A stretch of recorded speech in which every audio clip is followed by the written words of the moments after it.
drop bombs.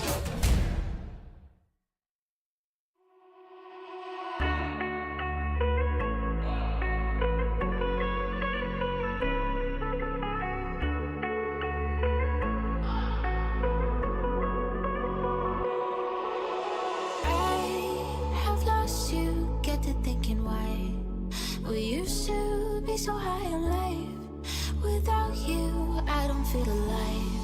So I'll just keep on being high, high, higher than the sky. Tell me, are you there for me even when I try? Keep on being high.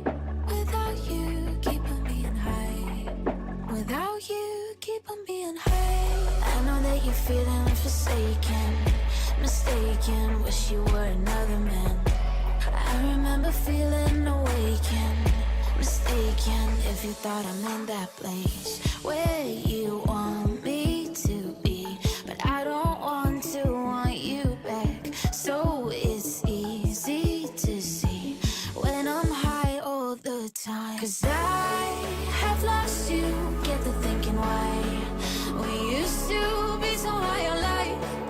Without you, I don't feel alive. So I just keep on being high, high, higher than the sky. Tell me, are you there for me even when I try? Keep on being high. Without you, keep on being high. Without you, keep on being high.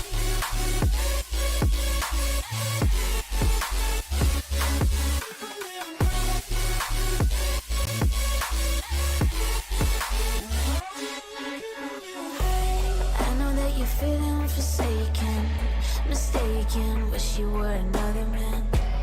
I remember feeling awakened, mistaken if you thought I'm in that place where you want me to be. But I don't want to want you back, so it's easy to see when I'm high all the time. 'Cause I have lost you, get the thinking why. We used to be so high on life. Without you, I don't feel alive. So I just keep on being high, high, higher than the sky. Tell me, are you there for me even when I try? Keep on being high. Without you, keep on being high. Without you, keep on being high.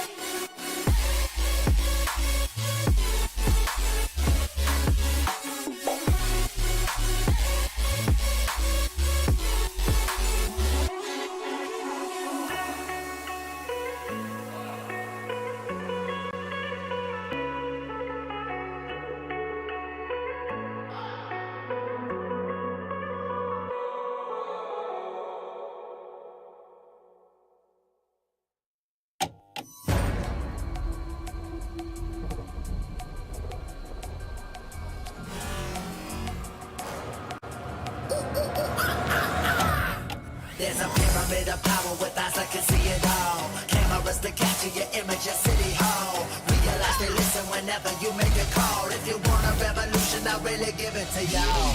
Mind is the army that bands against bands of dead presidents, determining life of mankind of cancerous. How we breathe vapors, green got us bleeding in streets for cheap paper. Assemble the masses, melt the plastic compound, realign when the shit gets drastic. Lit the veil when the system's a mess. It's just another pyramid scheme of government racket. The power with the power with Charles Jurassic. Nation T-Rex with covert tactics. Rise from the ashes, take back the atlas.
Tell the people right now, pegboard nerds must have you locking at the sound.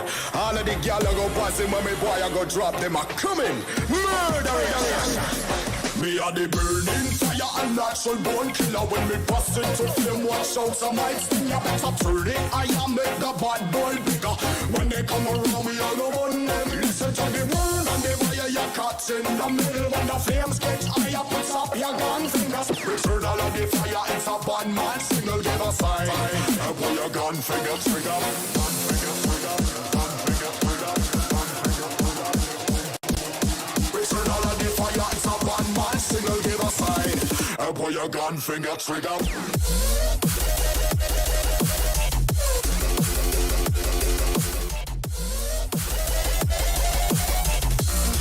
Pull your gun finger trigger.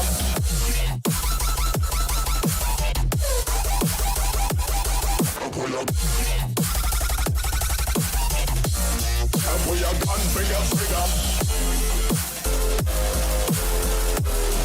It's a bad man signal, give a sign.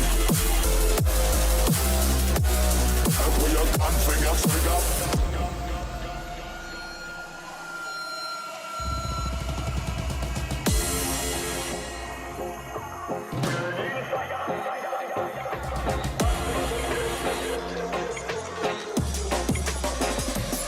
Me are the burning fire and natural born killer. When me bust into flame, watch out, some might sting. You better turn it, I am make the bad boy bigger. When they come around, me all go on them. Listen to the word and the fire you caught in the middle. When the flames get higher, put up your gun fingers. Return all of the fire, it's a bad man signal, give a sign. And pull your gun finger trigger. Gun finger trigger. Gun finger trigger. Gun finger trigger. Return all of the fire, it's a bad man signal, give a sign. And pull your gun finger trigger.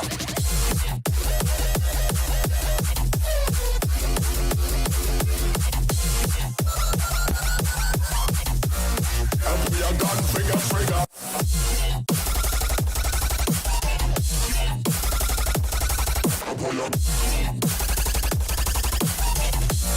And pull your gun finger trigger.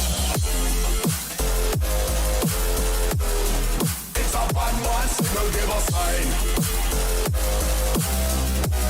And pull your gun finger trigger.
Now let me see you go off like a bomb.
The final day of VCC. Ladies and gentlemen, welcome back to the NODWIN's Valorant Conquerors Championship with Gillette as a grooming partner. I'm going to be hosting Castle Necro John alongside with me, CA. And now CA, final day and the final day of Val Classico. How are you feeling? I'm feeling great, Necro. You've joined the bow tie gang, so it's all the way Yeah. through. Let's freaking go. Let's go. Like you said, man, a month of jam-packed action. The teams gave it their all. We know we did it too. And it all boils down to this one day. The grand finals, the best of 5 series. On the line is the championship, as you can see on the screen. Exactly. The trophy right here, ladies and gentlemen. And also the prize pool. Now, pretty much today's fight is for the seeding and for the prize pool. Who's going to be taking the $15,000 and who's going to be taking the $7,500 in their pockets. The first and second place, who's going to be taking those in their hands, that's what we're going to be finding out today because both these teams have made it to APAC Last Chance Qualifier. So overall, CA, what are your thoughts, man? I mean, yesterday I was definitely feeling really happy for both these teams, but now Val Classico itself happening again. What are your expectations? Our expectations are that we get a matchup exactly like yesterday in many ways, in the sense that it be extremely close. It goes down to the wire, and the teams be neck to neck with each other in terms of who might actually win it all. I think this is the only series throughout where I haven't really able to solidify myself with a strong opinion on who is going to win, and I'm really going to rely on individual agent selects throughout to figure out which team does have the advantage. But I think what we do know for damn sure is that the teams are going to make it hella interesting. Oh, yeah, indeed. They're going to be making it hella interesting. Two of the best teams out there in this SA region. Of course, they're going to be making it interesting. This Val Classico right here is one of the most hyped matchups ever in the VCC history. So this has to be one of the best matchups out there to conclude the grand finals of the VCC with. And I'm pretty sure a lot of people were missing it. This year in VCC, we only got to see it twice, but now we're going to be getting to see it the third time. And what better stage than the grand finals of the VCC itself? Let's take a look at the tournament explanation, even though it doesn't really matter a lot because everything's done. We have concluded with the grand final playoffs too, but now both these teams, Global Esports and Velocity Gaming, they have moved on forward to the APAC Challenger playoffs, and that's all that matters. Right now, they're just fighting for the prize pool and the seeding. Exactly, Necro. Prize pool and seeding on the line right here. The double prize pool for whoever ends up winning it.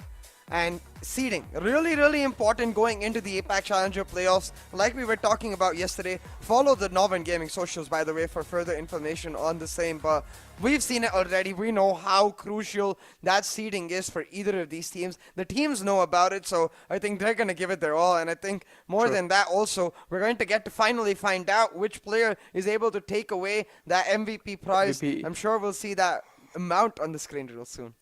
Oh yeah, we're probably going to be seeing the amount, and for those who don't really know, it's $1,500. Let's take a look at the prize pool and let's find out, get a little bit clearer vision on the prize pool. $30,000 on the line for all these teams. $15,000 for the first place, second place getting $7,500. Third and fourth getting $3,000 for themselves. Now Exploit and Enigma, they're going to be getting $3,000 in their pockets. MVP of the tournament, on the other hand, he's going to be getting $1,500 all for himself. So this is what me and Sia were saying. Whoever is going to be the MVP of the tournament, he's going to be getting $1,500 all the way in his pockets, and that's a huge amount of money. Yeah, exactly. A large amount of money for any single player himself, but it's not the amount on the line right here. It's not even the seeding that the players care about right now, Necro. Global Esports versus Velocity Gaming. This is a rivalry that goes back in ages. This is a rivalry that's been at the heart of our South Asian Valorant scene ever since its very inception. This is a rivalry that matters a lot to both of these players. Just losing a single map can make the difference for both of these teams in terms of morale going into that international Challengers playoffs.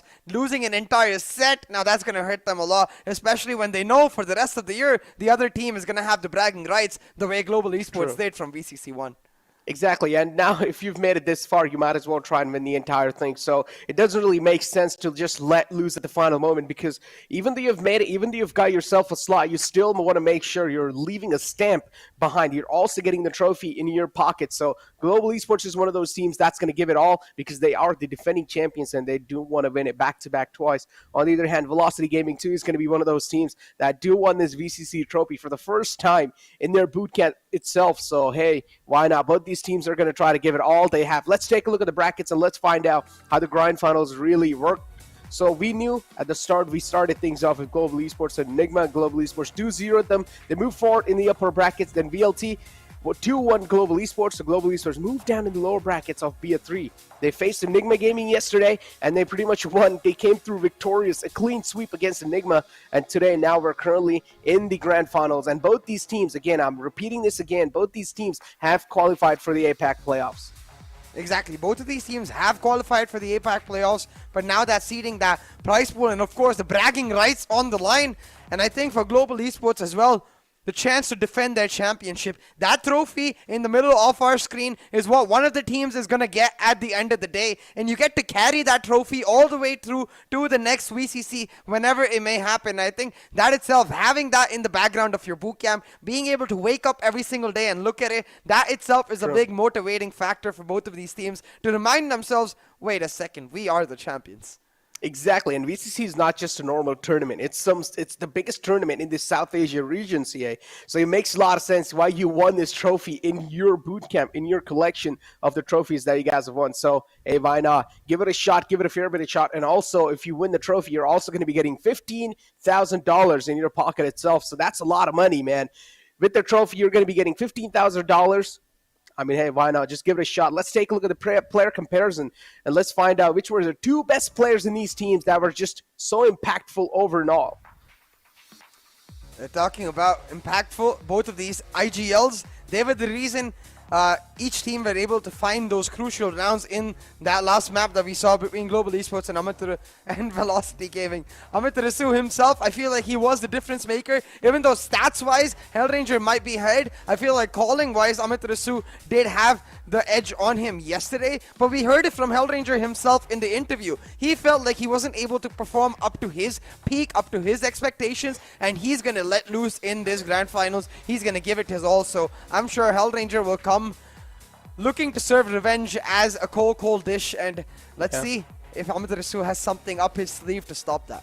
Look at the death count too, 93 for both these lads. 93 death count, a little bit of less kills on this side of Amaterasu, but it's okay. As long as he's doing a great job IGLing the team, that's all that matters. Yesterday we did see VLT defeating Global Esports, so they made quite a huge statement in itself. So now moving forward in the best of 5 series, Global Esports will have a fair share of matches to try and take down a team like VLT. And I personally feel like Global Esports are going to be looking really strong in the grand finals.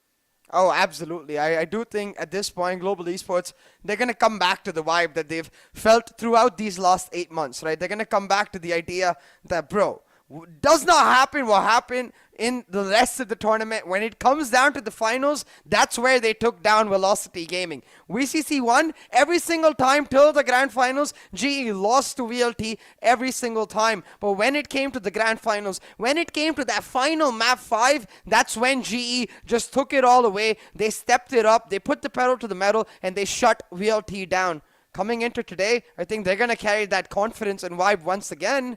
And I think for VLT, it's a matter of proving them wrong. It's a matter of finding redemption for that 9-3 curse and once and for all destroying the 9-3 curse, taking it away from everyone's minds and establishing that VLT here, they're here to lift that championship. Exactly. I mean, Global Esports have already gotten the VCC trophy in their boot camp from the last year.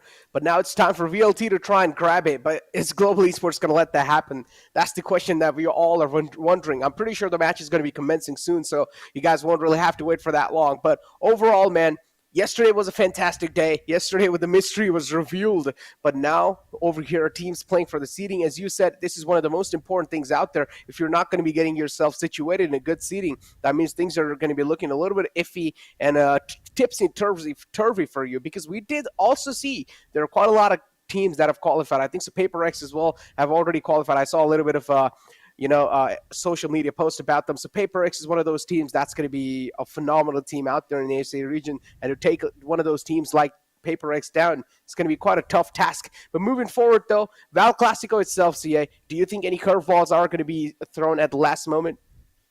Potentially, yes, because I think at this point, the teams really also need to use this as an opportunity to prepare for Challengers playoffs. We haven't seen Neon from either of these teams, and they have to know that coming into Challengers playoffs, those SEA teams, they've got to practice on Neon. Few teams like Paper X that you mentioned have already faced off against them too, so they've got the ability to play against it, as well as play it, I'm sure, in the APAC Challengers playoffs. So for both of these teams, they've got to use this as an opportunity to try and bring out that Neon, maybe test out a few new comps, and as well as show that in their players that in this grand finals where it matters the most, they can pull something out of the bag and they can surprise the opposition, because that's where it'll really carry weight against SEA teams who regularly don't really respect the idea of utility. You know, they're the W Gaming team, and if you put that fear in them, that's when they calm down. Let's take a look at the map, Vito's here, and let's find out how the bands are going to be looking like. Pretty much the similar one. Nothing really special going through. It's VLT picking up the map of Breeze, and then Global Esports picking up Split instantly after that.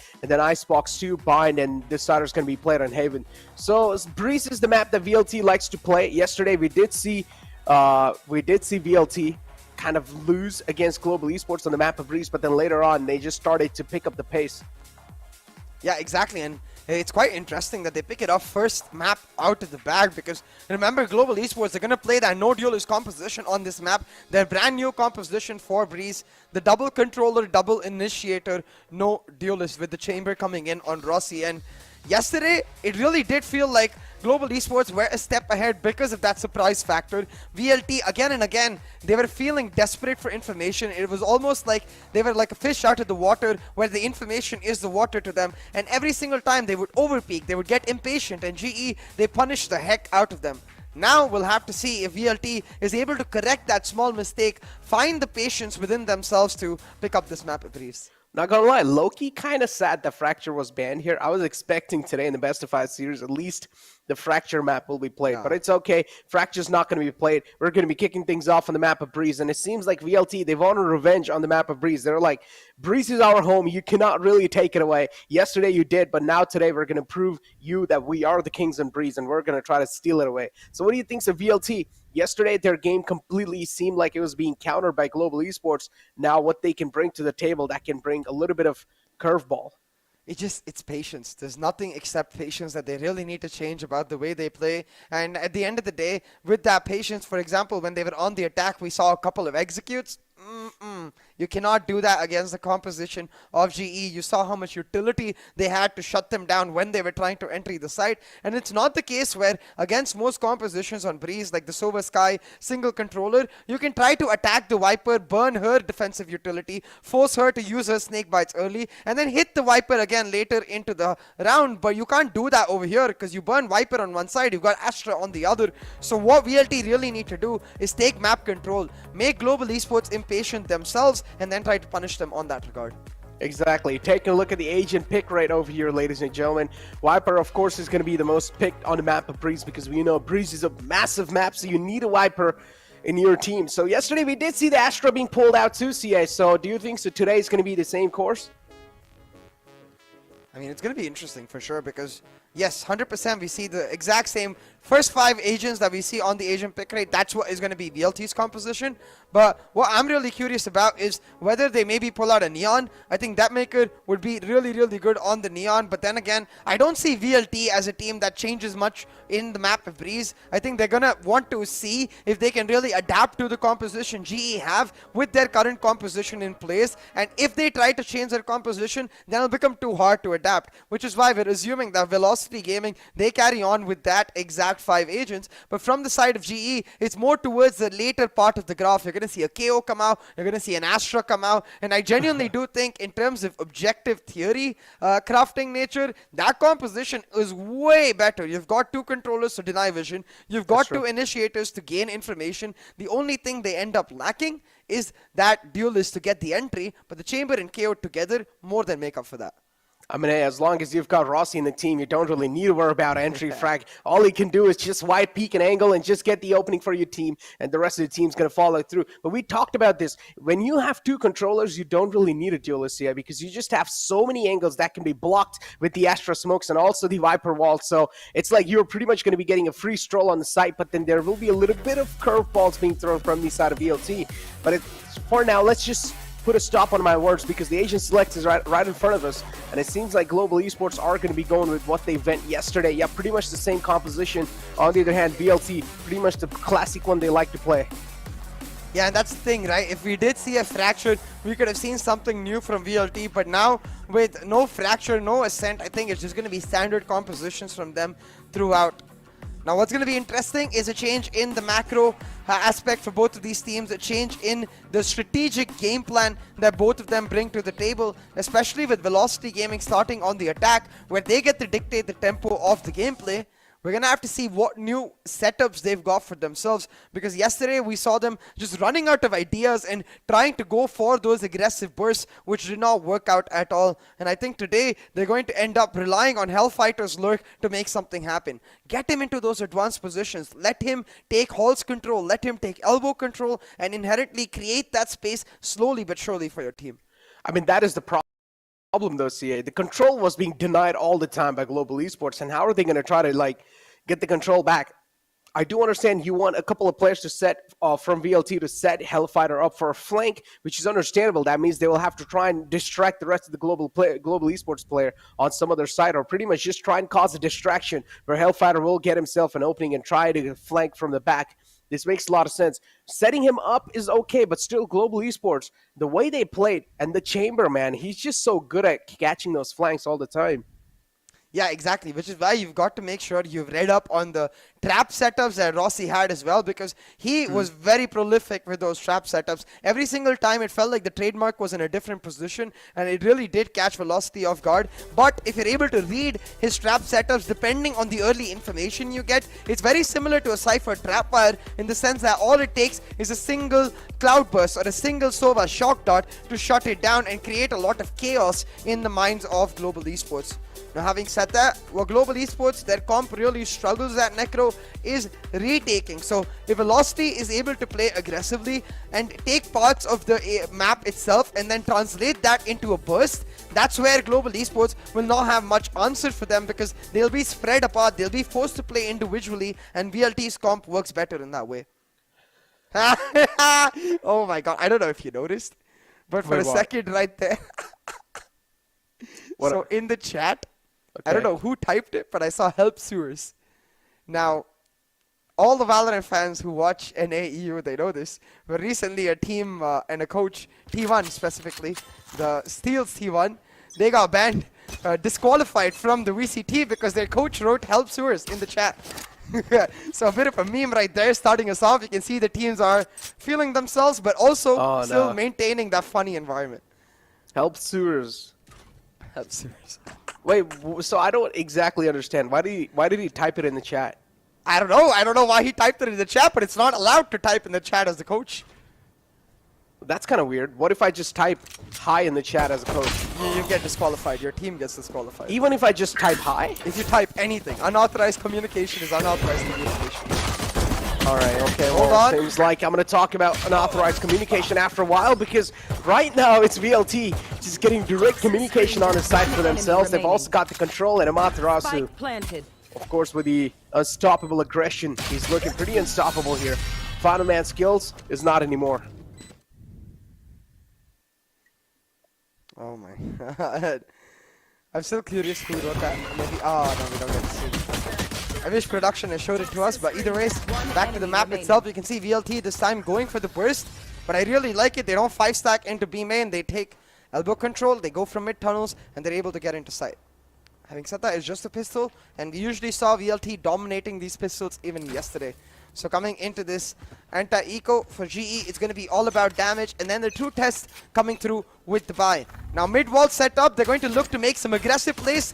With the help of that, the paw flash is likely to come in from the KO as the rest of the team aggressive. For VLT, you can see instantly, because of that recon coming through, they have a read on this. They're going to react, they're going to take B-side control, and that is a wonderful one, because now they get all the site for free and they get plenty of time to set up posts. Oh my god, he actually loses that. That's a little embarrassing. Don't worry, HellFF. We're going to try to forget it. But yeah, Vabor, he's going to find the opening. And we did see how aggressive these teams are being here. Especially VLT, they just have the pedal to the metal. Now it's a 2-on-3. Rossi is the headhunter, and he will find those two quick kills. And now it's a 2-on-1 situation. Deathmaker's going to be having a lot of pressure. He's going to feel every single bit of it. Nerves are going to be rattling. These are the grand finals of the VCC. You're fighting for their trophy. You're fighting for the pride. And everything on the line, and also the money itself. Here the Kappa goes for the defuse because he's the one who had the Spectre. Would have liked to see Kappa hold it down, but now the time is out. Deathmaker will find the clutch, but you know what? GE, they'll take that. I mean, they won't be happy with it because they were in a great position to win it in itself. But they will take it because every single weapon taken away from the side of Velocity Gaming, they're not going to have the money to get a full buy in the next round, while GE will. So GE with a great advantage, and Velocity Gaming, they're going to have to go for a semi-buy and invest as much money as GE did. Therefore, putting GE in an amazing position to try and make this round happen and take a huge lead economically after this round. But, having said that, they're definitely not going to like the fact that they threw away that round. I would have really liked to see Rossi holding down the defuse with Kappa on the Spectre holding his back. But instead, they separated themselves. They split apart. They couldn't even find the trade. That is true. And now we have a little technical break over here. Seems like Rossi actually did break their skulls. Man. But yeah, technical difficulties seems like. And LFF was talking about... HellFF was talking about how he whiffed those shots in the webcam. Did you see when they showed like all 5 players webcam after Deathmaker clutched? Yeah. I think Halifax after was like, that, I can't believe I just missed so many bullets. he's probably like, nah, bro. The Spectre is not meant for me. Let me just take the Sheriff. Next time I'll pop heads. I can't with the Spectre. You know, I feel that. I don't know. I don't know about that, Spectre man. is But OP though. Yeah. he you just gotta straight up mention missed. it. He just straight up missed. That's the thing, man. With Spectre and especially Hellfighter's playstyle, where he bursts with every weapon. On a Phantom, he bursts. On a Vandal, he bursts. Even with the Spectre, you can see he tried to burst, but that's not what you want to do with the Spectre. The Spectre is No. RNGOP. You just gotta spray and pray. No, that's actually the funny part. This time he tried to spray it. He wasn't Ah, maybe bursting. That was the issue. That just didn't work out. Yeah. I It's feel like just in the that Spectre range. is now meant for him. Yeah, in that range, you just gotta burst, man. Unfortunately, it didn't really work out, but it's okay. Now VLT again, trying to be a little proactive. They've gotten decent amount of control here.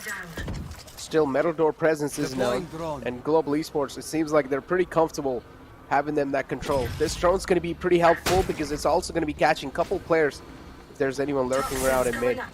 Drone pretty much gives the info away that there's no one literally lurking in the mid, so lightning faster. It will be a little bit of Oh, this is crucial. burn release. Walk into sight. They don't give information of their presence, and they catch Rossi off guard. The IGL leading from the front. Amaterasu finds another, and that Maker will watch his back while he gets the plant. Now Hellranger, he did find a trade and skills. Clears out halls, but in a 3v2, Velocity Gaming in a great position to close this off. Remember, this was the buy round of Global Esports, The heal. Necro. They cannot afford to lose this. Yeah, the heal from the Sky 2 came in.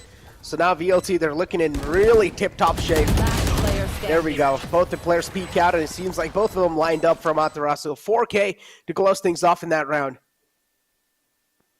And really interesting here from VLT, the adaptation they made from the way they played yesterday is that instead of showing their presence and allowing the reaction from GE, which is to use their util, they mask their presence by just walking in, get the wall up, and then just casually stroll into the site. And because of that, GE are not able to react and set up the util on time, because you could see the Astra had a star on A main, but he didn't really use the star skills because he had no idea whether they were walking in or they were just turning and turning off the wall. Blinded. So well done by Velocity Gaming to hide their presence and now set up a conditioning aspect where they can keep turning the wall all in off, and GE, they won't have any info of what VLT is doing. They will be scared about what might happen, and you see that's exactly what VLT do. They turn on the poison cloud, they turn on the wall, but nobody's actually moving into sight this time.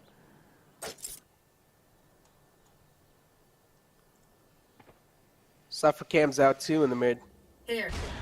This time VLT is taking things pretty slow and complacent. Scout destroyed. Gonna let the control through, and Hellranger's being found a little bit. Try to be overeager and peeked out the metal doors. Deathmaker's gonna cut off his head. Lightning Fast is situated right next to the main. If Amaterasu decides to peek out, he will be taken care of as well. This drone should clear Lightning Fast out. Should be clearing at least at close right there. We go. Gets tagged out. No other option left. Lightning Fast also being flushed out. That's a great outrage. And there we go. VLT, clean sight, take on their hands. It was an eco round for Global Esports. Nothing really much can be done. But still, VLT, they're making it look really easy.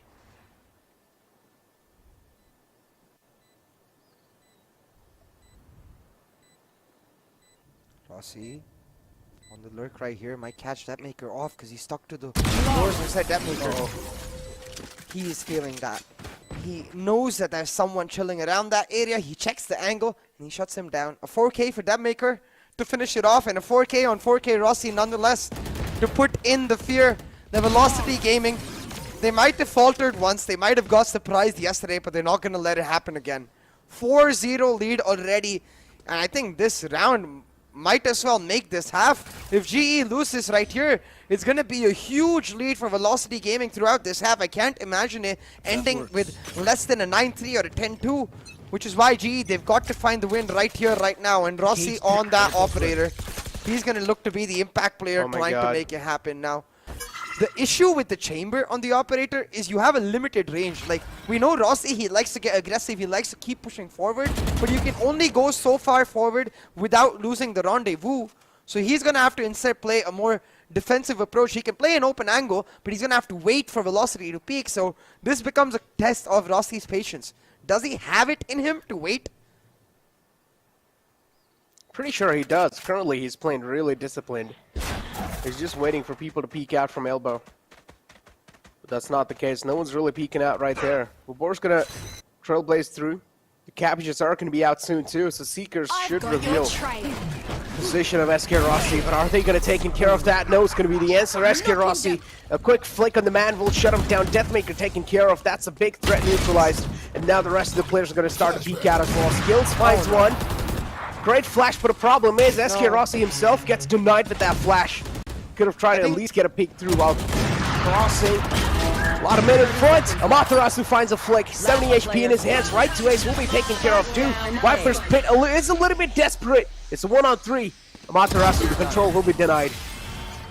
Oh, despite that, it was actually a failed flash, Necro. I think he was trying to flash in front of container so he himself could peek and allow Rossi to swing the left angle, but instead it bounced off the stairs to the back of the container, flashing Rossi. It did not matter though, because that suppression, that null command, ensuring that at the end of the day, Velocity Gaming, they don't really have any say in how that round ended up going. Just like that, Global Esports, they pick up that crucial round, they find the win right here, and they keep it close for us still. Despite the scoreline, given the fact that now GE, they've got at least one round on the books, it will make Velocity question their approach because they invested significant ultimates into that round. The Seeker is down, the Viper's Pit down. Without those ultimates, it's going to be a much harder task executing the site, but they're going to try to repeat what they once found successful. They're going to try to walk into site.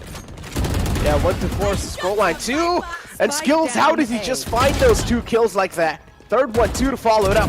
It's looking unstoppable. LFF misses a couple of shots at the start, but this time he's not going to miss any of those. 4 bullets, it's not going to matter. LFF is on fire. Oh my god, that's all he needs, and 3K for himself. It's all down to Lightning Fast now. Lightning Fast versus LFF. LFF's taken down quite low. On the site, the spike's going down. And really smart here and deny it. From Hellfire. He just backed off. He knows right to ace has all the util. Doesn't even need to use his ultimate because his job is just to play late on the contact of right to ace now. An impossible task right here for Lightning Fast, but he's done it once before. Let's see if he can do it again. Sets up the poison wall to try and go for the retake. Isolate the angle, spots out the hatch of that Cypher. He's isolated one right here, but the Cypher has repositioned, and it will be Hellfighter catching him off. A hats off play for that Cypher without his hats coming off. That's what you call a nutty Cypher. But damn, man, those shots from holes. That's why I was talking about in the pre-show. You got to get Hellfighter into an advanced position so he can wrap around them like this. GE, they paid full attention to the A main push. They completely forgot about Hellfighter's presence. Yeah, they just forgot about Halls. They were completely distracted towards the main. And this is what we were talking about. A lot of presence being shown in that reg stream. Calls for a tactical timeout because understands that there's a lot of rounds being slipping by, and VLT, the momentum they've gone for themselves, it looks like it's unstoppable. As you guys can see, Breeze is currently the pick of VLT, and they're dominating through. They're steamrolling it through, at least in the first half. We don't exactly know what's going to be the case in the second half, though. But in the first half, Global Esports should have an advantage with the composition they have. It seems like they're not really able to shine through. Yeah, exactly. And the veto is, I would say, slightly VLT favored, especially if they end up winning this map at Breeze, because on Bind, while GE looked really strong against Enigma, VLT are very accustomed to playing against a team that is that aggressive, and they can be aggressive themselves. So I don't think that Sage composition is going to be one of strength against VLT themselves, which is why, even though Bind is the 4th map, the pick of choice of GE, I think if it goes down to that 4th map, VLT will be able to surprise them and take it away. Which is where I think GE have got to make their stand right here, right now. They beat VLT on Breeze yesterday. They've got to do it again today.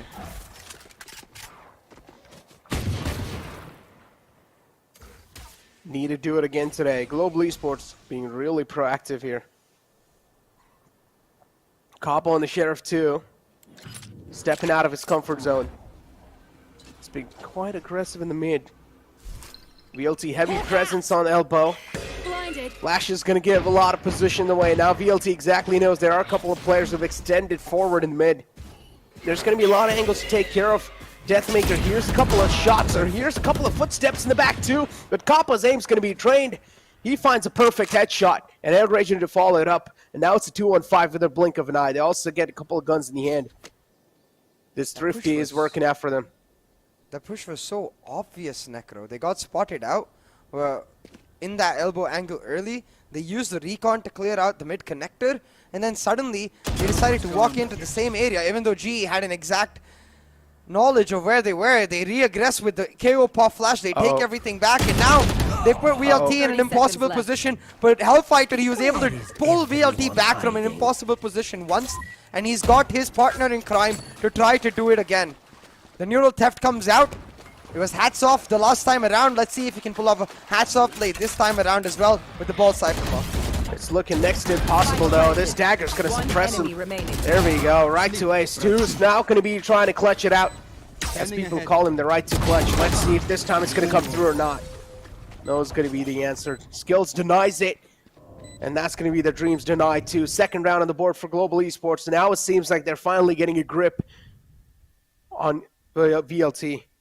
And that's the thing, like while walking in was successful for Velocity Gaming early, they've got to have realized that that's something that GE will instantly adapt to, right? As soon as you realize that VLT are walking in, you're going to start in those small pockets of time when you expect them to walk in, like say around the 1 minute 10 second to 1 minute mark. Try to re-aggress those angles and make sure they aren't there. And that's exactly what GE do. Instead, I think what Velocity need to start doing is once again, use the conditioning they have. Try to set up the Viper wall, walk into the A side, but just with 1 or 2 members, position themselves there while they set up the fake on the A side to either go mid to B or go direct B. This time around though, GE, they'll shut down A already with the Viper's pick coming out, and Velocity Gaming, they're going to go for an aggressive burst Necro. They want mid control for themselves. They want it and they got it. Deathmaker pretty deep in mid. With the players on site, presence is known. SK Rossi on the other hand, and the operator. The call's been made, I think, so that there is a mid-control presence from the side of ELT, so they're just going to let it slide through. Deathmaker, that dash comes in through. I think so it was a little bit of fat finger, if I'm not wrong. That dash also gives his position away, so I don't exactly know what kind of play was that. Right there, and Skills, he just lines him up like it's nothing. 2 skulls stacked on top of each other. Now it's a 2-on-3. Amaterasu's cuts his lifeline. Skills taken care of, but still his job's done. LFF as always is going to lurk through metal doors, and they're just not able to put a full stop to this man. 5 bullets in the magazine. LFF will need a fresh one, and he will get so. 30 seconds left. Still 2v2 on the map right now. Spike control though not in the hands of Velocity Gaming, but Lightning Fast has no idea that Amaterasu is right here. It comes down to timing, and Lightning Fast is quick with his.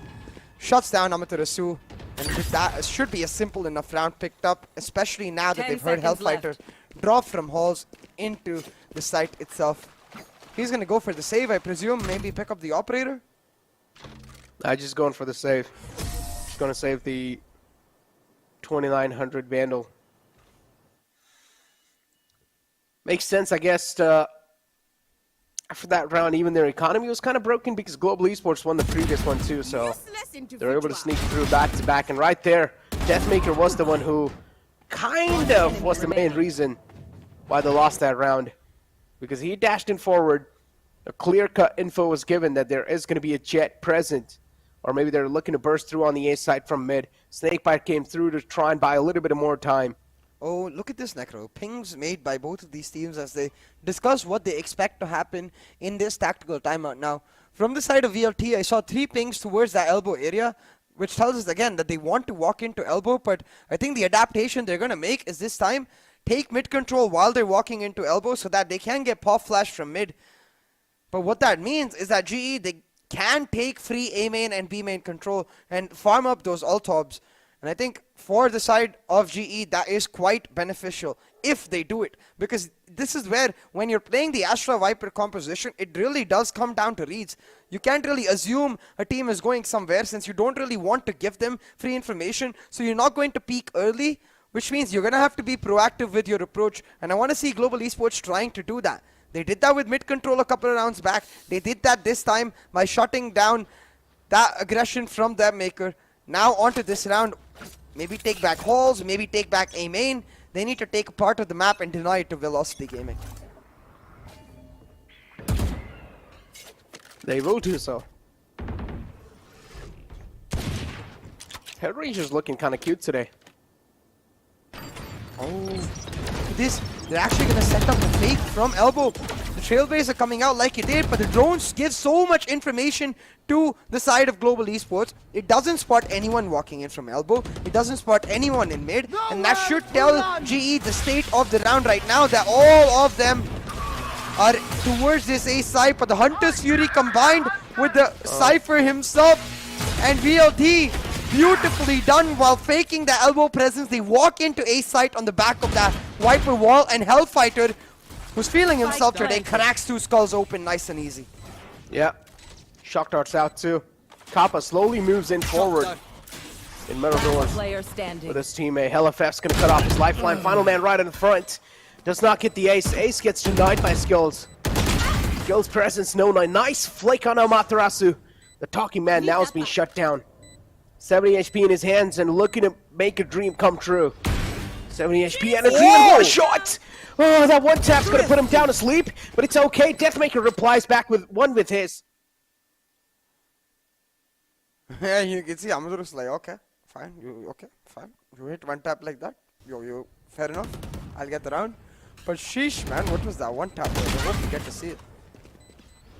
Right here, I mean, Amadur's right to ace was really low, to be fair. But still, just wumble, one tap. Sheesh.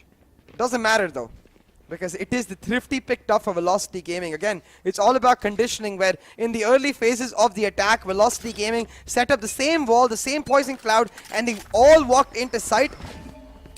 Couple of rounds later, they all tried to do that, they got punished. G, assuming they won't do it again, was their downfall, because this time Velocity all walk in, but this 0 point, it reveals all of their presence. Skills got one, but Deathmaker with the trade. Skills will get taken out too, and just like that, VLT get the side. It looked like, as you said for a second, might be another thrifty on the board. It will not happen. Yeah, another thrifty on the board. At least that's what is expected. Rossi flows through with the kill. VLT now, it's a 3-on-3. They get the side control. Post plants perfection. But Kappa, if he finds a kill right here, this is going to mean a lot, but no, misses that shot. Still, it's okay. Rossi's going to flow through. But he's got denied. Deathmaker as well on the backside will shut down Kappa. And now it's all down Lightning Fast, and this time Lightning Fast won't really work out. Final man shut down in Global Esports. It seems like the momentum too now isn't really working in the game anymore. VLT, they're always able to get the grip. It's like momentum shifting back and forth in between these teams. But VLT, they're coming through victorious.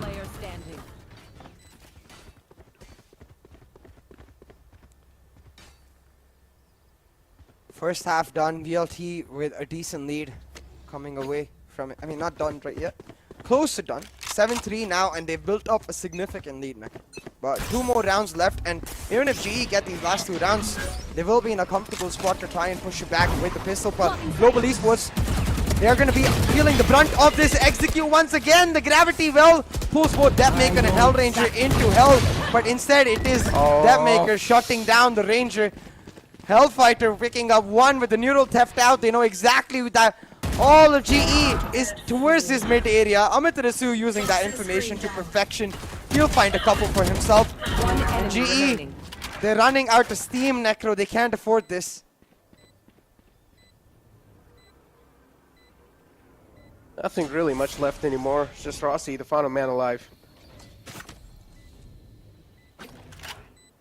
Oh man. There we go.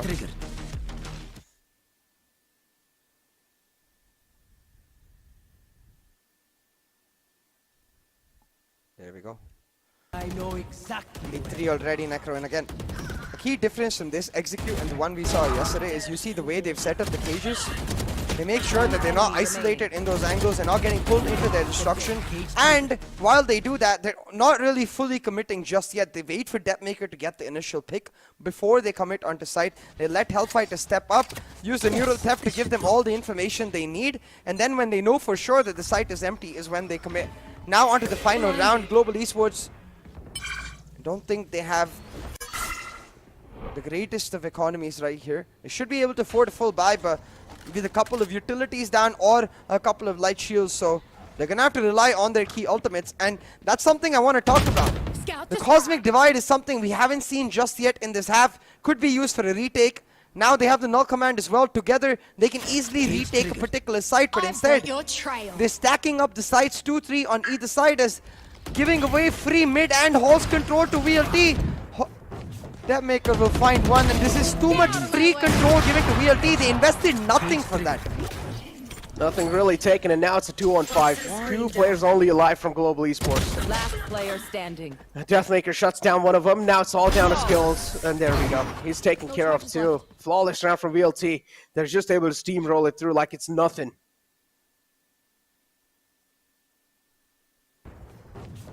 Necro, at this point in time, again, free control being given away. I don't mind if they make VLT invest utility and then give them that control, but when you let VLT walk in all the way to halls for free, that means Hellfighter has a couple of cages left. He's able to clear off certain angles, and Devmaker is able to isolate certain fights. It's just way too easy for VLT, you know?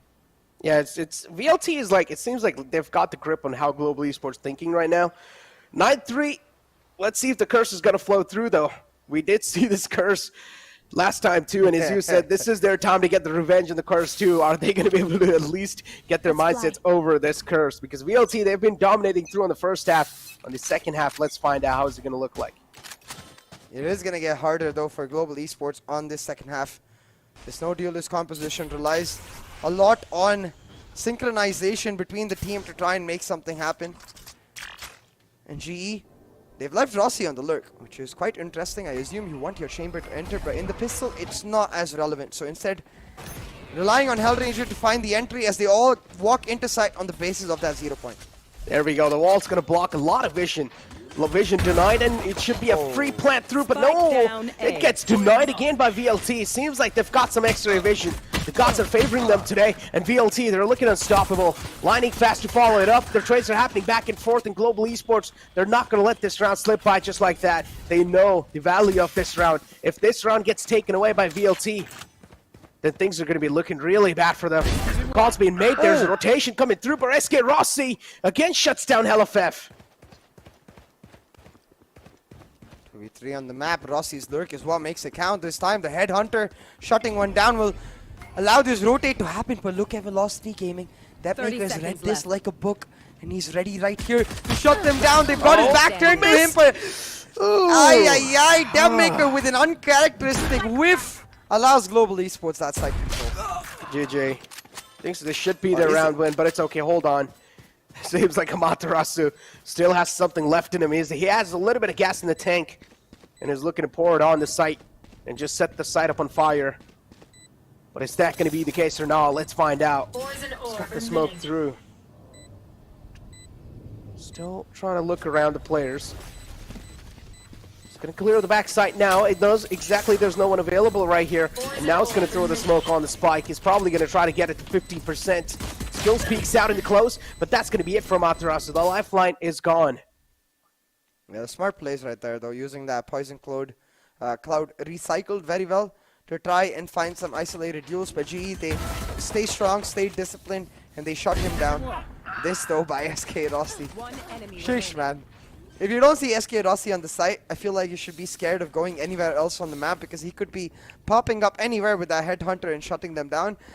But I will say, hasn't looked as phenomenal as he normally does today. You can see skills, he's having a great map, but the rest of GE, not as good. And that's where the synchronization is so important. It's not about the frags, Necro, I feel like. It just comes down to, if they were playing well together, then every single one of them would be up there with skills. But instead, he's having to rely on some pop-off shots, pop-off moments to try and find some value for GE. Having said that, though, now this is going to be the anti-eco for Global Esports. The economy for VLT and GE, they're cruising into sight, walking in slowly. Oh, from the back again. The floodgates and the metal doors left unchecked. The metal is going to sting. And now HellFF looking to get the control back. Ooh. Rossi, teleport backs in the metal door. HellFF heard that. I think so, he must have. No, he didn't. No. There we go. A note of the fact. And he's going to turn his head right next to it. 2 HP in Deathmaker's hands. Just spam it through once again. It'll be a little funny to see the kill. On the left. Once. Left on the left, please. No. 2 HP, man. Just one bullet needed, and he still gets the kill. Lightning fast. He should have listened to me. Maker with just 2 HP, hoping to find some damage, but he's gonna end up with his back turned to Hell Ranger. Never mind. Not gonna check that angle just yet, and that will be the end of that Maker in this round. Should just end up going to suicide to the spike blast. There we go. It's actually pretty funny when players do die like that. Well, they have to. Yeah, I know. Just don't got any of the choices. What he's gonna do with Frenzy? But yeah, global esports overall. Say a good start in the second half, and they needed this. They really needed this. 9-5 is the scoreline, and now they should keep the momentum flowing through. One round slipped away. That means VLT will gain the lead back, and they will also get the double digits on the board. And once you see the low double digits, you know what happens, man. It's going to be the nerves getting to you.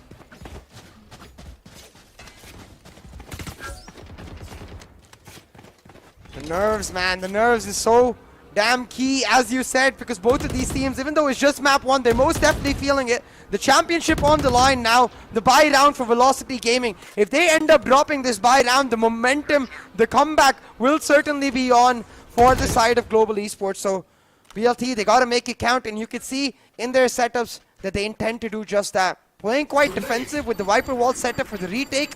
Trying to deny mid control right here for GE. They want to go for a mid to A. They're going to be able to find it, but it doesn't matter for VLT. They're just holding on back of sight. Yeah. Oh, what are these shots? Deathmaker, hold on. You're making me feel like I am in the game right now. One enemy remaining.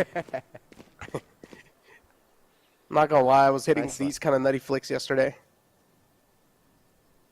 But yeah, Rossi. All the way in the mid. Now it's probably going to go for a save. Nothing really much. But have you seen the fragment? When it's actually like thrown in the sky, it makes me feel like it's a disco ball. Left. Kind of looks like that, doesn't it? Yeah, I don't know if you've seen this movie. I forgot what the name is. But there's this guy called Zohan. It's like disco, disco, dance, dance, disco, disco, dance. If the chat has seen it, let me know. But I what's am important, a disco 10 dancer. seconds left. Oh my god, no. A flawless round picked off for Velocity Gaming right here in Necro. We talked about how crucial this buy was. Well, they couldn't have delivered better. And it's really quite interesting, you know, because Devmaker, he's a sort of player who excels on the rifle so much more than he does so on the operator. I wonder when's the day gonna come where we get to see him shift away from the jet and use some other agent where he can have some extra utility in his hand. Spike down. Yeah. Someone give the W key back to Rossi, please. I don't know. It just feels like they can't W key with this composition, though. They can't. That's what I'm saying. Just give him back the W key, man. Just be like, F the teleport, F all the utility. Just set up the flank watch and go in W key. We don't care about anything, Rossi. Just go in and get your frags. Well, seems to be doing exactly that right now, Necro. He has set up the teleport so he can dash back to a safe area, but right now trying to find the hall's control. Rossi will find that opening pick, and exactly as you said it, he needs to be that impact creator. He needs to be that space maker and shut down that maker. He indeed does make that space. Spreads him wide open. And now 10-5 is the scoreline. See, look at that tripwire too. Brilliant one. Hellafeth knows now. Sight presence is there. A little gap through the smoke, and his lifeline will be taken away from that gap. Wabor now all the way in the yellow containers. Presence is known. Lightning fast also spots out a little bit of gun barrel of right to ace. Has both these players known. There you go. Should take him. It should take care of both of them.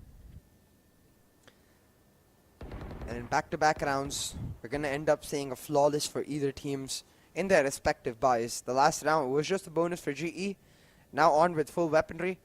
They shut down VLT just like VLT did to them in that last round. And this map still very much close, Necro, despite the scoreline. 10-6 with this round on the board. We'll have to see if Amaterasu ends up getting hunted down, or he will be in that scenario where he will be able to save his weapon. I think you can see clear-cut decision from GE. They have an idea of where he is. They're going to look to hunt him down, but Amaterasu, he's popping their heads. Oh no, it's taking a bit of damage through the cardboard boxes too. There we go. Spots him out. It's okay.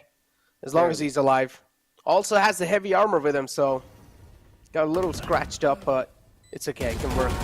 But this play right here, dude, landing fast with a 3K, and then Rossi opening the fray up with that kill right there. Feel like he should just stick to his elements, stick to his classic plays, and if he does, then kills will flow through and so the rounds for Global Esports. Yeah, exactly. I think that's where you need to make sure the lightning fast is not constricted. We've seen this on Bind before. We've seen this on maps where he's not necessarily the active lurker, where he's not really being the one creating the space. It feels like he's not able to live up to his name or his playstyle, and he just ends up feeling restricted. He's not able to perform to the best of his abilities. But right now, the smoke set up. Gee, they wanted to walk in. Oh, he missed! What? Oh, whip's coming through, ladies and gentlemen, here a little bit. But it's okay, the side controls in the hand of Global Esports. VLT, the whip's gonna hurt him quite a lot. 3-on-3, man advantage is equalized as well. Skills now pretty much will get spotted behind this pillar. As long as he's staying alive, that's all that's gonna matter. But LFF finds a little weak spot in the wall, and also will find a weak spot in the post plant. Not even a post plant. Plant just did not go through.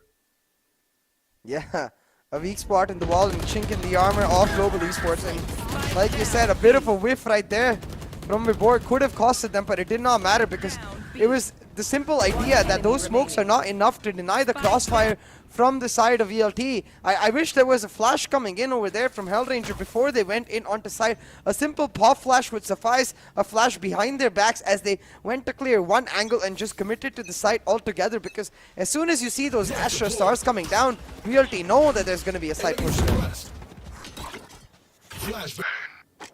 That's going to be one man spotted. Deathmaker position, known headhunters out. And Rossi looking to connect some skulls. LFF crossers are trained. Deathmaker's looking to flow through the smoke, but no. Cancels the idea, knows it's a little too risky. Rossi should have expected the trip right there. LFF this time is ready to take care of Rossi. There you go, Rossi shut down, and now VLT, they're just going to start to breeze through their defense. Swath of information gained by Hellfighter and VLT. They're making easy work of GE with the help of that, but 2 key frags picked up, and suddenly it looks like GE might not be out of this round just yet. Now look at this. The null command is available for Hellranger. He can be that pseudo Phoenix, get the aggressive entry for his team, and have Kappa back him up. VLT, they've got an idea of it with that fragment coming out. I wish they were a little faster here, GE. 30 seconds left. Last player Kappa standing. now in the side, there we go. Finds the first one, but unfortunately the second one's not going to flow through. Which is okay, VLT. It's just in that 2v3 Necro, I feel like they could have just pedaled to the metal, because they knew for a fact that at least 2 members of VLT were in that mid area, but because they were so slow, the rotations came 30 through. seconds left. Last player standing. Oh man. Down A. Unfortunately, nothing much can be done. Yeah. So Global Esports now overall in the first map of Breeze, things are looking quite shaky. Rex Dreams too, it seems like he's trying to kiss his destiny. But it's not shining through, CA. Yeah, this is the 2-peat for this entire team. The exact same squad from last year around that VCC won. Can they do it again, Necro? That's the question. Wait, what's written on the diary? Show me, Rex Streams. What is that pen? Is it like I know, a marker? right? Yeah, it literally looks like a permanent marker. Or I want a temporary. pen like that. It's pretty cool. It is pretty cool. I also want to know why Rossi's burning up. Feeling the heat of his pressure, maybe. Why is his camera brightness up so high? He's in the flames of hell right now. He's like, give me back the jet, fam. I can't do it anymore. No. Rossi was like, Rossi is like, hey man, look, Jet looks Korean. I also want to kind of look like Korean, so he just like amps up the brightness. Wow! Wow! Okay, Necro. Nice. He just wants to. He misses Jet, okay, CA? So he's like, something should be there. That should fill up the void, right? You want to find it? Talking about filling up the void. On one side of the map, VLT shut it down with the Viper's Pit, but finally we see the Cosmic Divide in action with the knock command as GE. They go for an aggressive execute. Their map life on the line right here, but a 1-for-1 that's just not worth it. They get the site, sure, but it should be a simple matter for VLT to retake with the amount of utility and the weaponry advantage they have. Oh man, 6-12 and huge lead for VLT. Not just a lead, that's a lot of cushion right there they can try and rely on. They can keep their heads back and try and play the game pretty chill. Viper's Pit out, they also get the site control, but still the plant's not coming through. Hella fat. Oh, a little panic move right there. He's gonna back off. And now Deathmaker looking to tap through the smoke. Oh, but it's Global Esports who are just able to flow through with these kills. Right to Ace is gonna peek out. That's the Viper taken care of. That means the site control denied, but the spike is what's the problem. And the kills now just won't stop coming. Velocity Gaming just a little too scared of that Viper's Pit. I feel like you just gotta press the W key and take the trades. You know, you've got the sky to tell you which corners of that Viper's Pit someone is in. You can go for the deep flashes, use it as an information bait, and then press the W key, and it doesn't matter if you die, because you will have someone behind you ready to get that trade. But instead, they hesitate for a second, and that second is all GE need to reposition themselves and shut them down. Now Rossi, once again, he's got his hands on an operator. Yesterday against Enigma, when it looked like GE might lose the map for a second, it was Rossi's operator that brought them back. Right now against VLT, it certainly looks like VLT might lose the map. We'll see if it can bring them back again. Ooh. Talk about bringing him back. Deploying drone. All these players just holding the angles right now. 12-7 is the scoreline. Global Esports barely hanging on the edge. Oh, it's going to shut down the trademark too. Trademark, nothing found, and there we go. Sneaks away with a kill. And now Global Esports, this is where they're going to feel the pain. Another one to follow it up. Deathmaker. Oh, the Sheriff should be shut down right there. And they're just not able to find a cure to that. Snakebites out are trying to deny the walkthrough on the site. But that's not the case right there. Another flash to follow it up. Blinding fast blind on the site. Nothing much can be done in this spot. And Deathmaker's just lining him up. He's counting him down. But this time, there we go. The cure's finally being found. But this is such a concern for GE. They can't allow themselves to get flanked like that, because that was just the eco for the side of VLT. GE losing 3 weapons. Yes, it's huge that they win the round and the map is still going on. But with those 3 weapons down, the economy is going to suffer going into this next round. And in those situations, I feel like rather than hide the trap, you just want to put it in the middle. Because if you put it in the middle, he can't really cloudburst it and walk past it. He has to break it to walk past it. And even though it won't get activated and he'll see it instantly and break it, it will mean that you at least get guaranteed information that there's someone on the flank. But instead, they tried to hide the trap, be a little greedy. And we've seen Deathmaker do this so many times when he uses the cloudburst to mask his flank. He does it once again. But hey, like we said, GE, they won the round. And now they're still alive in this map, and that's what counts. Indeed. 5-on-5. Hunter's Fear is available. But still can be only used for post plants. Unless they have some different plans in the head. Site presence is known. No attacks to flow through just yet. But he also gets a decent amount of info saying that, okay, right to Ace is right here on the orange. There we go. First kill will follow it up. Reborn with 2 quick kills on the site. Another one from Deathmaker to line it up, and now it's a 2-on-3. Man advantage in the hands of Global Esports, but Kappa's flank might just be quite detrimental. There you go, spots out the man from the back. It's Hellranger to make it work. Kappa will be shut down too. And that's GE for GE. GG. Right away, setting up some cool graphics for us towards the end. Jumping into the air with his laser beam, the Hunter's Fury as well, to mask and show the fact that VLT, they are the kings of Breeze Necro once again. Exactly, and in the end, everyone from VLT just turned off their cams. It's like, this is too easy. First map of Breeze, it seems like they've got the revenge against Global Esports. This time, this Agent Select is not going to catch them off guard. They did their research perfectly. Deathmaker was able to flow through with those flanks.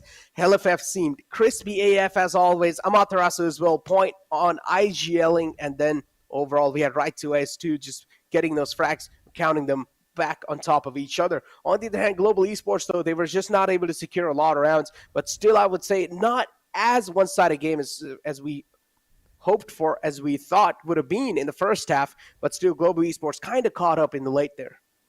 Yeah, it was a little closer than what it looked like in the first half, but the first half was where the map, it felt like, was decided inherently, because when you're playing the attack with this composition, you want a significant number of rounds to play back against, to set up conditioning the way VLT did, and that GE didn't have. They had to instead go for aggressive executes. They had to go for ultimate plays to try and make it happen, and you could see VLT, they were prepared very, very well for that. So for me, the question remains, why did GE not try to get proactive? We didn't see any of the rendezvous flash plays that they could have done with the chamber KO. We didn't really see them trying to take proactive control of a particular area of the map when VLT started walking in, and it just felt like VLT did their research, but GE did not. I mean, it's more kind of like I feel like GE were feeling confident on Breeze. They were like, okay, we already took down VLT once probably, so maybe it'll be a chance that we will be able to do a second time.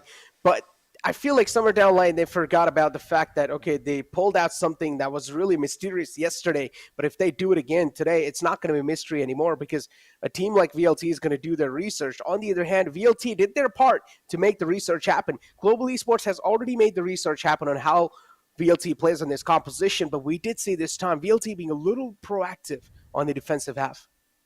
Yeah, exactly. Or in the attacking axis. Yeah, Necro.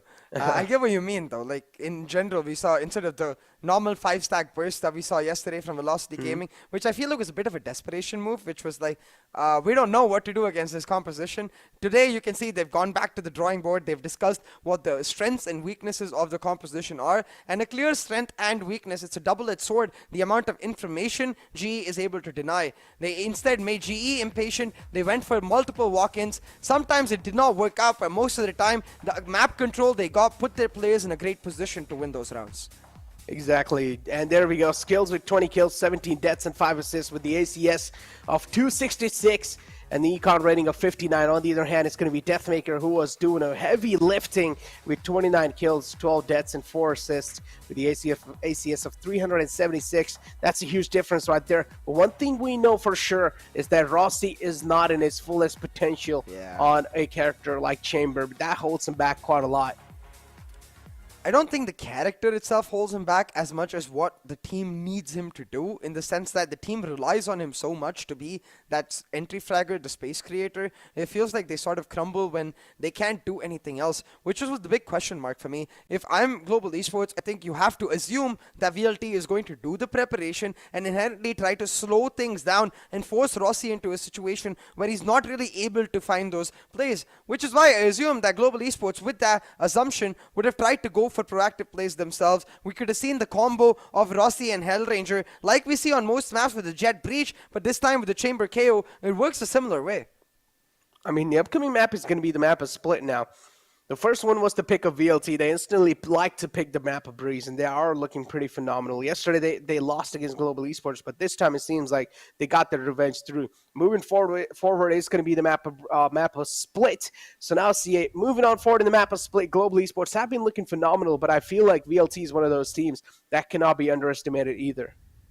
Yeah, I do agree, Necro, but I think we're going to have to save that discussion just for a little bit longer, because I'm sure we have some spicy clips to try and understand exactly what's going on and understand what happened wrong in today's matchup for Global Esports, because when you look back yesterday, they demolished Velocity Gaming on this very map. So Global Esports clearly were just outplayed overall. So with no further ado, let's head on over to those clips. Exactly. Let's take a look at these clips, and I think so. Oh, okay. Oh, yeah, this is 3K from Skills right here. He gets taken care of, but still, Global Esports somehow they lose this round to Telefect. This is like nothing really much to analyze. It's just like some individual plays by some players. Pause.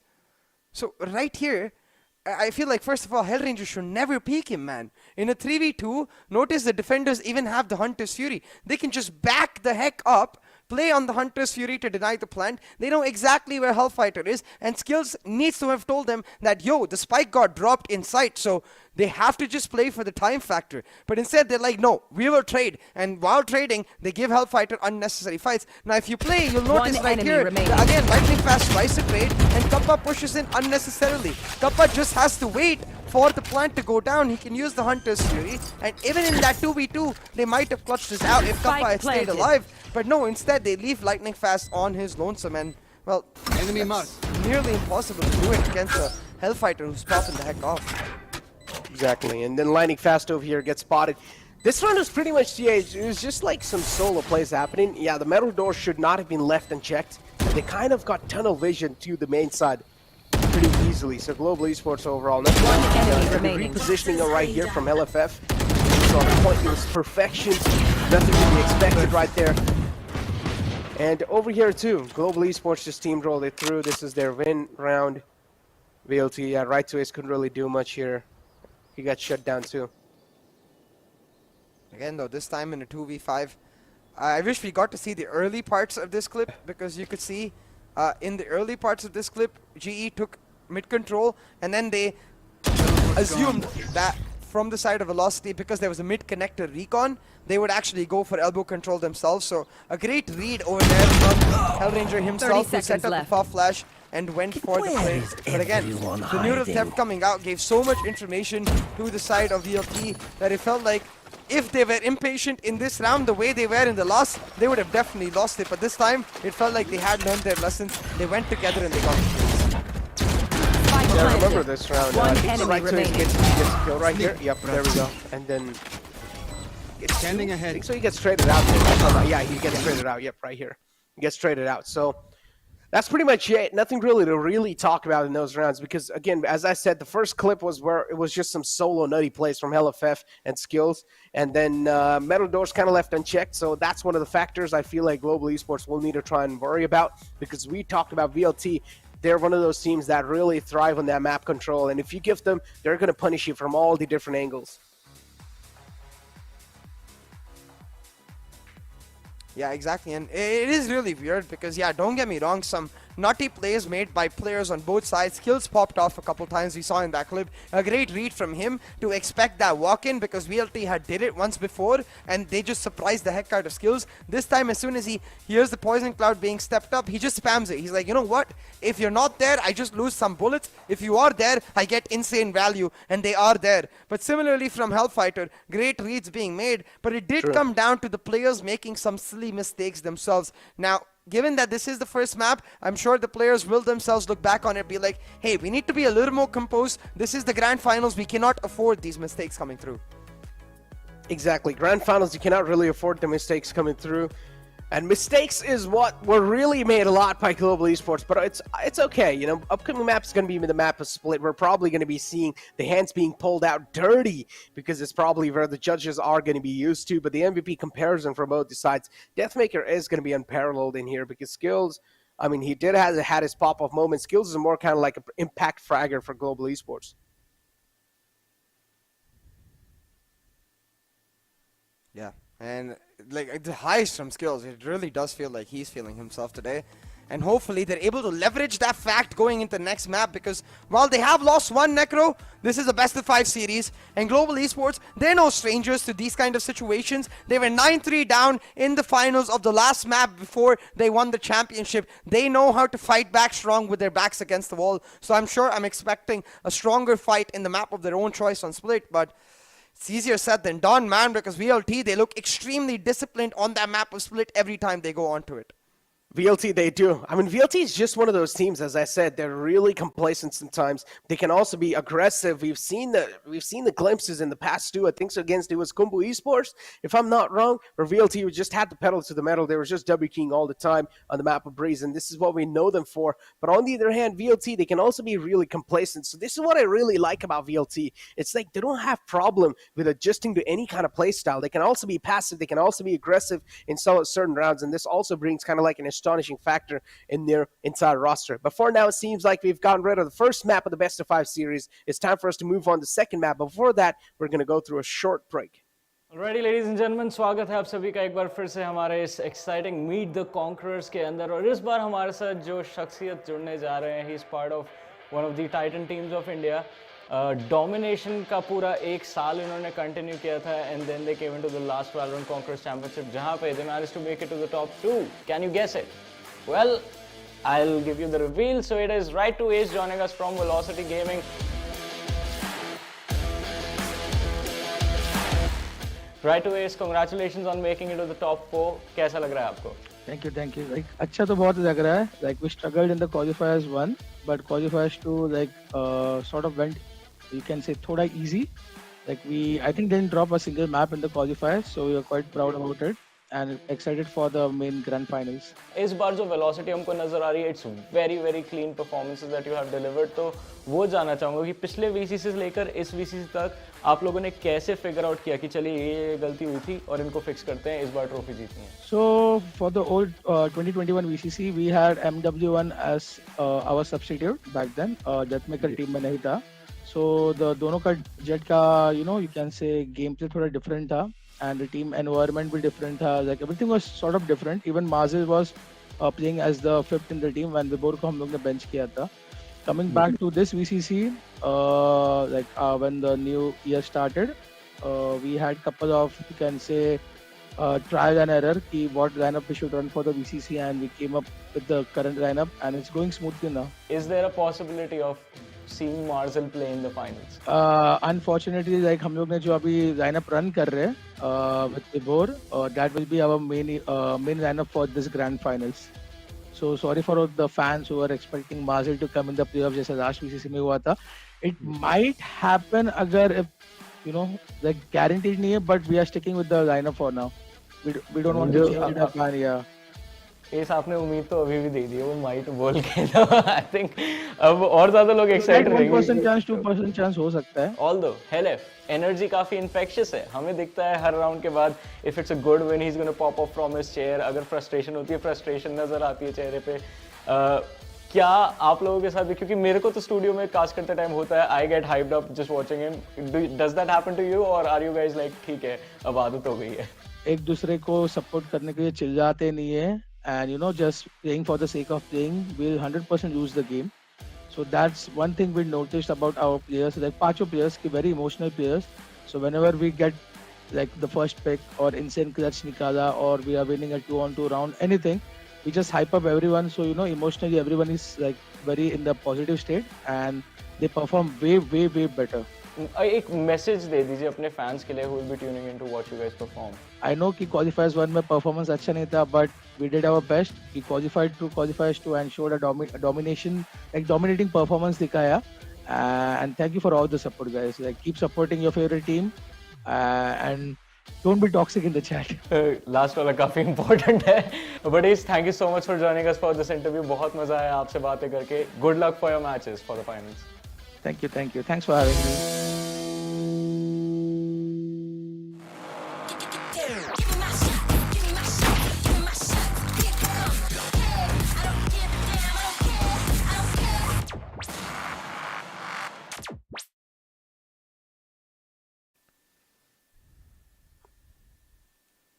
Welcome back, ladies and gentlemen, to NODWIN's Valorant Conquerors Championship. Now, the first map out the way of the grand finals. Second map is going to be the map of Split, if I'm not wrong.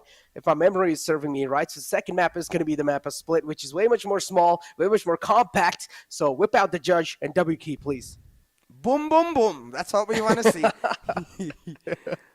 Boom. But at the end of the day, I think both of these teams are really good at clearing out the judge, so we're not going to see many of those judge plays. But what we are going to see is SK Rossi back on something that is innately comfortable for him and his team. It's not like the chamber was bad for him or his team. It just felt like they were very one-dimensional with it. They had one plan, and as soon as that plan did not work out, they didn't really know how to adapt. But when they go onto the jet, it feels like they have multiple different plans. They have different ways to adapt, and it comes down to experience, really, because what they had in Breeze was a new comp. The jet and their current comp in Split is something that they played for like years coming forward.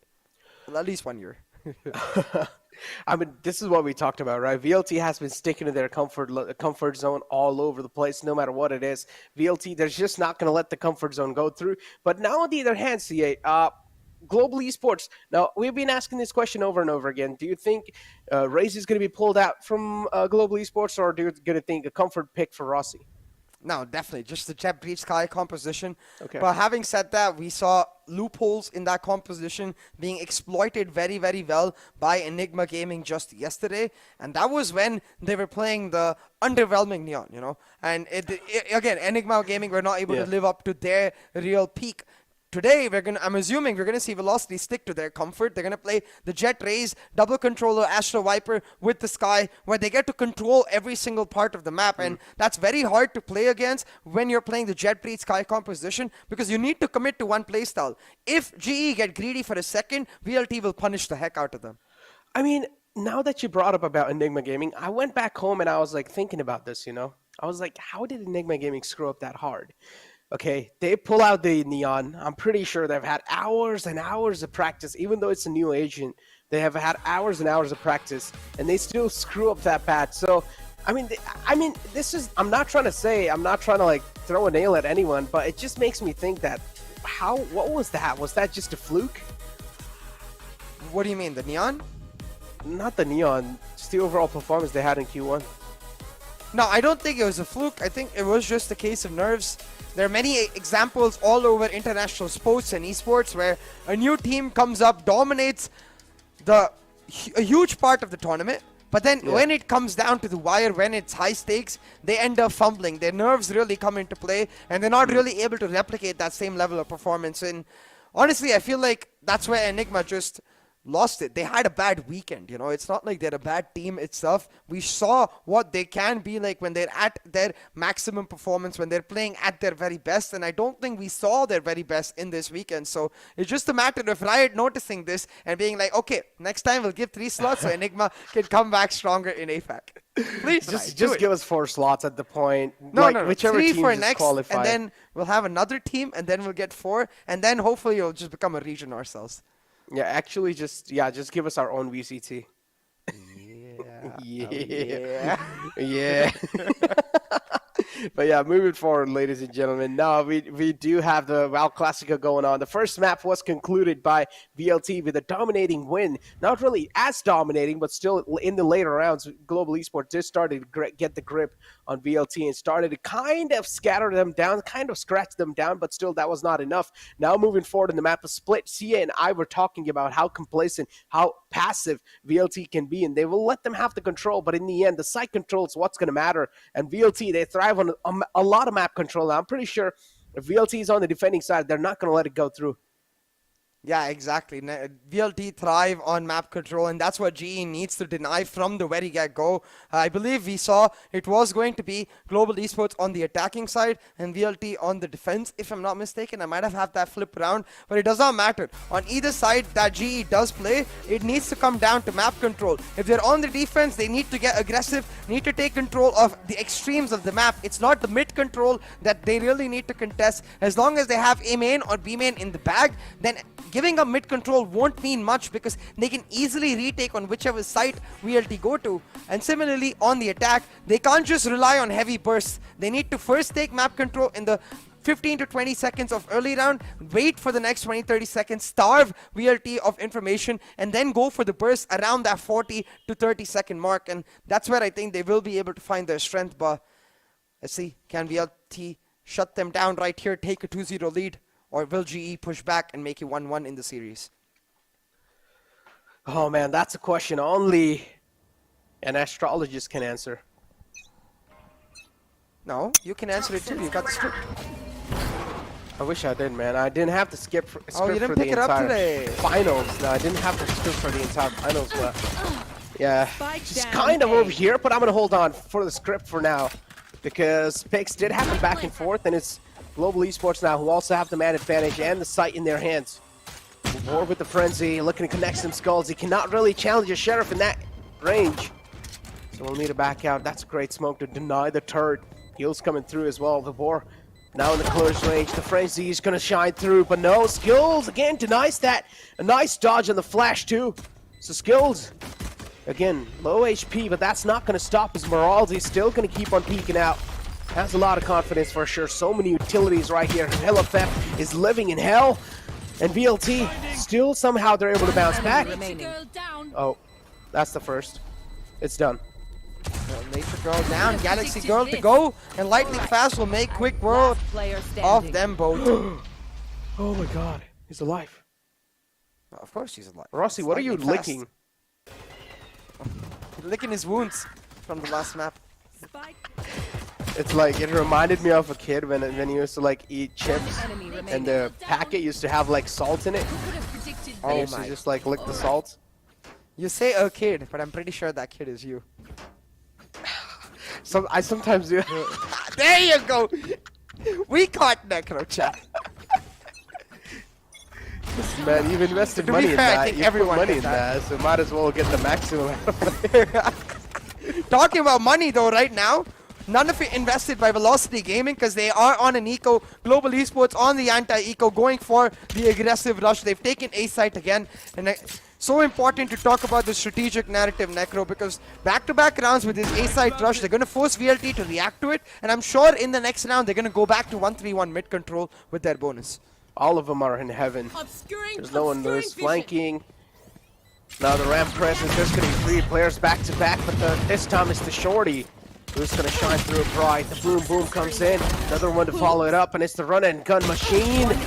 Oh, this time it's SK Rossi though to try and get the redemption back up in Global Esports. A great round. 2 guns shut down, but it's okay. Still they can play on a bonus. Yeah, still can't afford to play on this bonus, which is why I think they will definitely go for that 1-3-1 and have Rossi be the one leading the charge the way he did in this round with his sneak A himself. We'll have to see now how GE likes to set up, and it's not the 1-3-1, it's the 1-1-3 instead. Still going to do that proactive approach towards A, but with just Rossi and the Sky coming through in Hellranger, the rest of them holding on their angles for VLT to push, but I don't think VLT are going to push this by round. They're going to want to play on the long range fights.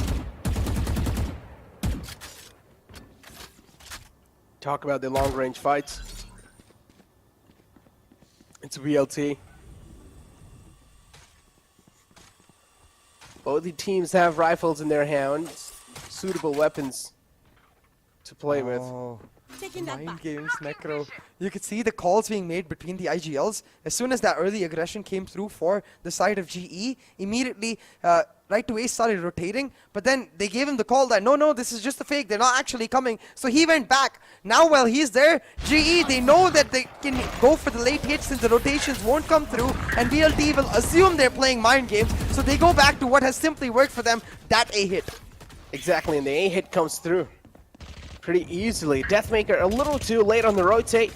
It's okay, SK Rossi looking to catch some players off guard. Oh my god. And now, okay, they're all another mind games being played, but a lot of sound cues given away. Rossi just had the pedal to the metal. The W key this time did not really work, but a nice flash from Kappa, or actually Hellranger, to shut him down. 2 kills on the board for VLT, and LFF is going to start to line him up. This man is fired up, and he's going to deliver 3 headshots, and he's the headshot machine. Headshot machine. Headshot machine indeed.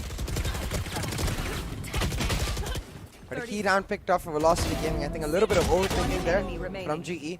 They could have just gone for the mission to A side. They'd done the fake already, you know, with not going for the early A hit by only showing presence and then slowing down.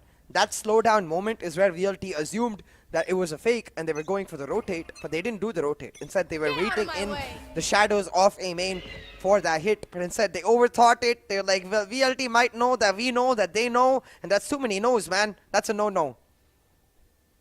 It didn't work out, man. They end up second guessing themselves. But yeah. Complete peaceful environment for now, and the map is split. Reese don't like none of that. She's gonna throw in a boom bot, be like, what is this peace? I want war. There we go. War. She's ready with the judge. I feel like Rossi's gonna get caught off guard right here. There we go. Peek out, and it's done for you. No, it's a little drive-by from Rossi. Yep, it's tough to catch this man. Or at least it's tough to put a clip on this man, because this man's just gonna keep on running away from your hands right to ace. A great opening being found And now they're just going to start ripping apart from that single opening. Skills with 2, Rossi with another one to follow it up. Rossi looking to get a 3K in his hands. Gets spotted in the turret. Intentions given away. Amaterasu, the IGL, revealed. Phantom in the hand.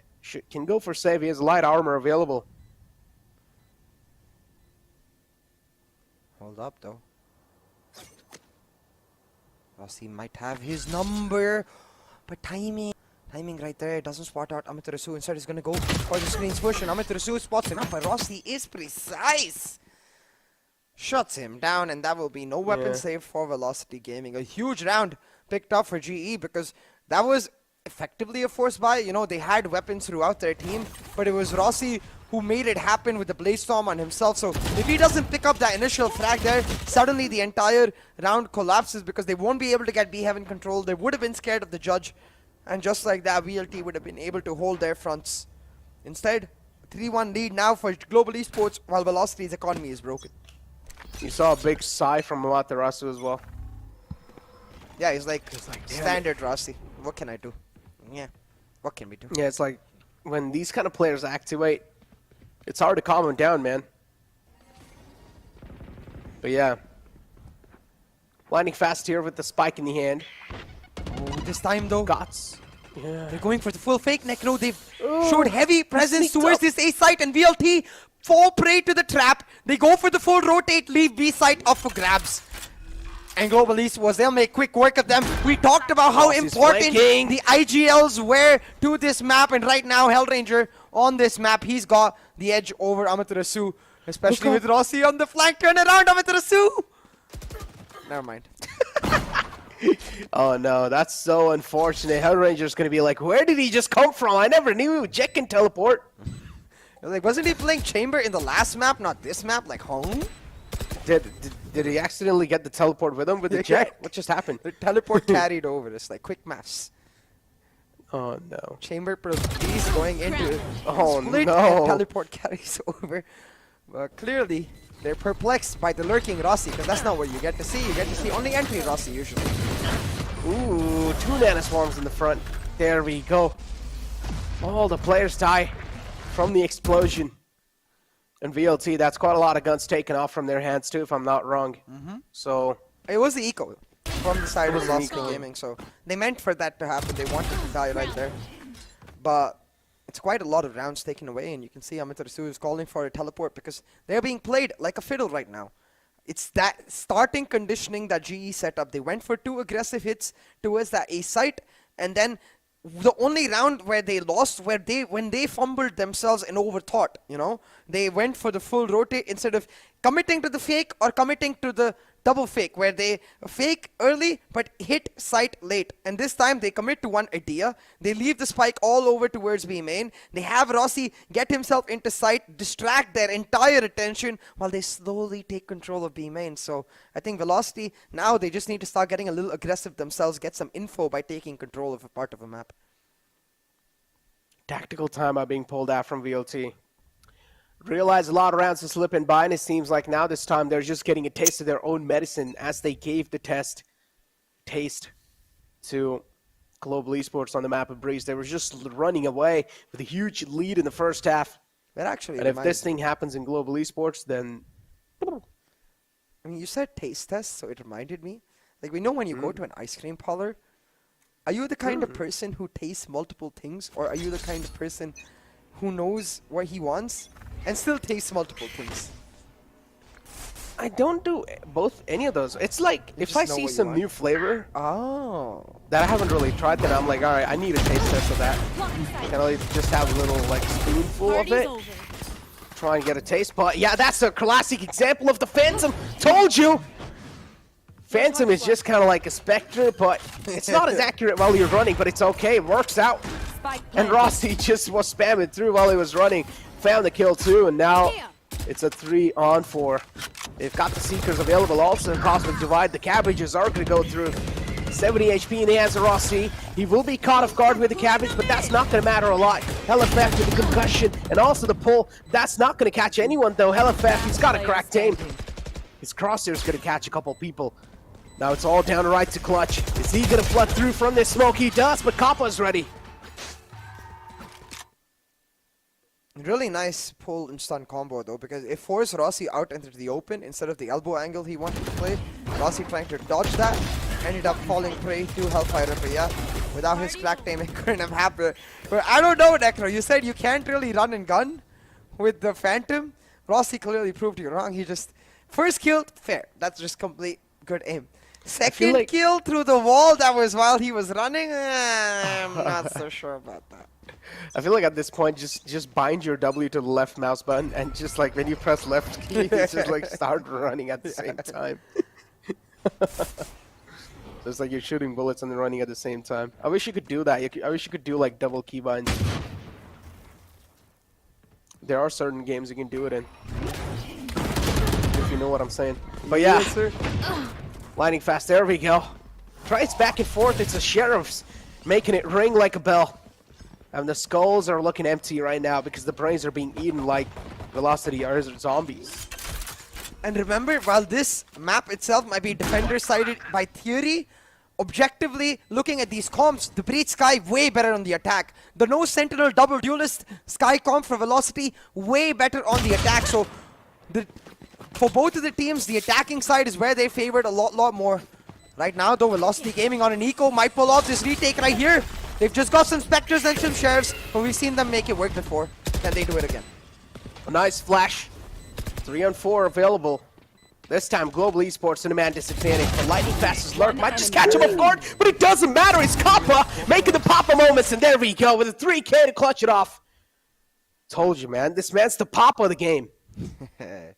Kappa coming up strong. Kappa coming up strong right there to make sure that his team doesn't get hit with a Thrifty and lose all of their momentum, because for a second it looked like Velocity might make it happen. But again, Velocity, they need to stop pulling out the Operator right there, because that is the only thing they have in terms of defensive utility besides the Raze, besides the Viper, I mean, which are standard for the double controller comp in general. When you're playing the double duelist, the Jet, it gives you the value of that secondary duelist to enter on attack, but on defense, the only thing she really provides is the value of that Operator. We're talking about value of the Operator. We saw some flash and dash plays from Rossi yesterday using this Operator. I think we might see it again because they're stacking and he has an Operator. Like, no, Rossi, don't do it. Like, it's so nasty, man. Just go. Dash again in the sight, Rossi. Come on. I want to see some COD action. Right there. That's the lockdown being pulled out. Also, the turret to play for some contact. Deathmaker, if you peek out, the turret's going to chip out a lot of damage. There we go. Trailblazer shut down. A nice concussion to follow it up. Kappa doing such a great job with the utility utilization. Instantly uses the Rolling Thunder too. An easy sight take in their hand. Flank goes down. Oh, showstopper from their hand. So many utilities or so many ultimates. Oh no, is that a joke? That feels bad, man, but hold on to that thought for a second. We'll get back to the joke, because right now, BLT going for the retake. Oh, he missed! The miss comes through, and potentially because of the gravity well pulling him out of his crosshair Oh my God, range. what is that? Rossi pulls out the knife. Rossi, that's the wrong knife. You don't have the daggers, man. Oh my God. Doesn't matter though, because this team That wasn't even the Rossi. That was Deathmaker. Yeah, either way, 1v2 on the map right now, and Ace pincered on either side. He finds one, just stick it, Ace. He doesn't. Run out of time. Yeah, just stick it in, man. Oh no. Okay, he just clutches it. But again, like, But still, in that just round, don't right? get the defuse. Imagine for a second if Velocity Gaming actually did not play on the back foot so much and rather try to take proactive control. If they keep giving like GE a moment to try and decide how they want to play, if they keep letting GE dictate how they want to approach this map, it will mean that at the end of the day, GE are on the front foot every single time, Necro, because that's what the Breach Sky comp excels at. It lets you set up Rossi for success. It gives you a ton of playmaking utility with the flashes to get him into those nifty angles. So what you've got to do is get into their face and deny them those angles from where they can playmake. VLT, they're happy staying back, and well, they're not going to be happy with that if this map turns out the way it's going.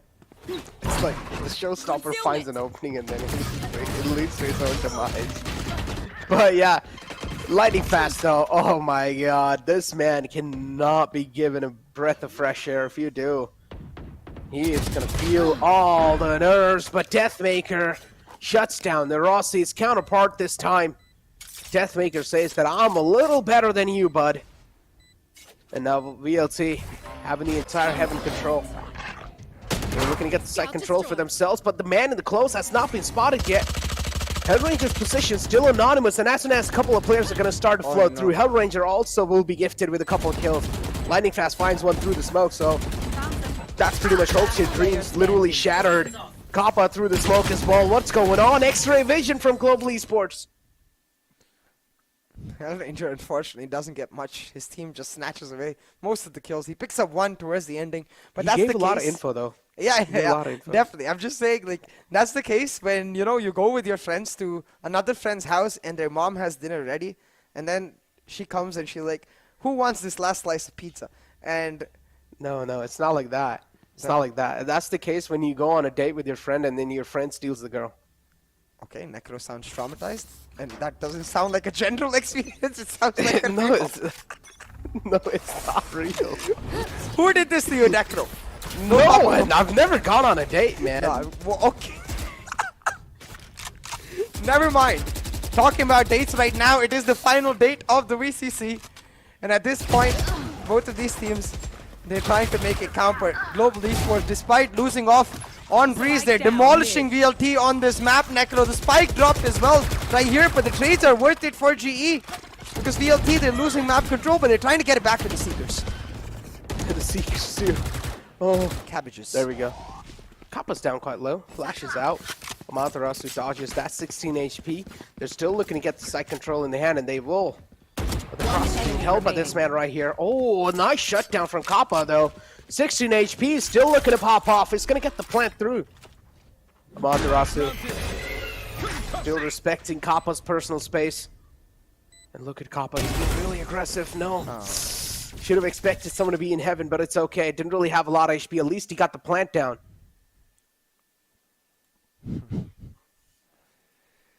The plant will give them some extra money, but unfortunate. Right there, I feel like Kappa could have clutched it out because he had the rolling thunder, but it was quite low. This time you can see VLT getting quite aggressive. I really like the reaction. As soon as they notice that the spike carrier has been dropped, they get the Seekers popped, they push in aggressively, and they force them to fight right then and there. That's what I was talking about in terms of proactive control. If you let GE dictate where they use that breach utility, where they use that sky utility, you're never going to be able to stop SK Rossi. He's SK Rossi. But at the same time, if you force GE into reacting to your push, then suddenly Rossi isn't as comfortable, GE isn't that comfortable, and you're able to answer back. Okay, Deathmaker. Slapped.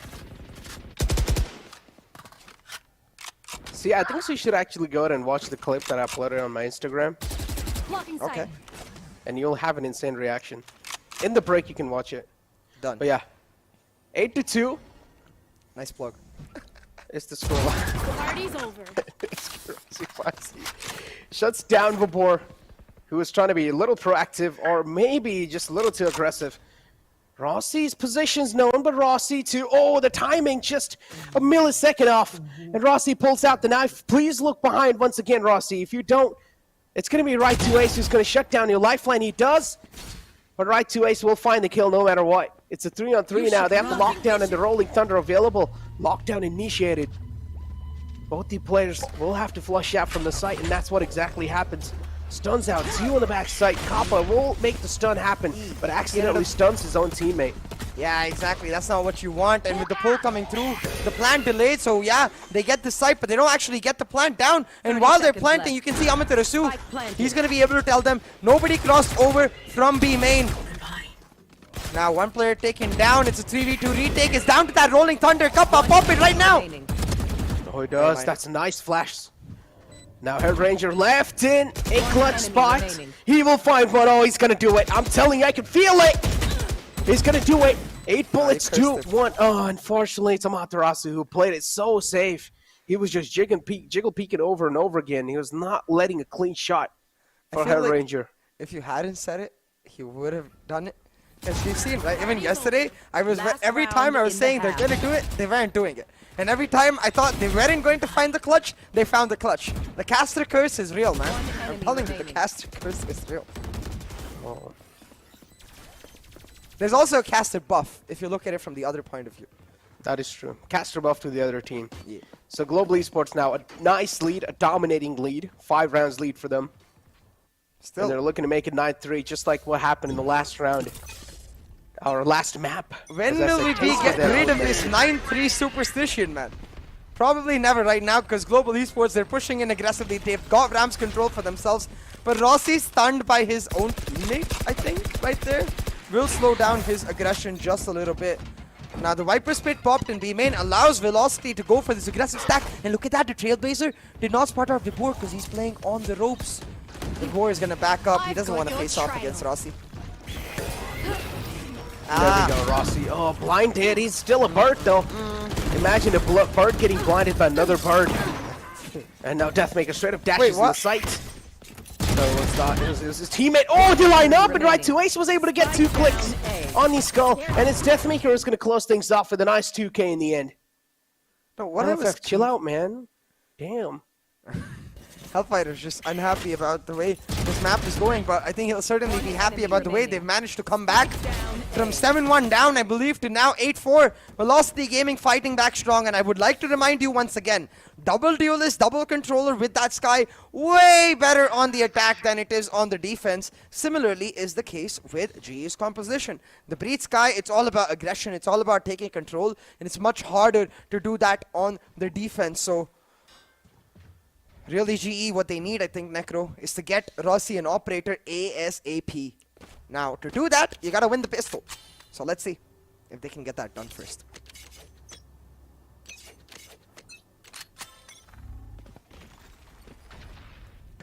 There we go. Skills with an aggressive peek on B. Just trying to gain some info, but VLT too, they're being so complacent. Nothing given away. Time does not work in his favor, so not a lot of info given away just yet. So VLT, they're going to sneak through, and they will have this control for themselves, but still the stars being placed. The wall was there, and Skill Summer downline realizes that fact. A nice heal to follow it up as well. Vibor does a great job opening the site, but the Sheriff's straight into the close range, and there we go. That's the first skull ringing. And Rossi says party's over because the party goal's being shut down. Has most definitely been shut down, but it won't matter as much to Velocity Gaming because look at the amount of control that Maker has managed to achieve down towards that tower area. Now, a single guiding light does delay him a little bit, but they're investing a ton of utility just to deny that Maker. But that's all on the basis of the fact that they've got Lightning Fast anchoring it down now. His turret taken away, he's relying on his nanostones, but I think as soon as VLT realize that Lightning Fast is playing on site, they just go for the full rotate since they've shut down the primary anchor of GE on that B site already. The Astra taken away, now they go for the full rotate. Kappa knows though, is waiting for them. There we go. One man taking care of Kappa. Crosshairs are ready, but it's the Spider-Man who peeks out this time. Second one as well for Rossi. Oh, that's not likely, but it's okay. He redeems himself anyways. 0 bullets for both of them. What just happened? 20 HP in the end. And there we go. Should be done for Ace. Yep, GG. Bruh. That was a abrupt moment. Yeah, F's in the chat for both of them. Yeah, exactly. Kappa's having a laugh about it too. Hellranger's like, lol, okay, how we win that round, bro? Both of them start reloading. Yeah, I hope we get to see that again. The skills, man, you can't get caught off like that. It would have been disaster for his team, but Velocity very patient. It's really weird though that they don't check this angle in the first place and shut him down because that's where we died. But yeah, that moment, man, what the heck? That's the kind of things that happens in my compy games. I don't expect it to happen in the grand finals of the VCC. Oh man. Hey man, a game is a game, okay? Not a compy, not a VCC grand finals. A game is a game. Are you really gonna compare my compy games? Oh, Rossi's stuck, but it's not. It's Rossi who's making them stuck. And it seems like he's just going to dominate from top now. 2-on-5. Rossi's HP not really something they can likely work off with. But again, is that going to matter? Deathmaker, Sheriff in the hand, looking to connect some skulls. And for now, it just sounds like a dream. A good one, too.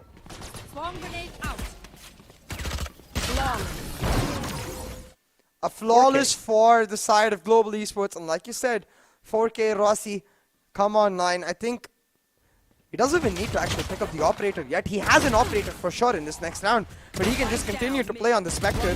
Try to hurt the economy of Velocity Gaming before he hops onto an operator himself. But given the confidence of SK Rossi, I wouldn't be surprised if he dropped that Spectre. But no, it's not going to be. He's going to stay disciplined. He's going to play with his team, stick to that Spectre, and play the pure bonus. Talk about playing the pure bonus. It's double digits on the board for Global Esports. This map is completely one-sided, CA. And now I'm scared for VLT in the upcoming maps, I'm not going to lie. Because Breeze, okay, that's really comfortable for them. Moving forward in either maps, though, VLT is a pretty solid team, and the map is split too. If they get destroyed like this in this map, then I don't know what's going to be expected. But hold on, maybe I'm just a little too quick with my judgments. Because this is where the actual man steps in forward. 2 quick kills for him. And this is where Global Esports will be pushed back in a passive note. But that's Kappa who finds another trade. Phantom Retreat in his hands too. It's a 3-on-4 now. Kappa making a 3-on-3. Kappa is on fire. And he steps up when his team needs him the most. He's the impact fragger in this game. It's just questionable to see why Vibor is even pushing in the first place. He hands over a free Phantom to SK Rossi now, and that could mean that there is a chance for GE to push back. A 1-for-1 trade, and now SK Rossi, he's got knives out, guns out, but Deathmaker, he shuts them down. But at this point, it does not matter, Necro. Even if VLT win this round, it's too much damage done by GE. They've lost 4 weapons, VLT. That was not worth it, Vibor. You should not be pushing there.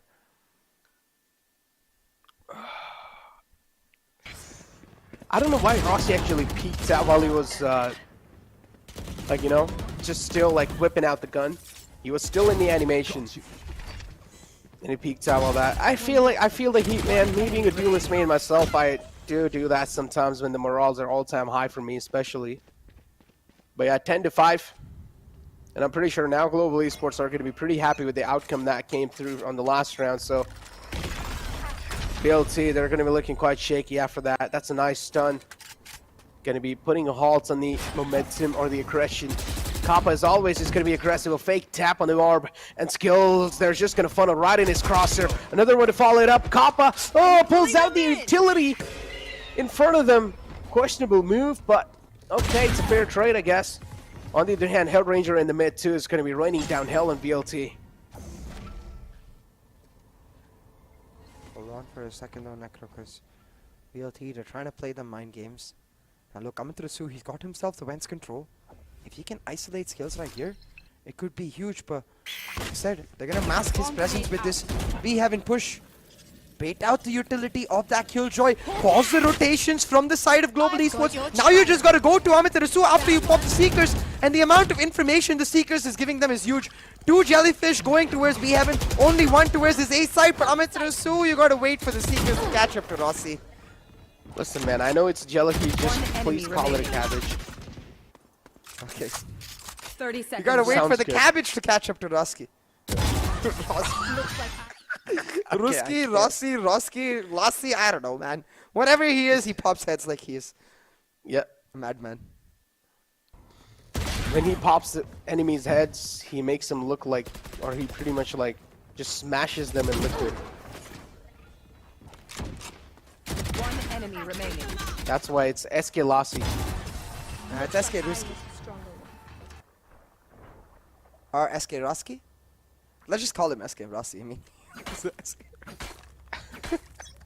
Either way, though, 11-5 on the board. Global Esports, they're starting to run away with this map, Necro. The economy of VLT is sure to be broken. They're on semi-buys. And it's down to Amaterasu to make something happen, because I will say Deathmaker seems to be somewhat missing from this map. Vibor seems to be somewhat missing from this map. It's in the attack, it feels like all down to Amaterasu to have entry frags happen, and that's never something you want from your Viper. What? GE ready to Spray respond. They transfer. pop the Rolling Thunder, and with some beautiful spray transfer, as you said, lightning fast, he's like, wait, I can be a duelist too, irrespective of what agents are playing. Exactly, it doesn't matter. Killjoy kind of has the voice lens for that too. Talkative girl, and now is also talking in game quite a lot. Remaining. But Kappa, there we go. Fair trade, but Lightning Fast is just tapping on Skulls. He wants them, and he will get those heads.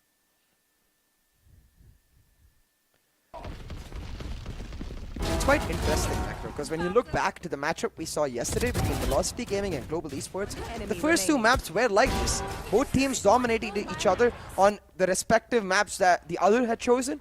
Today, they're dominating each other on their own maps. Velocity Gaming, a 13-8 win on Breeze. Now it looks like Global Esports set for something similar. But especially with Rossi on that operator. Boy, oh boy, that's going to be a scary affair. I hope they don't peek him. Me too. Match point for Global Esports, ladies and gentlemen. They're looking to make it 1-1 in the grand finals of the VCC. They're not going to let VLT take the trophy like that, but Amaterasu, for now, is going to deny it. Keeping the hopes and dreams alive for VLT even in this round. The man's quite close, and there you go. Hellraiser still looks behind him. The presence of mind's on point, and now he's looking to take down another man through. But it's okay. Global Esports, they have a lot of map control, and they're stealing it away from VLT. 3-on-2. VLT on the attack, still looking to get the site control. They will. The Viper's pit activated. And now HellFF seems like he has the intentions to flank all the way in the back in the defender spawn. And this is where Lightning Fast will be caught off guard if he doesn't look in the back in the nick of time. Look back, turn around, Lightning Fast. If you don't, that just will be it for your lifeline. The lockdown also destroyed. A heavy investment not coming through, but HellFF using the Cosmic Divide instantly, does not expect skills to be there. It's going to spray him out the game, and now it's a 1-on-2. Look at this spike, it's all the way down in B main, B lobby. Skills with a huge frag, shuts down Hellfighter, leaves Amaterasu all by his lonesome. Just like that, a dominating victory on this map for the side of Global Esports, make it 1-1 in this series. Where was the spike? Damn, Rossi is happy. What was going on? Rossi is happy. Makes a lot of sense, too. 1-1 is the scoreline, ladies and gentlemen. And, by the way, do you have any clue what mouse Rossi uses? No, but we can definitely slide into his DMs and ask him. I also think it's there in Liquipedia, because usually the information is there. But you said Rossi is happy. It got a line stuck in my head now, because Rossi is happy he made VLT think of their pappy. Who's Pappy? Pappy means daddy. Like Who's Spanish. their daddy? That's the point. They were so scared of Rossi. They're like, oh no, come save me, daddy. Okay, that sounded kind of weird. Moving forward, ladies and gentlemen, that's 1-1 being the scoreline. Now the first map of Breeze was taken by Velocity Gaming, and the second map of Split now has been taken by Global Esports. It seems like things are looking pretty even between these two teams. These two teams are equally matched, and this is the Val Classico, and this is the kind of affair we expect. But still a little one-sided affair from Global Esports. They were just able to steamroll it through. Velocity Gaming had no clue what was going on in the front. Yeah, exactly. Velocity Gaming throughout that first half, for a large portion, it felt like they had no idea what Global Esports was trying to do. In every single moment, it felt like they were reacting to what Global Esports was trying to do. And that's where I think they really lost the map right then and there. You can't give Global Esports the opportunity to control the playground. You can't give Global Esports the opportunity to be the principal game makers, the playmakers, to decide the tempo with which Split is going to be played. Because you can see that's where they excel. That's why they like the Jet Breed Sky composition. Not because it's meta, but because it gives them the comfort of making the plays when they want to, how they want to. Exactly, it gives them the comfort. And we talked about the comfort zone. If Global Esports feel like the map is really comfortable for them, they're going to start to steamroll it through. No matter what map is it, what map it is. Oh my god, I'm just like mumbling a lot of words at this point because the first two games are pretty solid, not gonna lie. No matter what map it is, if Global Esports do find that comfort zone for themselves, then they're just gonna start to dominate it through no matter what it is. Because yesterday we saw the same thing on the map of Breeze. Even though Velocity have been looking pretty phenomenal on the map of Breeze, still Global Esports were able to smash it through and get that victory in their hand. But for now, let's take a look at the scoreboard and let's find out how the storyline looked like in the previous map of Split. And there we go. VLT Right to Ace, of course, is going to be the top fragger on their side. And with 16 kills and 14 deaths and 1 assist with the ACS of 251. On the other hand, SK Rossi, of course, just popping off with 25 kills, 13 deaths, and 5 assists with the ACS of 388. Yeah. At this point, I think SK Rossi clearly establishing the difference for him and his teams, where at this moment, it does feel like as a unit, Global Esports just haven't got enough practice on different compositions, on different playstyles, which is why they don't look as good adapting to a different team as they did on this map. And I really do think I want to see that evolution from Global Esports. Well, we all know that when they play this comfort, they're so damn good. I'm starting to wonder, when do we get to see the next level of GE, the Super Saiyan form of Global Esports? Because, well, Rossi certainly seems to have found his Super Saiyan form.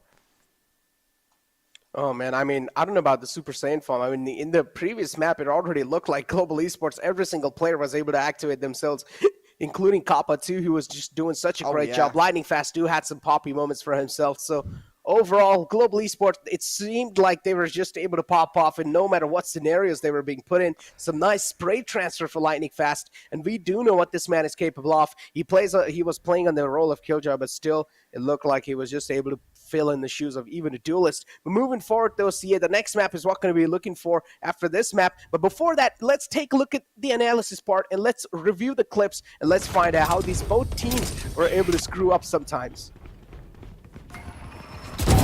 Oh, pause right here. So this is the round where I was talking about the conditioning factor. This is the bonus of Global Esports. You look at the amount of control they have on A.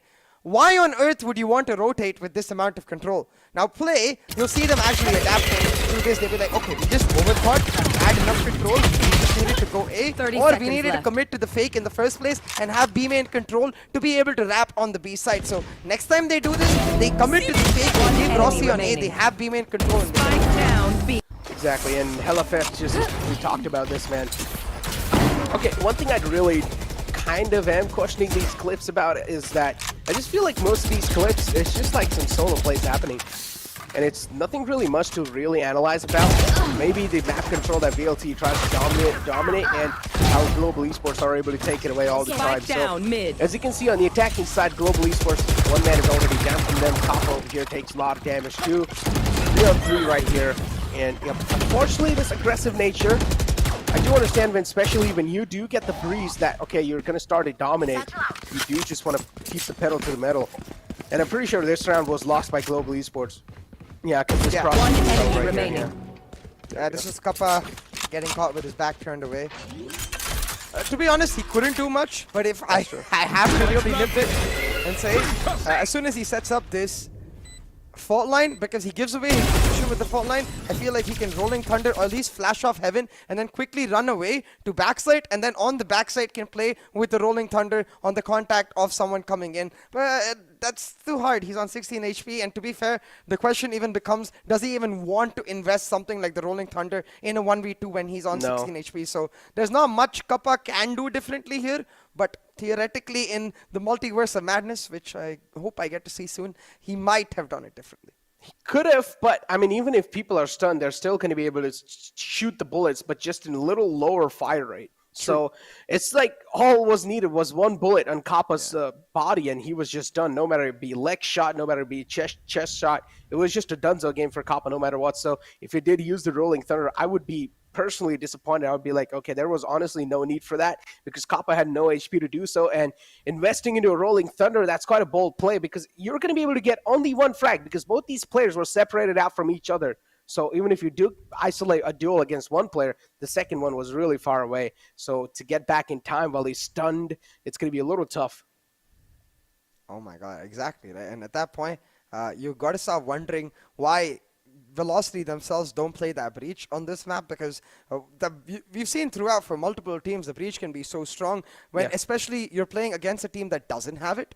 Yes, don't get me wrong, Velocity are very good with their composition, but today Global Esports proved that as long as they're able to maintain the aggressive playstyle of the breach, as long as the breach gets to do what he wants, well, you can see why the breach is in general a very confident character. He's the kind of agent that controls the pace of the map, and in the hands of someone like Kappa, who is the ideal support player in my opinion. He does everything perfectly for his team. He sets up Rossi for success. He's like the Robin to Rossi's Batman, but a way better Robin than anyone would have ever imagined, because even though Batman gets all the success, all the stars, all the night lights in the sky, it's actually Robin who gets the work done and sets him up for success. You mean Alfred? Actually, I like that one better. Alfred, yeah. Because in the back scenes, he's the one always in Batman's ears. I like Alfred a lot too. So I like that exactly. So I feel like he's the one who actually deserves. But yeah, moving forward though, CA, overall, things have been looking pretty well in this map too. For Global Esports, able to make it 1-1, and they were able to steamroll it through, just like VLT weren't really able to steamroll through, because later on we saw Global Esports kind of catching up the pace against them, but it was too late because they gave away too many rounds in the first half. Moving forward, taking a look at the damage stats as well, 14.63k damage from the side of VLT, but Global Esports have lead the charts with rest of else. Yeah, exactly. And it's quite interesting that you look at the damage factor, it's higher for Velocity Gaming. I think it really tells you the tale of the compositions. Where Global Esports were more focused on site burst, were more focused on map control. Velocity Gaming were able to get better chip damage, mostly because of the fact that they had a Viper, right? So the Viper inherently means that you have more mollies. The Raze as well combined in, which Global Esports doesn't have. You do better chip damage, but the chip damage don't mean nothing when Rossi's popping your heads. All it takes is one shot for Rossi, whether he's on 10 HP or 150 HP. Exactly. It just depends if Rossi's going to dip his hands in chalk powder and slap you. Why chalk powder? Because, you know, you can like actually see the impact with your eyes. I'm pretty sure at the strength with which Rossi slaps your face, you're going to see the impact without chalk powder. But chalk powder is just to highlight it, you know. Highlight's always good. That's why makeup's Talking are there. about highlighting, chalk powder was most definitely used to, you know, like crime scenes, they trace out the location of the body with the chalk powder. And that was VLT's body on this map. Wait, have you seen demolished, Necro. Have you seen the slapping competition that happens? Oh yeah, and I they love dip their that. I hands in love those that. there was chalk powder and they just slapping each other. But yeah, for now, it's the second map out the gate, ladies and gentlemen. The scoreline between these two teams is 1-1, and this is the best of 5 series, so that means we still have 3 more maps to go. If a team is able to make it 3-1, then okay, it's just going to be a 4-map series. But for now, it's time for us to take a break. We'll be right back. Welcome back, ladies and gentlemen, to Meet the Conquerors. For the best, we've got to catch up with the best, so we've got a great IGL, Hellranger coming in, the captain of Global Esports as well, and I'm excited to hear what he's got to say.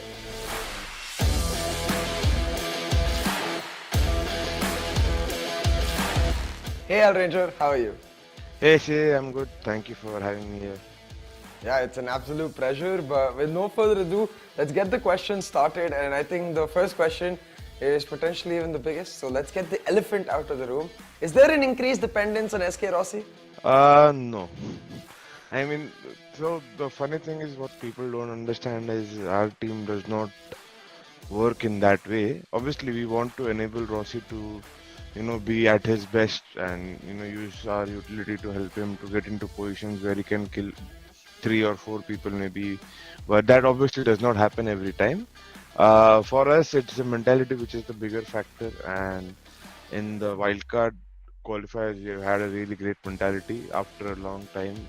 So I think that is what matters more for us, and everything else is just outside noise, so we just don't care about it. I can understand that, definitely, especially given that you guys, the entire style you play is supposed to be around that. But I do want to ask, after the recent loss in VCC Q1, what was the atmosphere like in the team in the boot camp?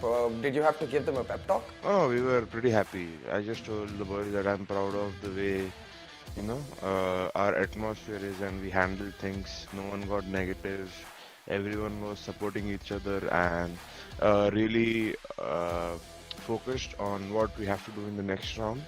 Obviously now we have made it to the grand finals. I don't think it matters in the bigger scheme of things. I think what we do right now will matter the most. Now, one thing that I was personally missing too in the GE versus VLT game recently was your breach on Haven. So I just want to ask about that. What happened? Why not a breach on Haven? It's not about why not, it's about we can pick it up anytime and play it, because we know as a team how to play breach, but everyone knows how we play.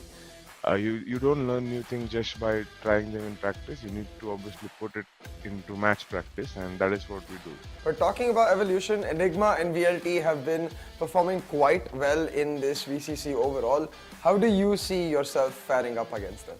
What happened till now, obviously, they've played well, both the teams, but it does not matter. Like, we can beat any one of them, and we can also lose to any one of them. It just happens so that who plays better on the day. What are your personal expectations and Global Esports expectations from the finals? Oh, both, like, like both the expectations are the same. We are the defending champions and we are here to defend our title and nothing less. Well, I won't be happy coming in second place and qualifying for the APAC playoffs. I want to win the entire thing. Any note to the other three teams that have joined you in that finals weekend? We have done it once and we are here to do it twice, so you guys need to watch out. For now, thank you so much, Hell. It was an absolute pleasure having you on for the interview. Thank you, CA. Thank you for inviting me and making the time.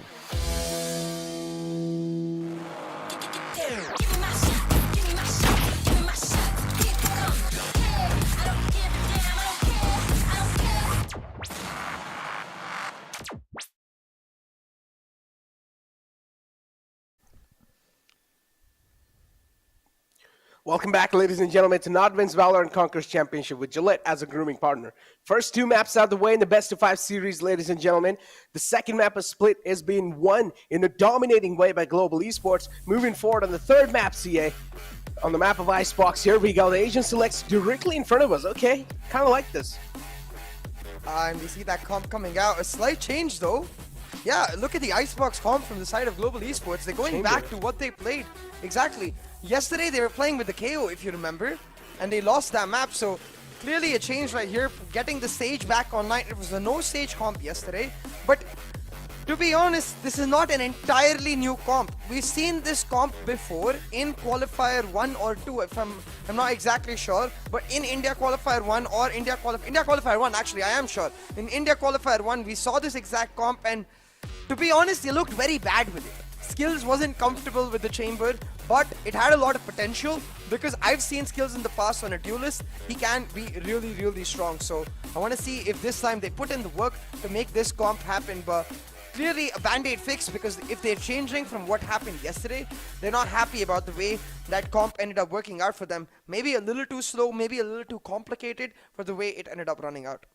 I mean, it does look like, though, Skills has been on his peak performance over here in the VCC, at least in the Grand Finals. So I feel like maybe on Chamber, Skills can be the best man who's going to be playing it, because Skills is one of those players who's really good at lurking, and Chamber can also be absolutely phenomenal when it comes to the lurking powers. So I feel like Skills is probably the best man to play Chamber role on. But again, as you said, it really does come down to the comfort factor too. Has he gotten enough practice on this character itself? And I'm pretty sure he has, because at this point, it's been a long time that Chamber's been in the scene for a long time now. So at this point, each and every single player should have gotten enough time to practice on a player like Chamber. So I'm expecting Skills to actually put on an absolute show.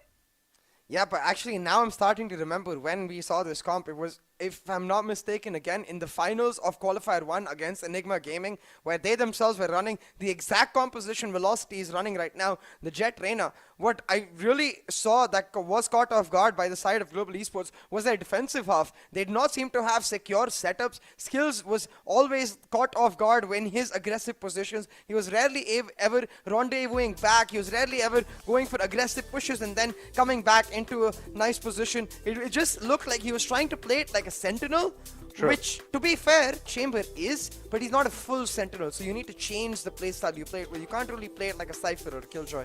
That is true. Look at this. Hellranger's already been to the washroom, so no bladder breaks in this map. Hopefully it's not. Hopefully there are no, though. But yeah, as I said, Skills has been on his peak performance in the Grand Finals here in the VCC, so makes a lot of sense that why he's playing on the role of Chamber, and I feel like he's going to do absolutely phenomenal if he finds the breath of fresh air for himself. Moving forward, though, CA, last night I was having a talk with my friends, right? And we were saying that, okay, Chamber isn't really honestly that much being played overall, even in the competitive games, right? Because I've been playing a lot of competitive games myself, and I haven't really seen a lot of Chamber players, unless if it's me who's playing.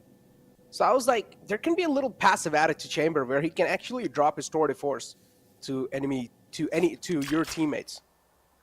What? No. He can't drop his tour de force. It's his ultimate. No, that's what I said. But there should be like a passive that he's able to like get his ultimate up. No, he'll be broken. He will be? Okay. Yeah, like imagine if he can drop a free operator, you just ult farm him in and keep giving a 4,700 credit better operator every single time to your primary op player. Nah, that's broken, man. We're talking about broken. Amitarasu was key to BLD's success yesterday. He's looking to make it happen once again. And he's done exactly that, created the space for his team, and they should be able to get the plant down. Oh man, there we go. Right to Ace 2 to follow it up, and now what just happened? Blink of an eye and everyone's down, and this is why I said Skills is the best man to give the chamber roll on. And he's already making the skulls ring. First one's rank, now looking to give the missed call to the second one too. But still, Amaterasu is going to be playing really safe here. He's being disciplined as ever. He's not going to expect him to peek out just here. Skills is unfortunately being trapped. The spike now goes down. That's a lot of time being taken off. One bullet is going to deal 55 damage, but this time he misses those bullets, and LFF takes a full advantage of that. No charges left. No You charges can see left. Hellhef. Yeah, we can see Hellfighter. You don't have to heal anymore.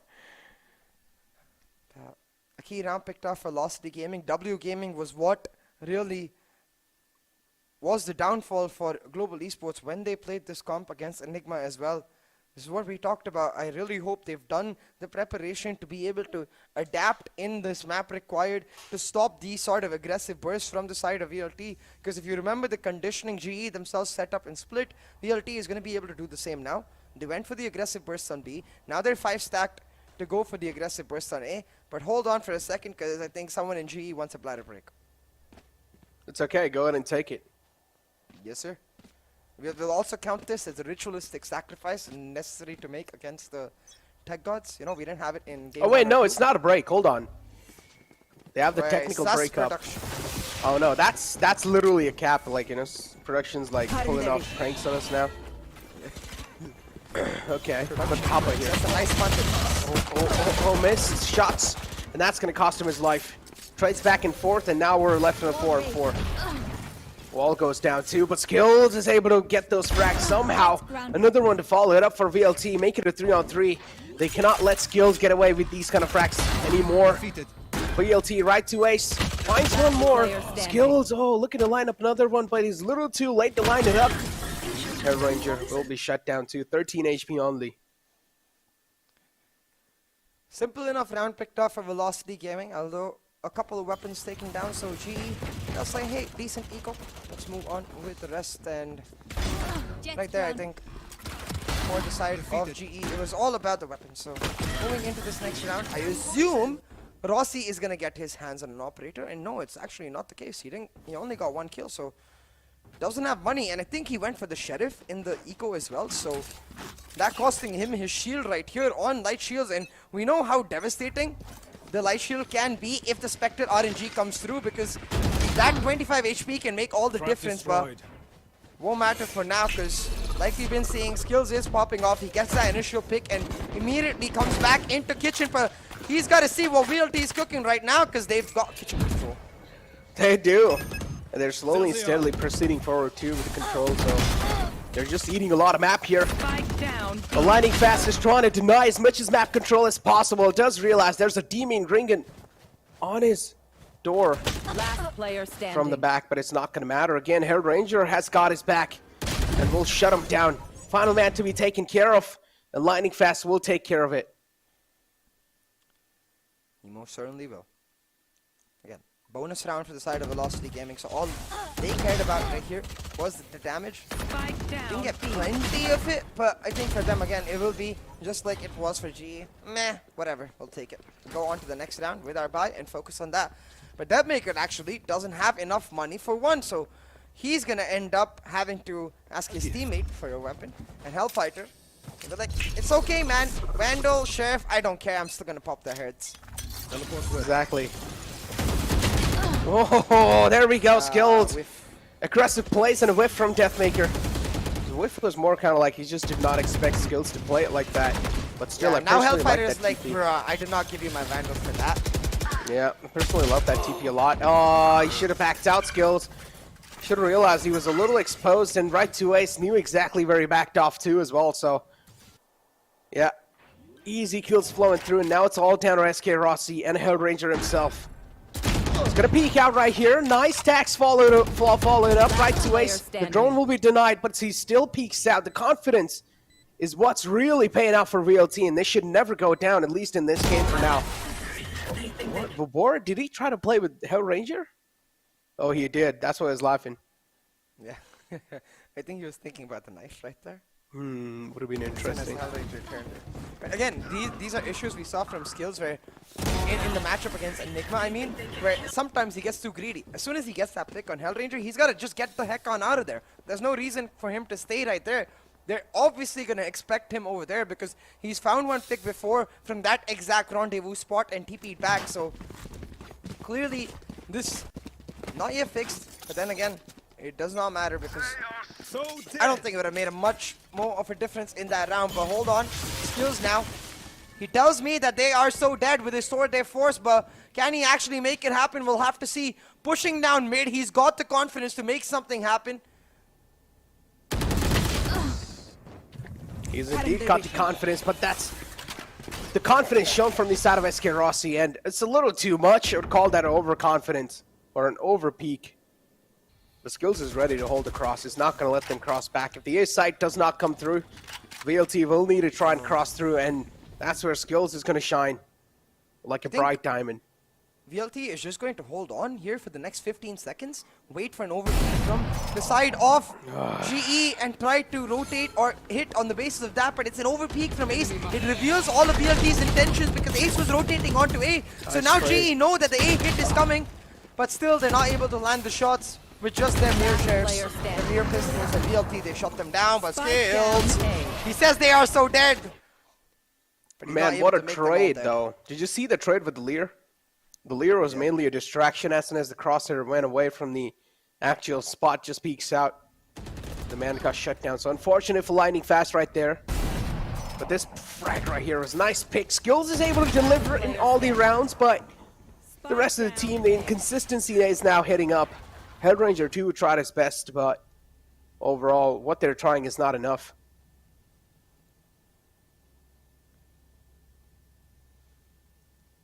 Tactical timeout right here for Global Esports, and they struggled on this map yesterday, Necro. They seem to be struggling on it once again. It was just the eco in the last round, I'll give them that. They should have the full buys right here with Rossi on the operator. But they've got to win this round. There is no two ways about it. And again, highlighting a prominent issue is the fact that all Velocity is doing, they're not doing complicated strategies. They're not trying to fake overall. They're taking control, they're waiting, they're letting GE do something, and then they're getting onto site. It's just simple fundamental Valorant, which GE for some reason is not able to answer to. And I think it's a lot to do with the fact that they don't have a KJ, because the general playstyle on this map is rely on Viper, rely on KJ when you're on the defense to delay the plant. You delay the plant enough, it's an easy retake. But without that, very, very hard. See, I think so you need to get a talk with the rec streams right there. Why? You need to tell him, man, what's going on the screen. Yeah, that's his job. I'm doing my job, I'm casting. No, while you're like sitting back and relaxing. I'm not sitting back and relaxing, Necro. I'm hyped up for this matchup. When you go home, I'm saying. Yeah, maybe ever. Yeah, that's what I'm saying. But yeah, moving forward though, right here. Oh, back exposed. I'm definitely hyped up now. Yeah, that's the back being cut off right there. And Deathmaker now, oh, he pretty much smells it. And there we go. It's going to start a dominant forward, but Kappa with the shorty shines through and also gets a Vandal in his hand, so that's a big Vandal too. Gun retrieved, and now they can try and play off of Hero Vandal. Are they going to give it back to SK Rossi in his hands? Resurrection's available for Lightning Fast at this frag. Not found just yet. We'll back off. Headhunter's out too from Skills. He was looking for a headshot, but nothing really given away just yet. The Resurrection's available on the side of VLT too, so are they going to go for it or not? Side control should be there without any doubt. Overpeak coming through from Skills and being punished instantly. They are able to get the plant down with not much contention. Lightning Fast position unchecked, but it does not matter. Because Deathmaker with a helicopter flick himself shuts them down. Now Hellranger left on his lonesome. Still finds another one. But he has no idea where Amaterasu is. His last presence was on A, so he's checking screens. But Amaterasu, actually, he's gone for the full rotate. And he's going to play this in a disciplined manner. He's going to be like, okay, Hellranger, we respect you. We know you can hit headshots. We're going to play together and not give you a chance for the duel. Hellranger, you're trying to break the wall. Time's running away. And right to Ace, repositioning himself and catching Hellranger off guard. VLT another round on the board, and they're running away with a huge lead here, CA. Something must be done. Rexstream. He tried to call out a tactical timeout, but it seems like the timeout just did not work.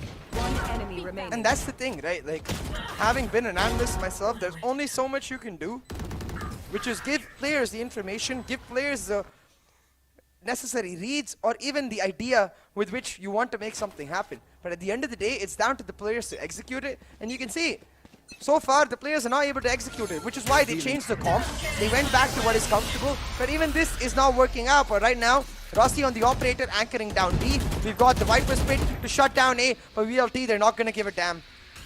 They're just going to wait for the cooldowns of that recon to come back and I think push it right here. I don't think they're going to go for the full rotate unless they get don't peek out. That's a good... Oh, no. Ooh. He actually spots him too. Oh no, so he's stuck. But okay, he's got the teleport. Instantly TP's back to safety. A lot of utilities to flush him out. And that's what they're doing, look. I think so. Yeah, because they have the Hunter's Fury as well as the Resurrection, right? So you can use the Recon combined with the Hunter's Fury to clear out the Viper Spit itself. And in case someone dies, you have the Resurrection to bring them back up after the plant. Did I see Odin? Yeah, Kappa has an Odin. Oh, this is going to be a fun one now. He's going to look to mow him down. Odin the lawn mower. Odin the brr brr brr. 30 seconds left. 30 seconds left in the clock, and now the execute must come through. Velocity, they've bot caught a lot of time, and no, they cannot give these solo peeks away. And Kappa with the Odin too. It's gonna go brrr in the smoke. He finds one. And now he's looking to sneak away with another one. That's the Viper taken off. 1 HP. Oh, the DK is what was a little problem, and right to Ace gets caught because the DK hits him hard.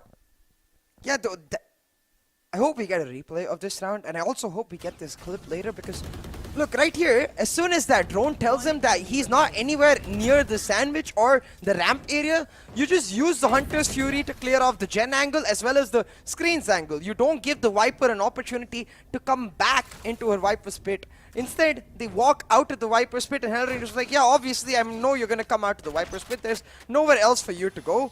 I think the proactive usage of ultimates was important for Velocity in that round, but they tried to walk in, they got shut down, nice, and Rossi's going to make it 1-for-1 and do it again. Oh, and Lightning Fast to follow it up. Still the man advantage in their favor. So Global Esports looking really good. Rossi again on the aggressive angle. He holds the same angle again. The Resurrection comes through, and Rossi's going to find it again, but the trade's there this time. Oh my god, the Odin is not going to stop spraying. It's really hard to stop an Odin player like that. Kappa will flow through with another kill. I'm pretty sure at this point, if I'm VLT, I'm getting annoyed by Kappa. It's a 2-on-3. Kappa clearly having a man advantage. Has dealt a lot of damage to right to Ace, but still a great reply from him. He's also getting healed by the Sage. Oh my lord! He's just clicking on skulls right now with the Phantom. He's making it look like the Phantom's got the power of Vandal. And Held Ranger, the only man left alive. They're trying to make a dream come true, to try and make a dream come possible. Which looks pretty impossible, at least for now. They're playing it to perfection. The crossfire is there. Oh, he's able to shut down the peak from there, but he has little to no idea that right to Ace right behind him. And I do agree, Necro. I think before, at the start of the round, VLT must be thinking, bro, come on, you can't be spamming. And then right to Ace pops the heads and be like, come on, teammates, you just gotta pop his head. It's very easy peasy. Lemon squeezy, you know, let me show you how it's done. Pops two more like it's a piece of cake and shuts them down right to Ace. He definitely had the right to Ace in that round, but he just got a 3K. I think he's happy with that though, because look at him, he's popping off 12-3 on the board. Definitely being that difference maker. Well, Kappa once again pulls out the Odin. He's not gonna stop. Oh, he spots the knee. And now he's looking to shoot the kneecap. Deathmaker on top of the team. Presence is given away. He's also trying to be really dominant. Dashes away in the nick of time. Rossi will be caught fading away with the Hunter's Fury. But this time he straight up funnels into Lightning Fast. And Lightning Fast greets him with open arms. 2-on-3 or 2-on-4. 19 HP in the hands of Kappa. Odin's out too. Odin's going to dish out quite a lot of damage if they give him free picks. He's also getting healed up, so that's a good thing. The 4-on-2 certainly seems possible if both these players decide to line them up. Yep. But they have quite a lot of investment done already. The Odin's quite expensive, so they can't just let it go like that. Yeah, 3,200 credits for that. Smashing And weapon. also an op. Wow. Yeah, exactly. So the two most expensive weapons in the map, in the game in general, saved. That's a worthy save, but what's not worthy is the fact that they lost this round, and you can see VLT, they're trying to hunt them down. A single weapon taken away will be worth it for VLT, even if they lose all their members. Oh no, he's being pushed from all the different angles. He's being hunted down, but it doesn't matter. It's the power of Odin. You can't challenge it like that, Deathmaker. What are you doing? That's the Odin right there. It has one of the most highest DPS.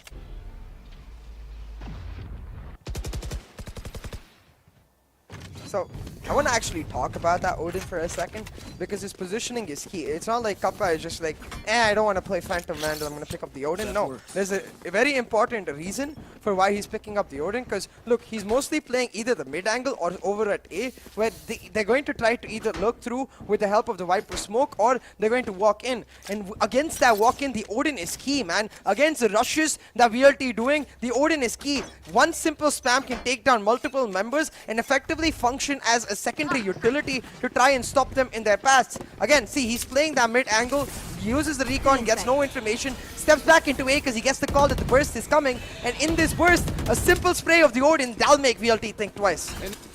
There we go, all the players are just flooding through on the site. One man gets tagged with a drone. Oh, skills though, still is able to find those kills. Global Esports, you can't let these two men sneak away with these kills. Frosty misses an operator shot, but that's just a warning one. Second one missed too, but the rest of the players from Global Esports, they're on fire. An aggressive peek, but this time it's not going to work out. LFF with a hero play saves the entire team. Deathmaker, I feel like he's the cheerleader of the entire VLT squad. He's so, how do I say this nice? He's so prolific with his movie. He's very emotional. He's very cheerful. No, he is cheerful, but at the same time, I mean, like, in terms of being the cheerleader, he expresses his emotions very, very well. And it really does feel like, because of that, the entire team gets pumped up. Yeah. Someone really give him nice. those sparkly things in the hands too. So like whenever they win their round, they just start cheering. The only sparkly thing Deathmaker wants in his hand is that sexy looking trophy. And right now, VLT, they look like they might take a 2-1 lead and make it happen, but we bore. You cannot be giving away free peeks like that, especially when you're the sole controller on this map. Without that Viper, the aggression from VLT, very, very hard. But they're going to use this presence from Deathmaker, which hasn't been spotted. Oh no, Kappa. You got to check the angle. He did. Oh, now I think he spotted out his legs, yeah. But amongst all of that chaos, look at Amaterasu and Hellfighter. They sneaked into this A side. They can wall up and get up 3 plant. There we go. There's no controller available, but still Amaterasu is able to sneak in quite deep. Nice distraction caused in mid. Every single player from Global Esports Spike distracted. down A. But Hell Ranger, what a shot! Did not even get to see that was that quick. A nasty wall's being erected on the site now. It's going to be hard to get any sight lines on the site. Hunter's Fury out from Kappa. It doesn't matter if it's a wall in the way. The Hunter's Fury will just straight up rip through it. Final man alive, right to waist. It's more kind of like right to clutch. Finds the first headshot, but that's all he's going to get from that. I wonder if he just stops playing the Phantom now. He's like, bro, come on. But to be honest, I don't think he could have achieved the same spray transfer if he wasn't playing the Phantom. So, yeah. Last round. It is what it is. I would be frustrated if that happens with me. It's like, are you kidding same. me? It's like if I have a goddamn Vandal, he dies right there. Player standing. I do want to take a second to talk about the fact that right to ace looks so much more cracked in general this VCC than it looked last VCC. And I want to add to that fact the simple knowledge that we have of his routine being completely changed since the last VCC, you know. He started attending the gym a lot.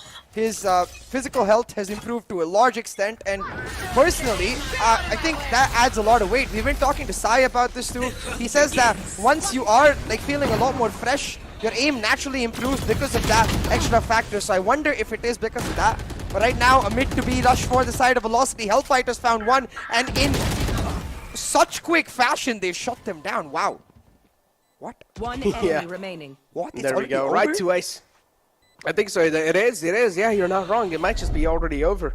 Lear's out. He's not going to shoot Lear just yet. But oh, he still whips the shots from Amaterasu. But it's okay, at least they get the resurrection up. So 9-3 is the scoreline, ladies and gentlemen. Is it going to be the curse, or the curse is going to be broken by VLT? Man, we'll be finding out in the second half.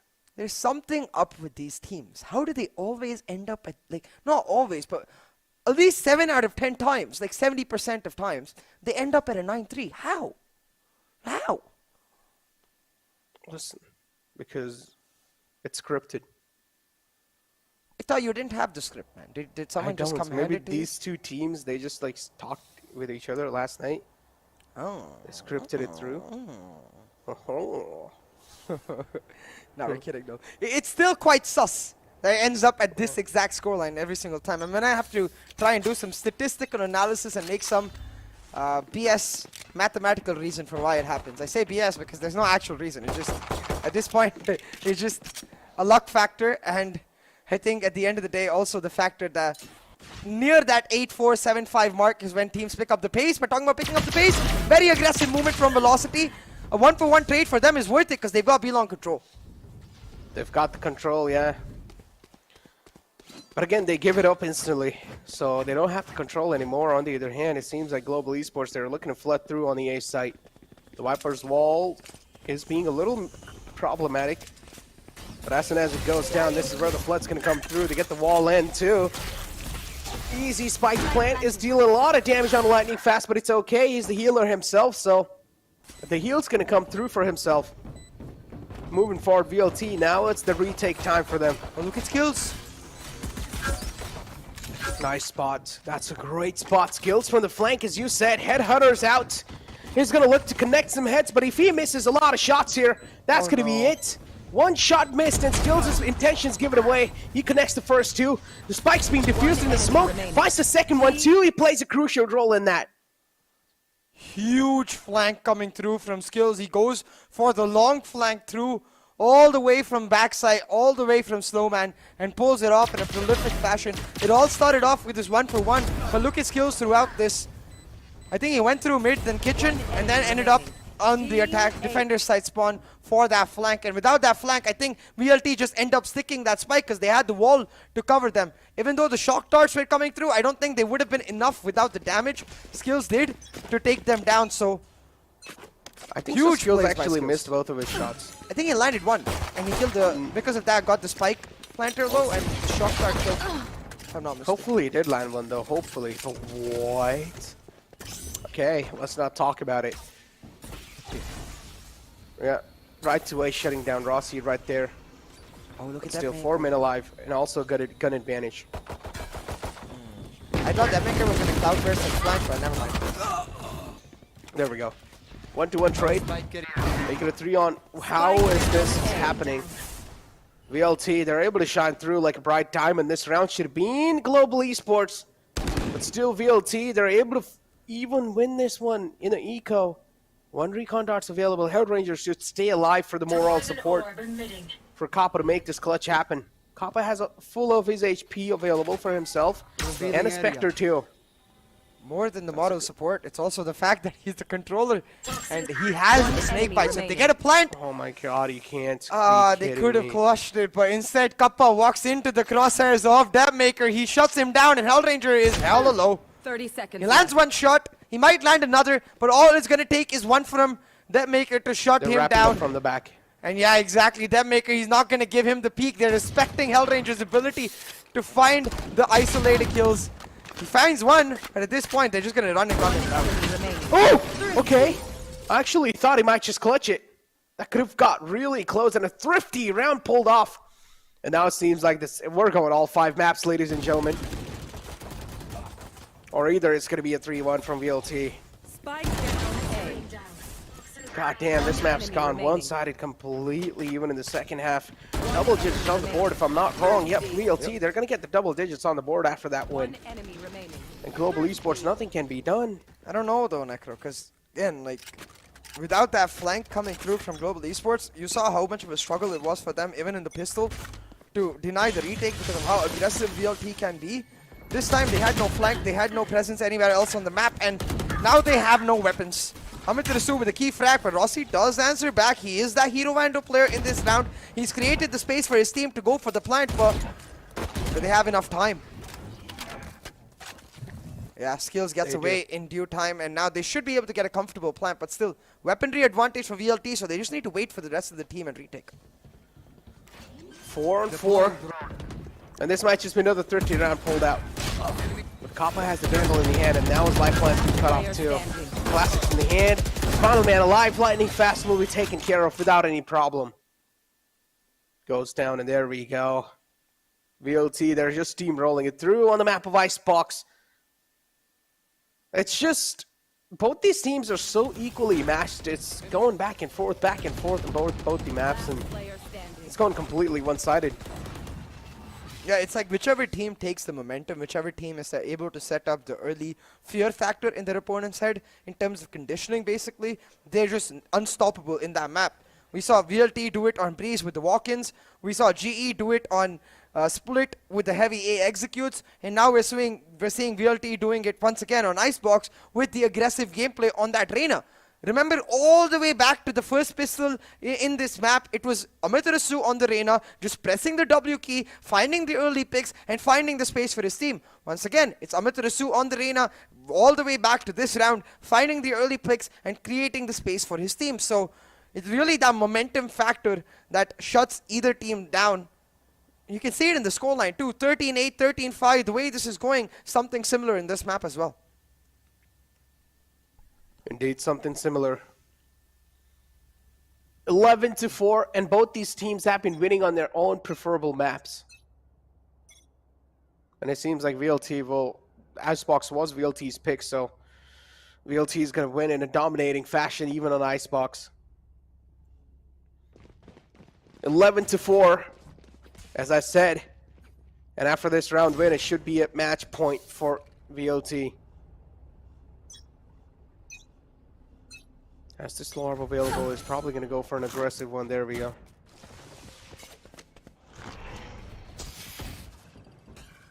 Oh, it's a B take. Quick one, too. VLT should get the read on this one because Skills is available to flank again in mid. Exactly, Skills going for that flank, but GE go for the burst with the Viper's paper. The shock dart is key. Skills has been taken low, and so has his team. Now they should be able to get the plant, but look at Amitarasu with that Reyna. He can find one dismiss quickly on out of there, but he has no idea where he is. He runs into the wall instead. Lol. Yeah, kind of confusing. There's just too much smokes to deal with, and Skills with the flank again strikes. 24 HP, not a lot, but SK Rossi too lurks around. He's finding the praise, he's finding the victims, and Vobor tries to go for a defuse, but he also gets spotted. Skills with the flank is able to do so much damage, or so much problem. He's able to cause so much ruckus. And VLT left unsettled in this round. Deathmaker should go for a safe, but the problem is he gets scanned by the recon door. There, it should be it. Yep. Damn. Jet being toxic. Spike planted. Right here, though. Imagine if the dismiss actually works. I'm looking on the map. Yeah, he's trying to go back, but he's walled off, and he's like, wait, what? I'm supposed to have space right there, but he doesn't. There you are. Shit. So a key round picked up for the side of Global Esports. Still, with Velocity winning a Thrifty and then playing the bonus since that Thrifty, effectively, it means that they're only now investing all of their money into a buy, so they still have one. But if they lose this one, it will mean the comeback most definitely on for GE. Now, an aggressive push in for Rossi. Devmaker tried to match it, but he dropped down immediately. He doesn't want to risk the fate of his team on this map. And that's a good decision. Yeah, he indeed doesn't want to. That's going to be the shock darts pulled out. Darts out in mid. There you go. Skills as always. He's able to flow through like water. Traits are there, but he still takes care of Amaterasu, who's been the most difference maker in the squad of VLT. He's been able to pull off some insane plays right there. Another sphere is available in his hands too, but right to waste this time, the cracked aim does not shine. He will be taken care of as well. Deathmaker now looking to make something happen. Two nice frags on the board. This leaves Global Esports in a very unsettled man left alive. SK Rossi and Kappa. Or more so you call him the clutch paw. He's gonna walk in, walks out the first man. Whiffs a couple of shots on the Deathmaker, but LFF from the flank again will make it rain. Hellfighter with the flank. Velocity Gaming with the round. And the match point right here. 12-5 on the board. Velocity Gaming want to once again take the lead in this series now. Unlike most series that these teams have played, this is not a BO3, so winning Icebox will not mean the end of the day for Global Esports, but it will mean a huge lead for Velocity Gaming, huge momentum going into Bind. Because if you remember, I was talking about how, in my opinion, Bind isn't as much of a power pick for Global Esports as Split was.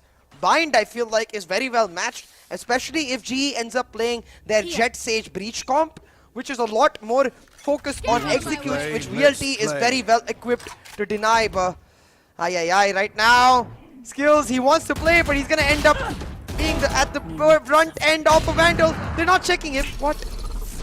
Why? Oh. TP's back time. Spots a little shoulder. LFF. What?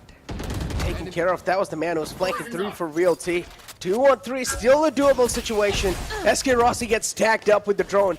Blade storms out for this man. He's looking to drive by, peeks out, and a nice shot out of right to Ace. Him taken care of. Second one to follow it up as well. He's just lining him up like it's nothing.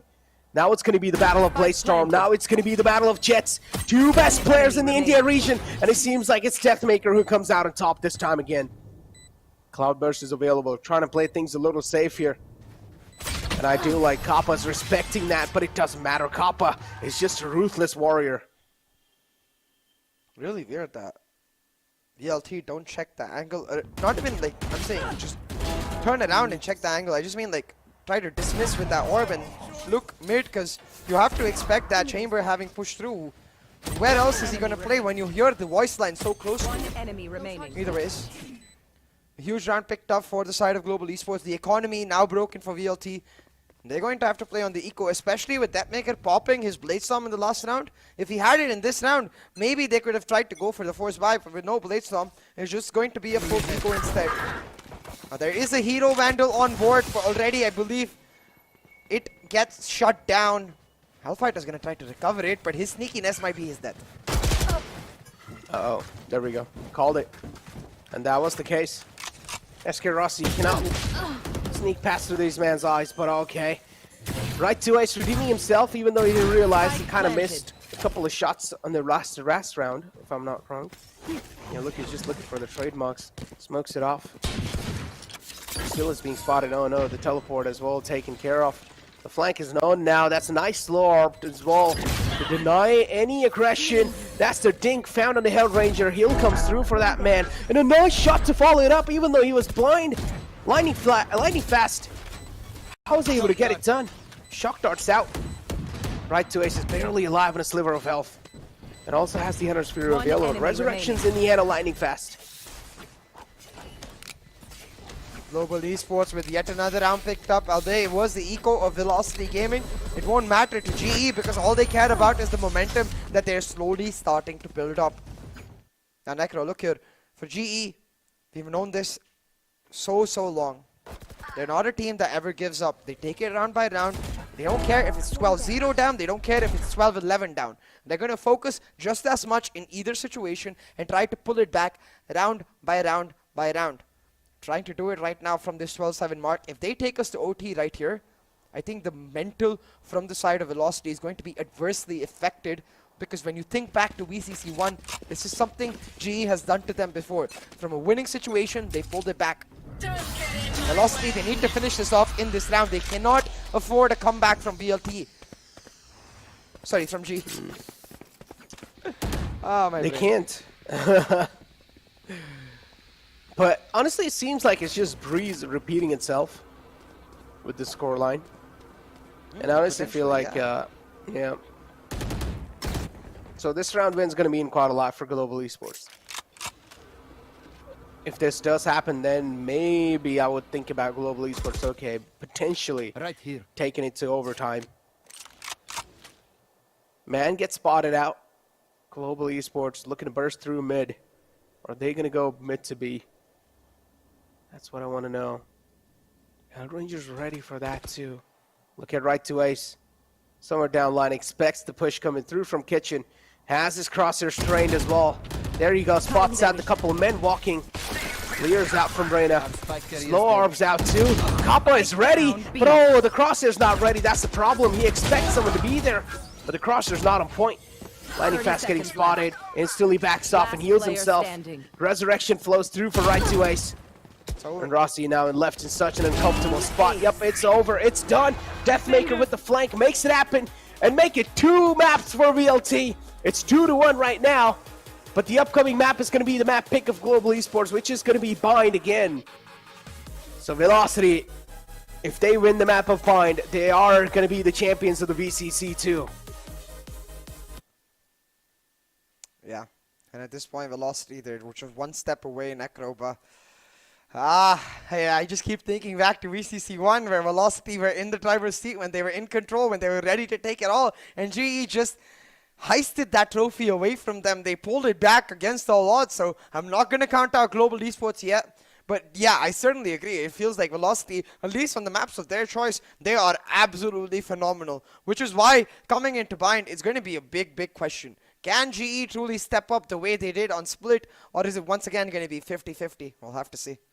I don't know, man, because both these teams are able to dominate on their own map picks, and up till now, it has been like, okay, so if we look at how things are looking like on the map picks, I feel like Global Esports should be able to win that map of Bind. They have been looking pretty flawless too on it. They have been looking recently pretty strong on the map of Bind too. So I expect Global Esports to go ahead and take it.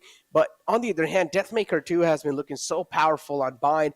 Overall, it's like both these teams are just really good on all the maps. So it's really hard for us to tell which team's going to be letting lose. Maybe the map of Breeze, okay. Global Esports might just be a little weak. But still, man, the rest of the maps that are being old, that are really being here in the competitive scene for a long time, I still feel like it's really hard to rule them out for both these teams. So it's really hard to tell which team's going to come through victorious. Maybe we'll see an OT. Yeah, maybe. Okay, but I do still feel like in terms of map pools, VLT is stronger. Because while GE have brought brand new comms, while GE are the innovators, and definitely GE look like a team ready to step it up for the APAC challenges, in the particular map pools, Icebox, they haven't looked very comfortable. Bind, it's more of a band-aid composition, you know, where they're just going for Rossi's comfort once again. It's not necessarily full peak GE is what I'm trying to say. Whereas on the other hand, Velocity, it's not like they're playing some amazing next-level meta comms. They're just playing simple comfort comms, but they're committing to their playstyle every single time. They press the W on Icebox, they hold on maps like Bind and Split, so I think that's where slight edge in terms of map pool to Velocity Gaming. Okay, but the scoreboard's in front of you, CA, and CA, it seems like Skills is the one who was top fragging from Global Esports. The flank's always working out. He's always able to sneak through with those flanks. I don't know how is that possible. But on the other hand, it's right to Ace with 19 kills, 12 deaths, and 3 assists with the ACS of 267 and 76 econ. I mean, Right Taste was able to connect a lot of headshots. He has to be the playmaker for them in the previous map of Icebox, so he deserves to be there on the top.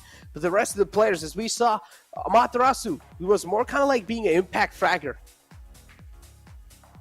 Yeah, most definitely. Amaterasu, even though he's not on top of there in terms of frags, every single time when he died, he was getting a pick and dying. That's Reyna's job, really. You know, she gets a pick, she dismisses it out of there, she causes chaos, and then she ends up dying. Sometimes she pops off, sometimes she doesn't. Either way, she's done her job, and that's what matters. Added on top of that is the calling factor, which we heard from Amaterasu yesterday, does get affected slightly. He can't really be a full-cut duelist or at the same time be a full-on caller, and he knows that in this series against someone with a great mind like Hellranger especially, he needs to be a full-on caller first, duelist second. So I can completely understand where he's just like, okay, I'm going to make my job very simple, push them, irritate them, annoy them, get that early pick, and then even if I'm dead, my calls will be able to help the team through. Exactly. Let's take a look at some clips and let's find out how things are really looking like for these teams. And hopefully they're the clips that we expected to do this. Wouldn't play right here. Okay, got shut down. I think so. This was the round that was won by No, it was just right to Ace. Yeah, it was just popping off. Yep. So this is solo plays again. 4K from Ace. Solo plays, yeah, but why do you want to peek him like that? I don't know, it's just disrespectful, I think, to peek No, anyone. I honestly feel like it was just Ace popping off. Like, they did double peek right there, CA. So I honestly feel like that was a good peek. That's what my point is. Why even double peek? It's a 3v2 situation. The plant is going down. You have to retake. So just wait it out. Like, make him feel responsible because he's the one who needs to get into post plants. I mean, you don't have your it's third hard to member expect with him to be pushed. True. Yeah, he's definitely popping up. But pause right here. So, you see the amount of impact Amitраsu is able to create with just that early pick. Even though Rossi gets one back on Vipor immediately, all that matters for Velocity right now on the defensive side is that they have full information of what kind of setup GE is going for. As soon as they pick out the Viper early, they know that they're not going to come to B, and they have A on the retake wall already, with the Sova giving them information of what is happening in mid. So when you play the rest of the round, you see in terms of rotations, VLT instantly react to this by covering that mid for that Sova, expecting skills or someone else to try and push through. There we go. Ace-like take was easily in their hands, but still the spike was rotating through from slowly and steadily. So right to Ace was the only man on the site. He was left to make some plays happen, and over here, I don't exactly remember what just happened, but yeah, the spike comes through. The plant should go down as well. Yeah, just retake. Yep, there we go. There was just a little open 28. Back here right there on the Rossi.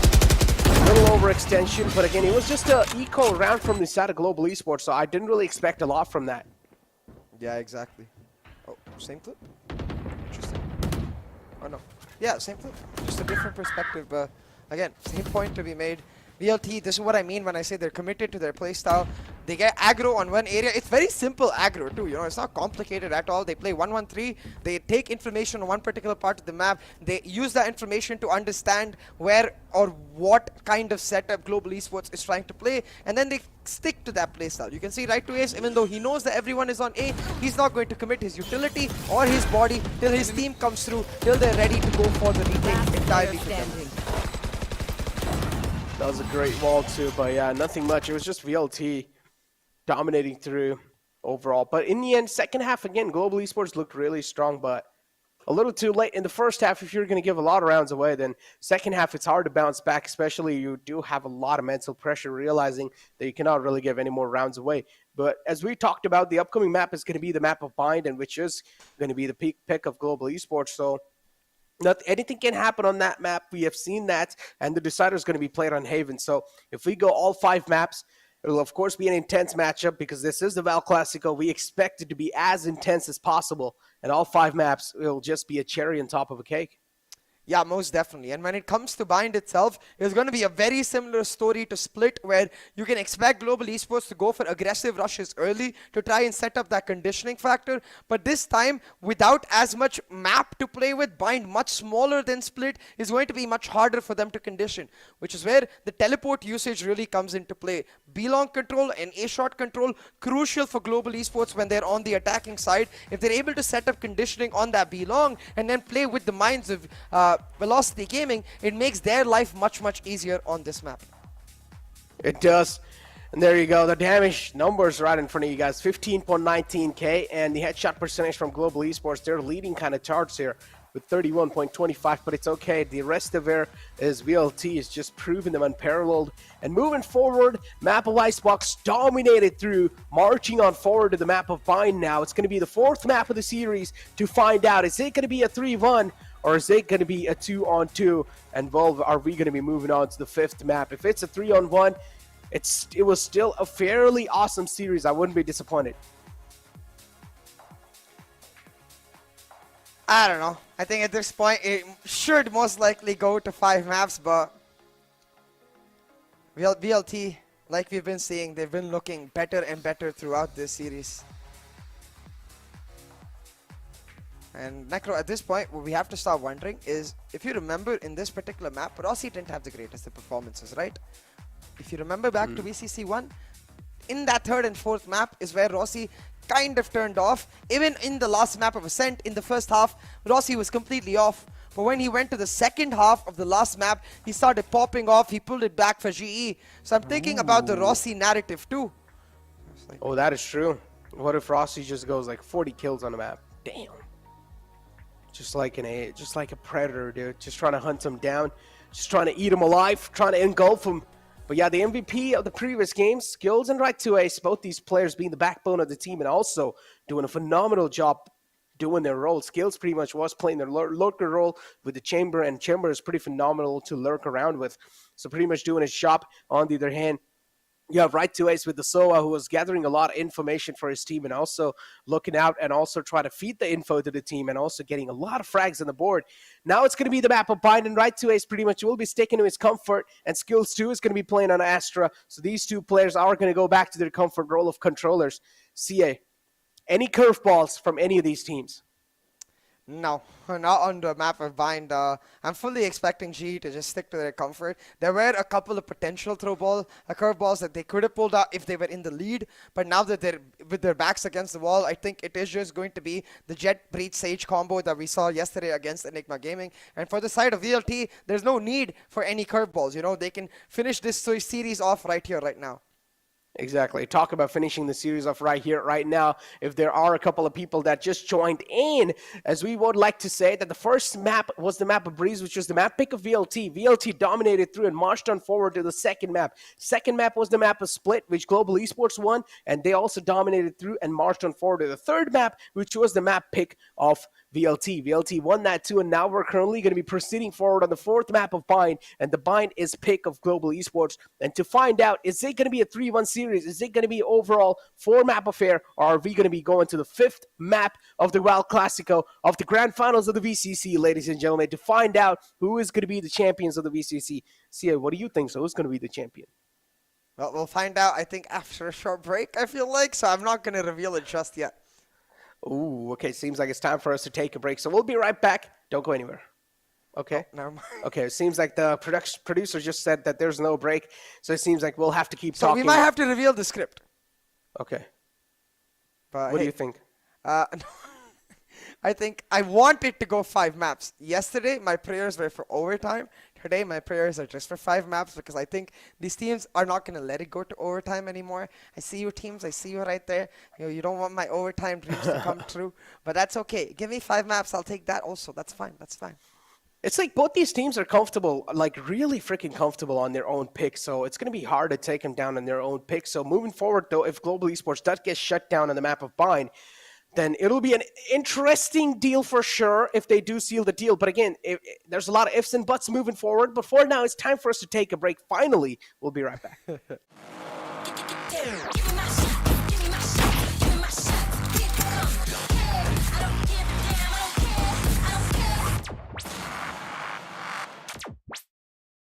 Continue किया था, and then they came into the last Valorant Conquerors Championship, जहाँ पे they managed to make it to the top 2. Can you guess it? Well, I'll give you the reveal. So it is Right to Ace joining us from Velocity Gaming.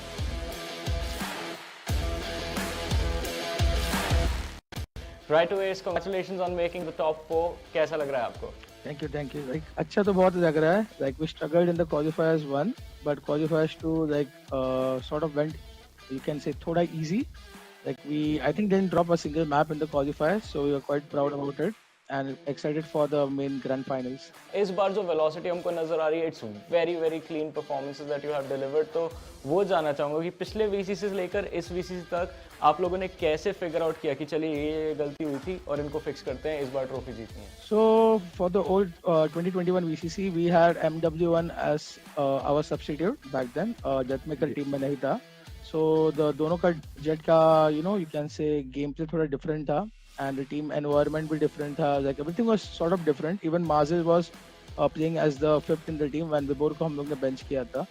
Coming back to this VCC, when the new year started, we had couple of, you can say, trial and error ki what lineup we should run for the VCC, and we came up with the current lineup and it's going smoothly now. Is there a possibility of seeing Marzel play in the finals?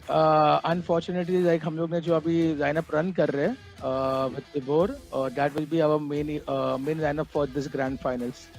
So sorry for the fans who are expecting Marzel to come in the playoffs जैसे last VCC में हुआ था. It might happen अगर if like guaranteed नहीं है, but we are sticking with the lineup for now. We don't want to change the plan. Yeah. इस आपने उम्मीद तो अभी भी दे दी है वो माइट बोल के. तो I think अब और ज़्यादा लोग excited रहेंगे. 1% chance, 2% chance हो सकता है. Although, hell if एनर्जी काफ़ी इन्फेक्शियस है. हमें दिखता है हर राउंड के बाद if it's a good win he is gonna pop up from his chair. अगर फ्रस्ट्रेशन होती है, फ्रस्ट्रेशन नज़र आती है चेहरे पे. क्या आप लोगों के साथ भी, क्योंकि मेरे को तो स्टूडियो में कास्ट करते टाइम होता है, I get hyped up just watching him. Does that happen to you or are you guys like ठीक है अब आदत हो गई है? एक दूसरे को सपोर्ट करने के लिए चिल्लाते नहीं है, and just playing for the sake of playing, we'll 100% lose the game. So that's one thing we noticed about our players, like pacho players, very emotional players. So whenever we get like the first pick or insane clutch nikala, or we are winning a 2-on-2 round, anything, we just hype up everyone. So emotionally everyone is like very in the positive state, and they perform way better. एक message दे दीजिए अपने fans के लिए who will be tuning in to watch you guys perform. I know कि qualifiers 1 में performance अच्छा नहीं था, but we did our best. We qualified through qualifiers 2 and showed a domination, like dominating performance दिखाया. And thank you for all the support, guys. Like keep supporting your favorite team, and don't be toxic in the chat. Last वाला काफी important है. But yes, thank you so much for joining us for this interview. बहुत मजा आया आपसे बातें करके. Good luck for your matches for the finals. Thank you. Thanks for having me.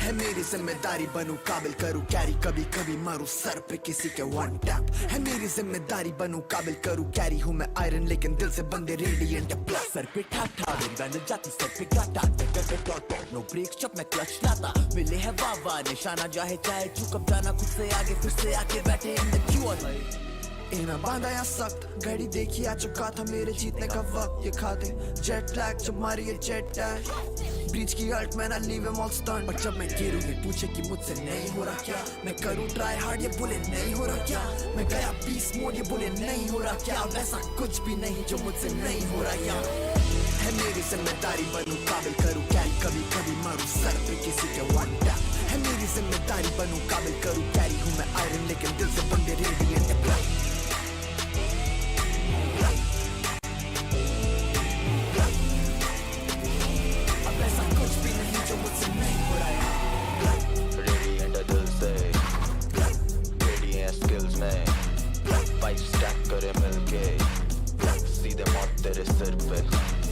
आने में लगा था वक्त पर आया मैं जब से बुरा नहीं नाम कोई आया मैं लेनी है तक जो करी है शक कभी देह दांत वही हूँ तेज में पहले से बहुत मेरा एम बहुत सा है मेरा एम लॉक के डॉट्स है मेरा गेम मोड ऑन बहुत fire win top 5 in gods आई फिर वापस लौट आया कंसिस्टेंट और हौसला है टॉप फ्रैग पे टॉप फ्रैग मेरा क्रॉस देर सर खोलता है ये फ्लैट प्लेयर्स में बोलता है मेरे सर पे घुमा रहा है जो मेरे सर चढ़ के बोलता है जब मैं गिरूं ये पूछे कि मुझसे नहीं हो रहा क्या मैं करूं ट्राई हार्ड ये बोले नहीं हो रहा क्या मैं गया पीस मोड ये बोले नहीं हो रहा क्या वैसा कुछ भी नहीं जो मुझसे नहीं हो रहा यार है मेरी जिम्मेदारी बनूं काबिल करूं कैरी कभी कभी मारूं सर पे किसी के वन टैप है मेरी जिम्मेदारी बनूं काबिल करूं कैरी हूं मैं आयरन लेकिन दिल से बंदे radiant black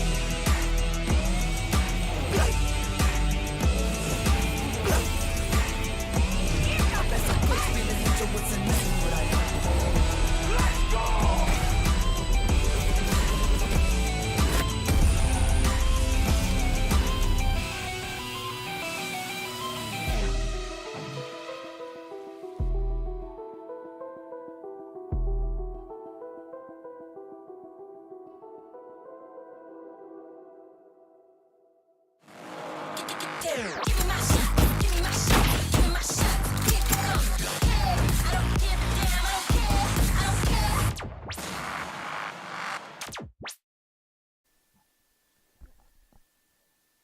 Welcome back, ladies and gentlemen, to NODWIN's Valorant Conquerors Championship. Now, 3 maps out the way. This is a best of 5 series. We're going to be moving forward to the 4th map to find out who's going to be coming through victorious. Is it going to be Velocity Gaming? If they do, then that means they're going to be they're also going to be the champions of the VCC. If it's not, then Global Esports are going to extend the series to the 5th map. Yeah, exactly, Necro. The championship on the line, that trophy right there, that you can see that is on the line with this map for Velocity Gaming. One map is all they need, and coming into bind. They put GE into a bit of a bind, I'd say, because GE have to know that if they try to go for the standard burst playstyle, given the amount of utility Velocity carries with their composition, which is going to be the Jet Rays, Astro Viper, Sova, it's very easy for Velocity Gaming to just play on plant denial. A nade, shock dart, snake bites, all of it to either deny entry or deny the plant works out very, very well for Velocity Gaming. So I really want to see what kind of preparation GE has done coming into this map, what kind of planning Hellranger has, and if he's going to be able to pull a rabbit out of his hat and shut Velocity down the way they've done to each other across these 3 maps.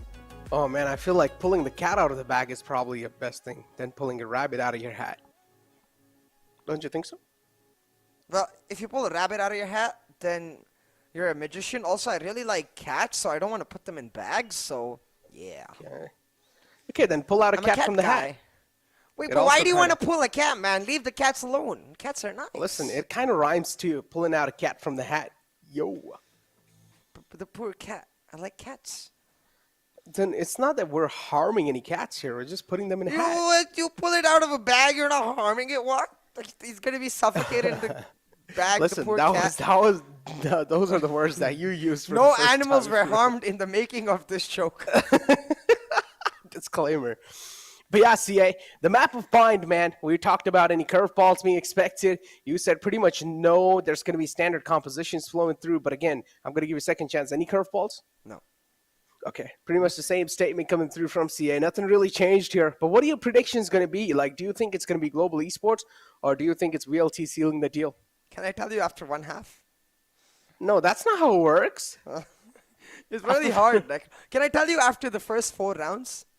Come on. 4 rounds. Four Four Nah, rounds. I That's still all I feel need. like it doesn't really work. Okay, But 3 rounds. first 2 rounds. 3. I need at least 1 bonus, man. Okay, go ahead, let's man. go. You can make predictions whenever you want. Pretty much just solid stuff and the classic stuff for both these teams. Nothing really, not really pulling out a cat from the hat. So, yeah. Again, why are we harming cats, man? Pull it out a cat from Poor a hat cats, is not man. harming them. Poor cats, man. Okay, pulling out a cat from the No, basket. but the point is, if you put... No, that's the point. You don't put cats in, like, small spaces. They get annoyed. I'll buy a big basket. You know? Why do you want to put it into a basket? Okay, man. I'll put you just in a pull out a basket. cat. I cannot fit in it. I can tell you that. Poor you can basket. you can buy no matter what kind of basket you want. I'm not gonna fit in any of those. Yeah, me neither, to be honest. But yeah, talking about the Asian compositions itself, we saw no curveballs coming through. Velocity sticking to their double controller, double duelist composition. No flash composition, I will say, but it won't affect them as much in the first half because they start off on the defense. So this is where, again, first half is crucial for Velocity Gaming. As long as they're able to shut down Global Esports with that Breach Jet combo coming in, the Breach Jet Sage combo, so good on the burst in that first half, then they don't really open themselves up to the threat of SK Rossi on the operator facing off against a no flash comp in the second half. Oh man, yeah, again, the operator is always going to be a huge threat. And I also feel like the judge in the close quarters in hookah. We've seen Lightning Fast pretty much wielding the judge in his hands in the hookah area all the time, and he's been able to deliver it so far. So I do want to see, is he going to be getting his hands dirty? Because so far, we haven't really seen the judge being pulled out, first of all. So maybe, just maybe, Lightning Fast will actually whip out the judge and try and put on an absolute phenomenal show. I don't know. The last time we tried to do it against VLT, they chucked a nade, a gravity well, as well as a snake bite at him, and then he never pulled it out ever again. So I think he's just going to be like, okay, VLT, we respect the fact that you guys are going to clear it. So, hey, fair enough. Maybe it's time to maybe it's time to just reposition himself, and that's what he should realize. Before now, it's time for us to step in the map of bind as we take a look at all these beautiful players, and it seems like they're ready. Look at Kappa already wiping his hands. It seems like he was eating something, or maybe he's just wiping the sweat off, because this is an intense matchup, ladies and gentlemen. I myself am over here sweating. I need to turn on the fan, CA. I already have the AC on, so I can't really do much better. And I've been getting this from a lot of people in the office. When it was very cold in the city, our office in Gurgaon, I was like the one who was like, nah, this is not cold. I actually like it pretty cold myself, but hey, enough of that, because I'm sure the players are not feeling cold. They're feeling knees weak, arms weak. Oh wait, I forgot the verse from the Eminem song. I was trying to go for that, guys. Forgive me, Eminem is God. Sheesh. Enough of that. When I get to Valorant, though, my skills will be polished and so will my tongue. Because now, Velocity Gaming starting off in the defense. We talked about how crucial this first half is for the side of Global Esports as well. Getting off to a strong start, given the fact that they're 2-1 down on the map. It's right here, right now, do or die from the very pistol. I'll have to see if they can get it done, though, because usually VLT have a better record in these pistols. Oh, they do, and already we're seeing some aggressive plays happening from Global Esports. Also being a little aggressive there. VLT, they were just being so confident in that push, but it's being shut down, so that's equal trades in the favor of Global Esports. It's a fair trade for them, because that's the SOA taken out, and there's not really that much amount of info being collected on just the first round of pistols. So Sagewall's there to deny a lot of presence right there. Amaterasu, that's a lot of time being bought. Now he's going to be left slicing the wall open. He does find the opening many more so. There's a little funnel created, but oh, what an exchange! Lightning Fast this time is going to be coming out on top with the Lightning Fast reaction. Heals himself back up, or at least slowly, steadily he's trying to. A nice flick, but that's all he's going to get. A nice 3K though.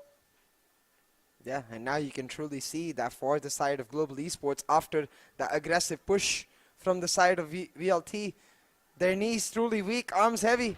They might turn into spaghetti real soon, Necro. Ooh. I've never had a spaghetti. What? Are you serious? Yeah, I'm actually serious. I don't think so I've ever had a spaghetti. Yeah. Oh my god, okay. So after VCC, we're going to get a cooking stream on my channel. I'm going to make spaghetti for you and feed you spaghetti. Let's go. Ooh, wait, really? I make a really good spaghetti, yeah. Alright, sounds good. I'm gonna talking about really good stuff, though. That maker with that Marshall, so damn good. It is just the anti-eco, so not expected much from GE in this round. Oh man, LFF is there. Now we're left in a 2-on-5. There we go, another one through the smoke. VLT, as expected, there should be able to seal the deal on this round. A flawless round 2. And yep, just as Jet said, they definitely crushed him. Another round on the board for VLT. CA, now it's time for you to make the predictions. Yeah, one more round and then I'll do it. So we'll have to see how this bonus ends up going.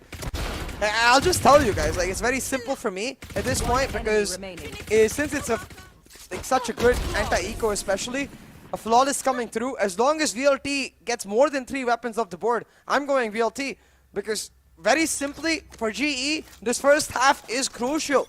They need to get a significant lead, because then going into the second half, the lack of that sentinel, what VLT is going to do every round is play on rotations. They're going to try to break the Sage wall in hookah early. They're going to just play on the mind games and try to pull it through. So GE, they're going to have to make this round count. They need to make sure they win this without much loss in weaponry. There we go, nice stun and dash combination. Eskeros is able to get quite deep. Spikes available in the hands of Hell Ranger. And now also VLT, they're going to start to work off slowly and steadily. Amaterasu is taking a little damage. But that's okay, they can afford that. Moving forward though, there's 2 players present in hookah. It's going to be really hard to take the hookah from their hand. And you can clearly do see the paranoia setting in. They exactly don't know if there's a flank happening or not. Now Skills clears it out. They get the confirmation there's no flank flowing through, so this is where the hookah take's going to be possible. Nice stun to follow it up, but still it's Vabor who's able to get away with the kill. I don't know how he's able to steal away with that. Nice flash to back him up, and now it's going to be Hell Ranger just raining down bullets on the players in the front. It's a 2-on-2. 30 seconds left. And the advantage in the hands of VLT because Skills is down quite low, but still Hell Ranger flushes out right to Ace from his corner. Deathmaker with the hand. Oh, that's huge. And he only has to Ghost in the hand. Still don't know if that's huge or not. It is huge because 4 weapons taken down. Remember, this is the buy of Global Esports. They still haven't got the plant, and Hellranger is waiting for Deathmaker to peek. But Deathmaker refuses to do so. He's playing on that time factor. It's going to come down to timing, and Hellranger peeks him out in the right time.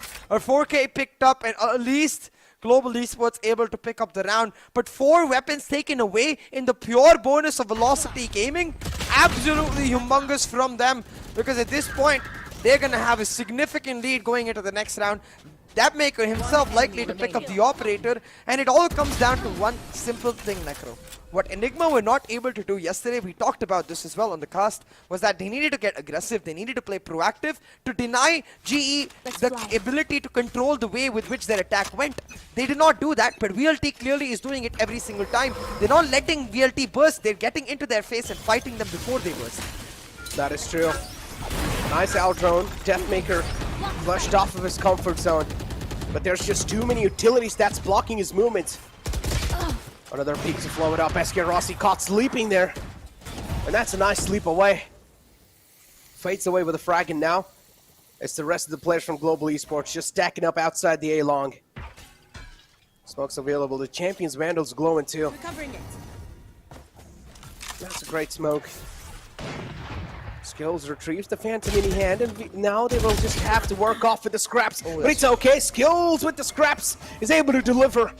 And this is what Global Esports were looking for, Rolling Thunder to apply it as well. And still Deathmaker somehow gets punished. It's going to be caught off guard right here. Yep, he gets taken care of. Skills is on fire. He dodged it and then walked back into it. Quite unfortunate. Yeah, it's quite funny. Yeah. Last player standing. But once again, this round is huge from Global Esports, and I kind of feel like VLT threw this one away, Necro. There was no need for Vibor and Amaterasu to peek right there. They already had the man advantage. And why do you need information here? Why do you need a trade? All GE can do with their comp is go for bursts like this, wall off one part of the site, go for the plant while clearing off another, and peeking into them is playing into their hands. As soon as you find a pick, that's when you need to stop your aggression velocity. I'm not gonna lie, Skills is actually the man who's been able to deliver consistently today, yeah. So far, yeah. He's been on fire, and he's helping Global Esports quite a lot. His contribution today has been huge. Operators in the hands of Rossi. It's the Reaver one too. It's my favorite. And look at it. This is just W key on the board. They're not scared of the sheriffs, and this is what I was talking about. When you realize the enemy team's on an eco, just try to W key. That's the best way you can try and counter those headshots. Because usually it's easy to hit headshots with just crosshair placement. When it comes to flicks, it gets a little too difficult. Yeah, absolutely. 2-on-2 on the board though, so yeah, it's tied up. Yeah, but this is going to eco round from Velocity Gaming, so GE should comfortably be able to take the lead. But not if they get sliced and diced by Deathmaker. They see that knife, they take the TP, they're like, nah. We don't want to fight, but it's actually a little late. Oh my god, I thought Kappa might get caught out, because Rossi certainly does. Certainly does. 4-on-5.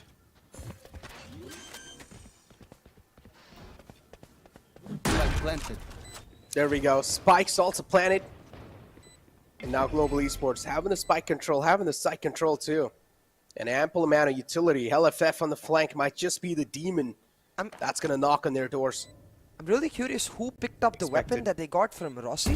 Yeah, the flank is expected. Oh. Hellfighter, like you said, the demon sends Hellranger down back to hell, and just like that, gives VLT a chance, but a lot of utility pushed through, and VLT, they will not be able to make it happen.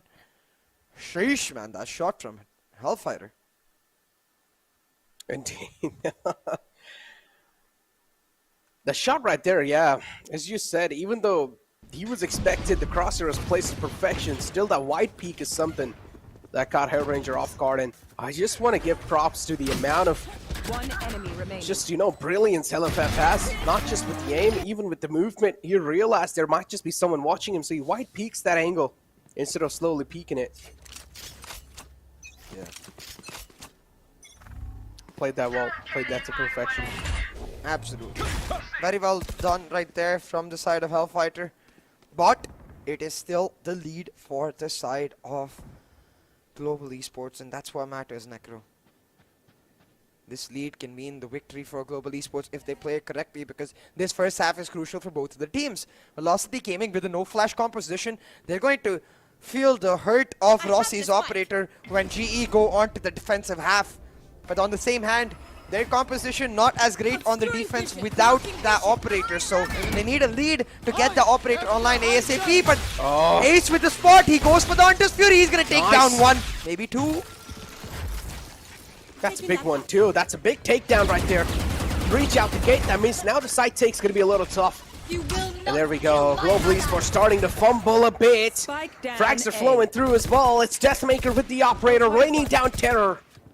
And the terror of Deathmaker is just making Global Esports double guess themselves. Overthink, but Lightning Fast is able to shine through like a bright diamond. SK Rossi, a quick dash on the site. Left. He also has the operator, and they have 30 seconds left in the clock. They're now trying to go for the B take at the last moment. They will have a decent amount of time left, but only if they're able to get rid of the man right here, Amaterasu. If Amaterasu wastes a lot of time in this engagement, then maybe, I'm not sure how things are going to look like. Rossi with the operator in the close range, trying to get some backup, but no. Amaterasu plays it to perfection. The IGL brain. Amaterasu playing that down to perfection, able to nab it in the bag for Velocity Gaming, but it all started off with the Hunter right here.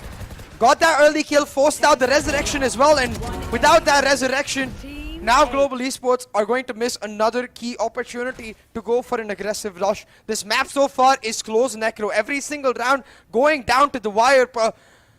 Both of these teams, I'm sure they're feeling the pressure. I am loving it, so I'm sorry teams, but keep doing this, please.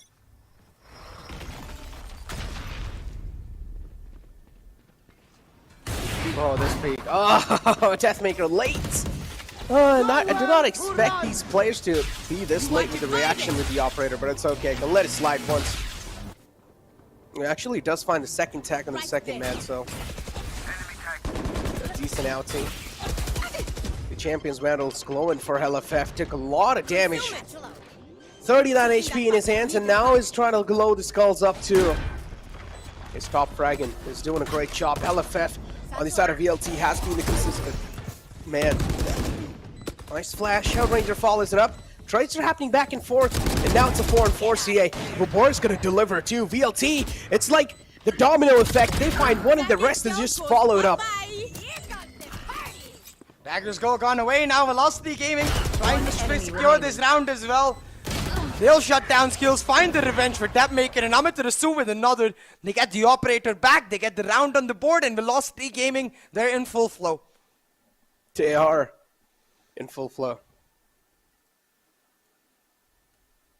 And now how are Global Esports going to break this flow? Because Velocity, they're able to break the breach all the time. By breach, I mean like the defense breach from the side of Global Esports. Something must be done. Maybe try and set up some different kind of defaults on the offense. Yeah, that's try and the thing, go though, on the B site. You can't really default with this composition on this map because you're not going to get information on many angles unless VLT overpeaks you. You can't really force them to overpeak you unless they lose discipline, so it's almost counting on your opponent's mistakes. Because how are you going to default? You can try to continuously pressure B long, but VLT have the utility in terms of the nade or the mollies to deny that. You can try to punish showers, but VLT, they'll just be happy to keep you whole and shut down the plant.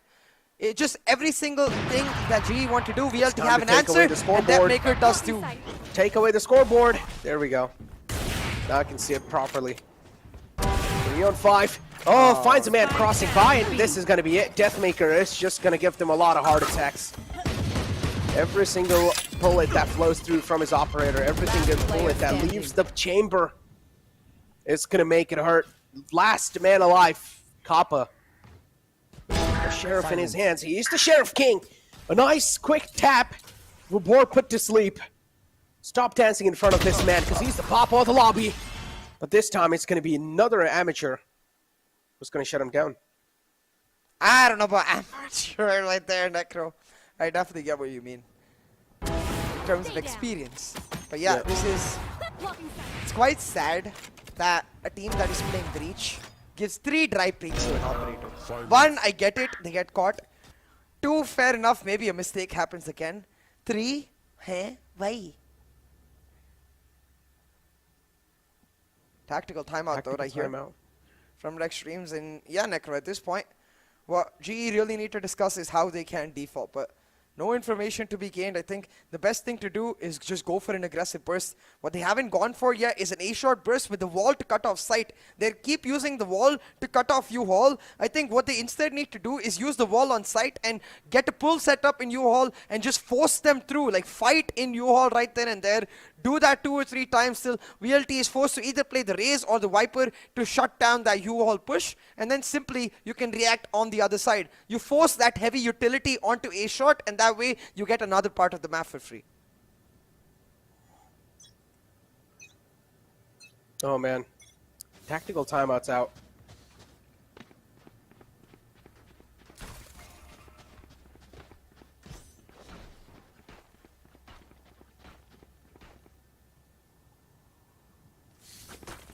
At this point, Necro, we have to still remember though, go back to VCC 1. VLT, they were with the lead in the series, ready to win it all. They were with the lead in the map. For example, in Ascent, it was 9-3, but Rossi, he bounced back on the defense, and the defense is the second half. So I will remind you once again, irrespective of how this first half turns out, GE fighting will always remain, but now they're going for the aggressive rush, but this time down from showers. And hey, it works for me as long as they make the push happen, but Hellfighters already shot them down. Oh, that's Big Man taken out too. Spike Stunned to down follow it up. A. HellFF gets stunned. Position's known too because he took a couple of shots. Amaterasu though is able to put a stop. Last player Also gets the- standing. Oh no, hands are a little too busy right there, Hellranger. Should have expected a peek. Hellranger 2 spots out the man in the front, but he forgot that he cannot really bank through that like that. And SK Rossi catches the man, but he turns back and it's an entire army of VLT.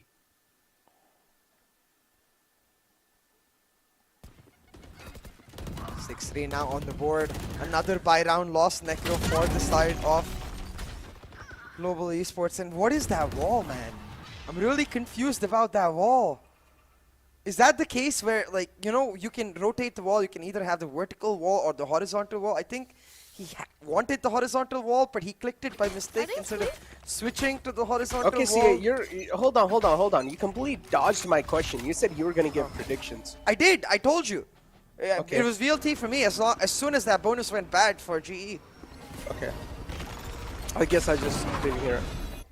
But yeah. Kappa scans through. U-Haul presence given away. Hands being dirty a little bit. And gets a Vandal in the hand. I told you, Judge is the best gun in the game. Next to the classic. the best? Next to the classic. There we go.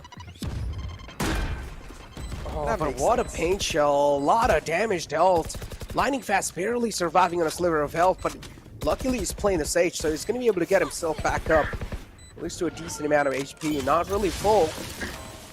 But the Blade Storm from the side of VLT is out too. Deathmaker wants to flood into U-Haul. That's not going to be that easy of a task to judge. It's going to make it hurt. Hellranger this time is going to be the one to get it in his hands. We did see the Vandal in the hands of Rossi. Somewhere down line, didn't really work out to perfection. What a shock dart from Kappa.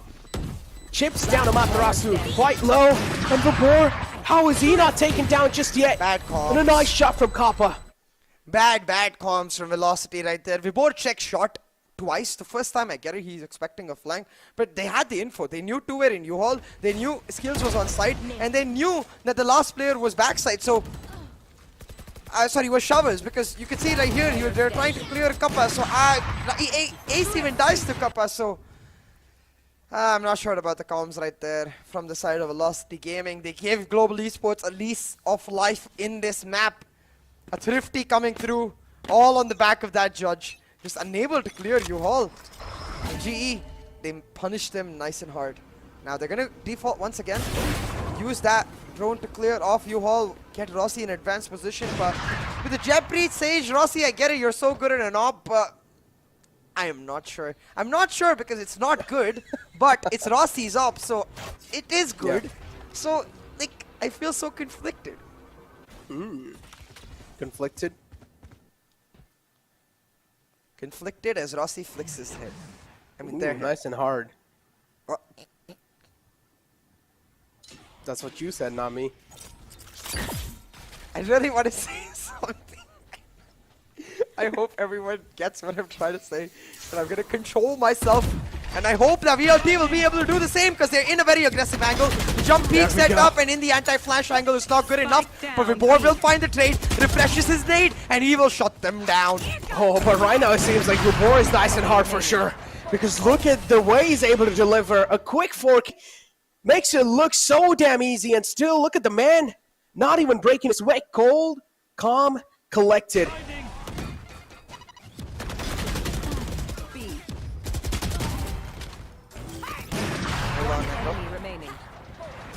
7-4 on the board. This next round is crucial. A huge difference between 8-4 and 7-5.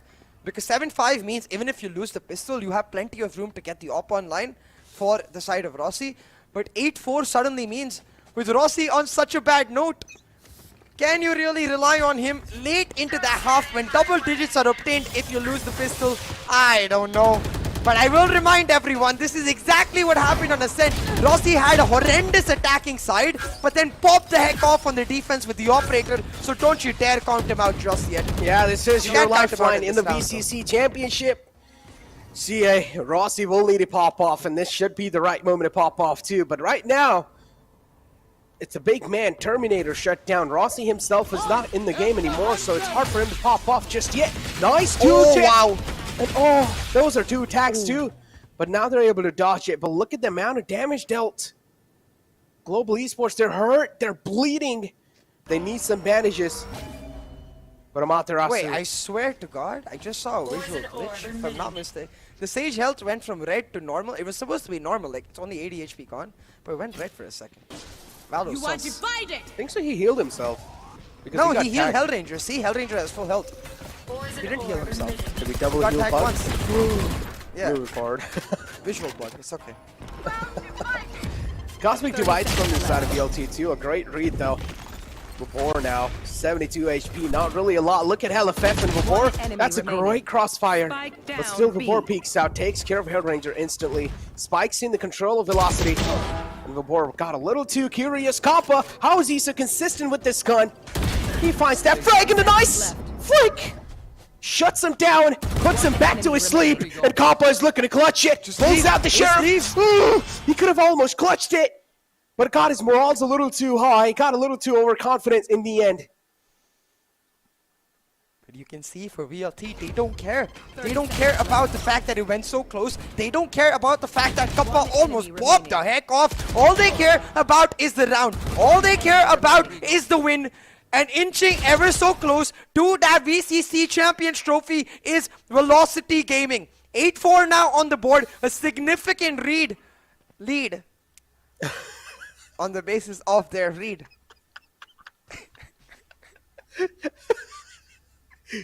All right.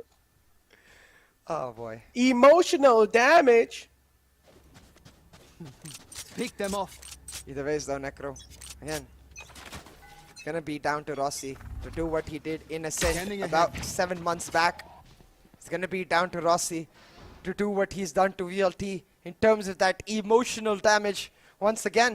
But to do that, he needs an operator, and to do that, they need to win the pistol. They do. Aldron's out. There we go. Dashes straight in the elbow. Kappa finds one. Vibor taken care of. Nice flick again. And this half is going to mean a lot for Global Esports to try and bounce back. If this is won by VLT, then Global Esports' hopes and dreams will be shattered to try and get the VCC Championship back again. And they won't be the defending champions anymore. And I think so. We also got the seeds, right, CA? The seeds got leaked. How is it going to look like if anyone gets the first place here? Oh, it didn't get leaked. It got announced. So, yeah, good point right there, Necro. Because first place goes to the group stage. Second place goes to the play-ins, where they have to fight with, I think, 8 other teams. Yeah. So you get a direct entry into the group stage. And that's what Velocity Gaming is fighting for right here, right now. They have elbow control. They have long control. And they're playing mind games with Global Esports. Global Esports thought they would rotate, but VLT say, oh, no, no, no. We go to site. Exactly. As you said, the first place means you're directly in. But if you're going to get to second place, whoever loses here, they will have to fight against 8 other teams to get the slot in the play-ins of the stage of the VCT APAC playoffs. Nice shots from Global Esports. Still, this is the lifeline right here. They get another frag on the board, and there we go. They really needed this, and this is the desperation speaking right here. They perform really well under a lot of pressure. And they do so in this second half pistol round. A breath of fresh air for the side of Global Esports. They taste victory once again. No victory in this map, just victory in the pistol, but pistol, we talked about how important it is because now they get to play on the anti-eco. I hope Rossi goes for the save. Oh no, Rossi is going for the judge.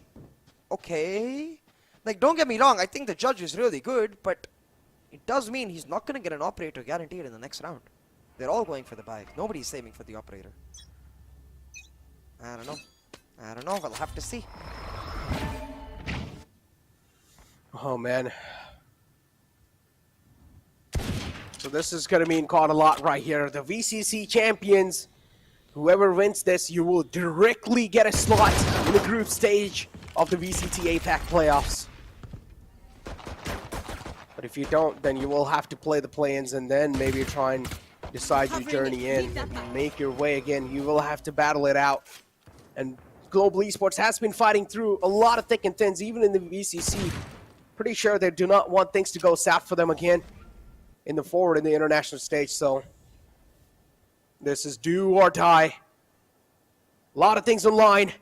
8-5 is the scoreline, and the lead in the hands of VLT. And it's Global Esports to snatch it back. Oh, it's up to Devmaker. Needed to find that pick onto Lightning Fast. He's not able to do so, and the judge will shut them down. Nice. 2 picks is all Lightning Fast needed, but the judge recovered for right to ace. Can he now execute this? He does not have a lot of HP, so I'm not expecting a lot. Yeah. Because Spectre can just drive by in this range right here. Right to ace will need to hold some close quarters. RNG versus Boom Boom Boom. We'll have to see who win. Depends on if right to ace gets a clear-cut shot on the enemy or not. This right here is going to decide the fate. Last player standing. He might, yeah. He gives a shot. Gives a shot away. With that shot, also is known. And what just happened? A blink of an eye, and both of them just go down. Yeah, easy retake from the side of Global Esports in the anti-eco. Not much weapon lost as well. I'm looking at the cams. Look at Hellranger, man. It seems like he's just trying to calm down his team, I think. His team and his nerves too, because you can clearly see from his face. He's not. I mean, it's like, yeah, man. You can clearly see the paranoia and the panic is setting in because Hellranger too. It's like trying to calm his team down. SK Rossi, man, what just happened? 2 kills? Wake up.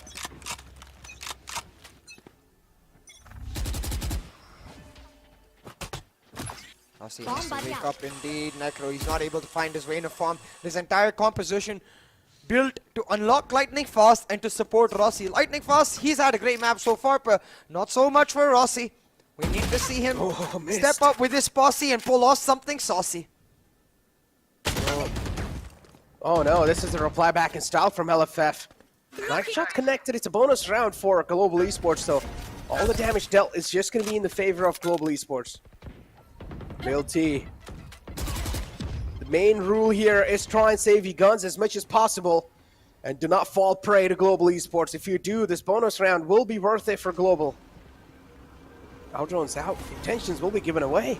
And there you go. The man moves in quite close. The Aldrone left him unscanned, but he still finds a frag and Lightning Fast. Now it's going to back off. 10 seconds on his heal. Should be able to get the heal flowing through as well. Deathmaker looking to clear some areas. Is he going to expect the man in the close? That's my question. And I'm pretty sure heal's being heard outside the hookah. Kappa peeks out. What a confident play. 15 HP CA. Let's tag right here. They're stepping up when they need to the most. Despite Rossi's bad performance, the team around him is more than making up for it. And the buy round of Velocity, it seems like GE might take it away. A 1-for-1 trade is not worth it at all because VLT, they don't get the site. GE shut them down. Free guns. Exactly, Necro. They win the bonus. They get free weaponry.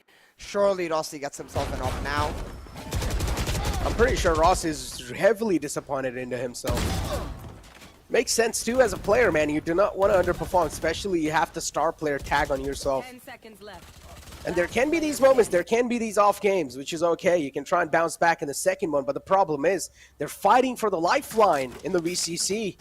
And if you're going to have an off game right here, that means You might as well be turned off from the VCC and also from the group stage slot in the VCT. Yeah, exactly.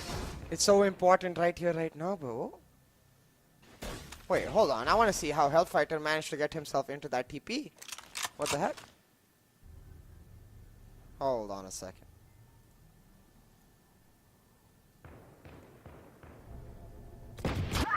Pulling them in. While we figure that out, there's Velocity Gaming trying to stack up and go for a rush. This is never going to work, though. No flash comps cannot rush into that breach. He's just going to be able to shut them down, especially on the eco. Don't shut him down. Oh. 4 and 5. I just realized. What's up? It was the Sova dart coming in from B long that opened up the gate and then got it. A dash through on the site, too. One enemy remaining. Oh, Spike down Global A. Esports. Spikes down. LFF. In here in the bathroom. 21 HP. Esker Rossi puts the final nail in the coffin. Another round on the board for Global Esports. There's just steamrolling it through now. The momentum's being found, and Velocity are now going to start to panic. Exactly, Necro. They are going to start to panic. You saw how pumped up they were the round before this, but a small break right here as a tactical timeout called, and Hellranger is going to be like, well, I hope he's not giving comms because he's in the washroom. So I assume they're just going to be like, calm down, play the same while VLT figures out what to do next. And I think for VLT, it's attack the Sage. Attack the Sage wall, figure out where it is. If it's down at B hookah, break it early, leave someone there, then go for the rotate down either into B long or A, then burst from 2 angles because you have 2 duelists. They can't keep just stacking and making it so obvious where they're going. I mean, at this point, it's like, every single round, you will have to try and bring some astonishing factor in the game. If you don't, then the reason will be there. And you cannot be guessable even for a single moment. If you're being read like a book, something's wrong. And currently, VLT, they're being read like an open book. Rossi, you can't just step away like that. Hold on, come back. It's not a technical break just yet. Maybe it is. Yeah. Okay, I'm telling you, he's going to go in the bathroom. No, he's going to go in the bathroom. He's going to take a bladder break for sure, but he's also going to, sprinkle some water on his face. No, but to be honest, like, a lot of times the bladder break can release a lot of tension in your body, You just sort of calm yourself down, and maybe that this is true. bladder break Sometimes will it does help feel Rossi really calm good. down. Yeah. Maybe it's going to be one of those good breaks for him, too. But yeah, he will also freshen himself up. Yeah, maybe wash his face. Yeah. But don't take a lot of time, man. We don't just want to talk on the normal screen because this is getting too intense. If he takes a lot of time, then we'll be sus of what he's doing. Yeah.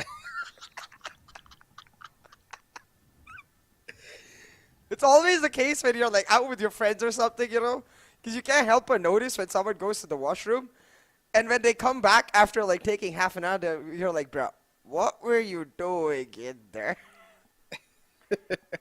Because there are other ways to release stress. That is true. There's a lot of other ways to release stress. Sia, you want to explain some of them? Nope. I'll pass. We'll pass too. And currently it's Velocity Gaming. Look at them. Wow, this man, HellFF, is just chugging on some energy drinks. Just keeping himself up. I'm not going to lie. Do not drink too much of energy drinks, lads. Not good for health. Not good for health.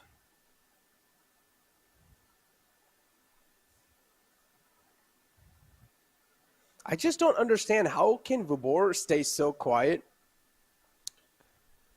even while he like clutches some of the most insane plays, clutches some of the most insane rounds and makes the most insane plays happen.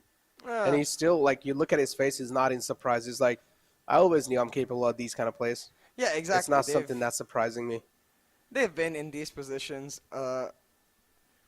many a times. They've had to clutch out from insane moments many of times. But at this point, what is important is they calm their nerves, because from 8-4 up to now 8-8 equal, not a single round won in this attack for VLT. They're sure to be feeling desperate. They're sure to be feeling confused as to how they want to approach this, but that's there, right there, what I want them to do. You hear that sage wall going up?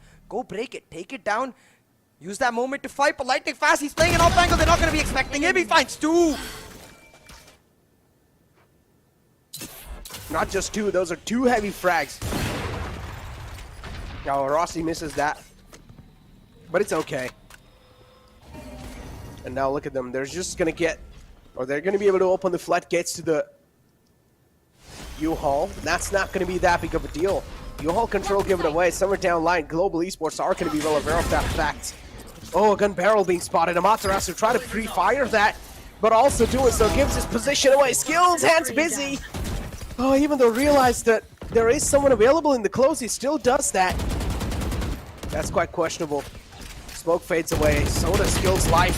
Kappa, though, from the back is going to use the Hunter's Fury. Finds the final man with that, too. And that's going to be it. Global Esports, a quick round of the board. The technical break working out, it seems like. Yeah, stress from SK Rossi. With this posse. Definitely making some saucy plays right here as Global Esports. They're stepping it up. Necro 5 back-to-back rounds picked up. The economy of Velocity Gaming broken. Surely this is double digits for GE, and they do it with Rossi on just 5 frags. That's going to give the entire team a huge boost of confidence, and Rossi a sigh of relief, you know, because he's going to be like, wait, I don't have as much pressure on myself to make something happen. I can have off games, off days, and I was gonna say off games, off days, and still be able to win, but a slight oopsie on that wall. He wanted to be on top of it to try and peek, but it will not happen. Still, they're able to shut it down, and he's just gonna go for the hookup peek instead. Oh man. SK Rossi though. Seems like he's able to wake himself up after that break. Nice tag. Deathmaker's going to instantly fall back. He's going to respect the tag. Has no other option too. Slow orb in the front of Labor. Deathmaker peeks out. Fast Champions medal's glowing. And Vibora, seems like even though he peeks out, the reaction wasn't really on point for this man. And now Global Esports, they have just found the opening, and they're going to start to rip through it. And it's going to be hard to stop a team like Global Esports. Lining fast to the site with the Champions Vandal glowing. A great shot from Rossi. Shattering down the hopes and dreams of VLT. In the first half, they looked so strong, but Rossi's up is now looking unstoppable. And we talked about this too, CA. Yes, sir. All he needed was that one single break to just flow it out. One enemy remaining left. Yep, hashtag bladder breaks in the chat. But in terms of the narrative though, Necro, we talked about that simple fact that when VLT, they had a big lead in this map, they had a big lead last year on Ascent. When they went into the defensive side, Global Esports, they shut VLT down last year, and they're doing it once again this year. SK Rossi's operator, lightning fast, unlocked on the Sage. Battle Sage coming online, Grim's walls making him a Grim Reaper on this map, but the Hunter's Fury will try to hunt them down, the controller taken away. That's a much easier execute now for VLT. They just got to press the W button. So much lesser util for GE to try and hold on. And look at the amount of rounds they won back to back. A lot. And VLT, they're going to start to panic because this is not a joke. That's a lot of rounds went back to back. And Vibor should be taken care of too. Kappa is on fire. He's lighting all these players on fire. Kappa single-handedly is being the guardian angel of the A site, and he's not going to let anyone breeze through it. That's all okay. And, yeah, we talked about this. Kappa being the papa of the Global Esports. The veteran strikes in, and is shutting out all the rookies. The simple fact that when Vibor went for double stack, he spotted Kappa out in that position right there. So I'm confused as to why they don't just spam that angle. Why do they peek one by one onto Kappa? It's like disrespecting Kappa and being like, oh, we'll trade him. We know Kappa has been on a phenomenal tear today. He's been good across every single map. He's been consistent. Instead, 1 peek slow, 2 peek slow, 3 peek slow. What? Not necessary. They knew he was there. Dude, Kappa is just so good, man. I don't understand. Look, Agreed. I might just say, I personally like the way Kappa aims. Kappa is more kind of like a flicky playstyle. He doesn't really like to play on just crosshair placement. He likes to flick, and I respect that. He has clean aim. And Clean those aim kind of indeed. players have a lot of potentials. You are divided. Obscuring At this point, I think it might just end up being 8-13. They're going to set up the Cosmic Divide and go for an execute once again. But when you know VLT starts doing these desperate rushes is when they're panicking, when they're losing momentum, when they're getting desperate. And desperation it is. Look at this, one by one jumping into the side. enemy remaining. One by one, a lot of distractions created. Global Esports, they're using a lot of meat shield, but it's okay as long as they're able to get the frags. Rossi, it's not a judge, it's an operator. I think so he mistaken the operator for the judge for a second. That's why he went that aggressive, but as long as it works, all you need is one bullet. And Rossi connects those. One enemy remaining. He realizes the I depth don't of the situation. There, look at that. What was that? This is going to affect the mental of... It looked funny. Yeah, it's going to affect the mental of VLT so much though, Necro. They were 8-4 up. They were pumped up after that 8-3 round especially. But at this point, like... They once again have the lead. They throw it away almost. Look, these rounds, man. Don't get me wrong. GE is playing in a fantabulous manner, but VLT, they're handing them the win on a silver platter, and they're like, okay, take it. We want to play map 5. Dude, Sia, this is not even a joke. Global Esports have not let a single round pass by. They won and 8 they have rounds won back to back. 8 rounds back to back, ladies and gentlemen. And it's not a joke. Against a team like VLT, being this tight, I don't know. It's a big and bold statement. And if this keeps going, I feel like if this momentum shifts on 4 to Haven, then it's GG go Plains, VLT. Go Plains indeed, because a reminder to all of you, this map, besides the double prize pool that the winning team gets, they get a spot in the playoffs, and Rossi, you can see, wasn't feeling himself in the first half, wasn't able to pop up, but his team helped him out then, and now he's going to return the favor. Pops one, dices the second, and Rossi looking for the third. It doesn't matter that he goes down, he's done his job. It's okay, yeah, still gets the man advantage. A big one too, as you said. Whichever wins this one, they're directly going to be qualifying for the VCT group stage. And the team who's going to get the second spot in the VCC, they will have to go through the plains to actually secure the spot in the VCT, so... Again,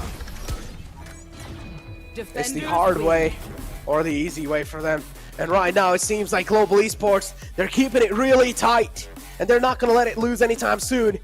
It's going to be 4th map on the board for Global Esports. The scoreline is 2-2. And both these teams are looking equally matched.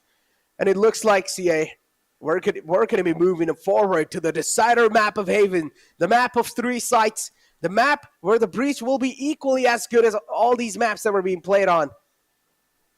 Man, though. But what a game. What a game. What a game. Necro. What happened to VLT?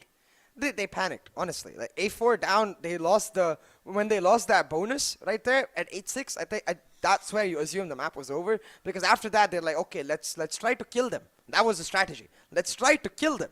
Brilliant strategy right there. Just doesn't make sense. It's not what we expect from Velocity Gaming at all. We expect them to play rotations, use the teleports, but this is actually a weakness we've seen from Velocity from way back in the day. On buying, their teleport usage is not so great. Their rotations is not so great. And when they're playing the no flash comp, they can't rely on their comfort and try to burst. They just end up falling short. And I think that's where, this is why I kept saying, break the sage wall, try to attack lightning fast, go for the rotate.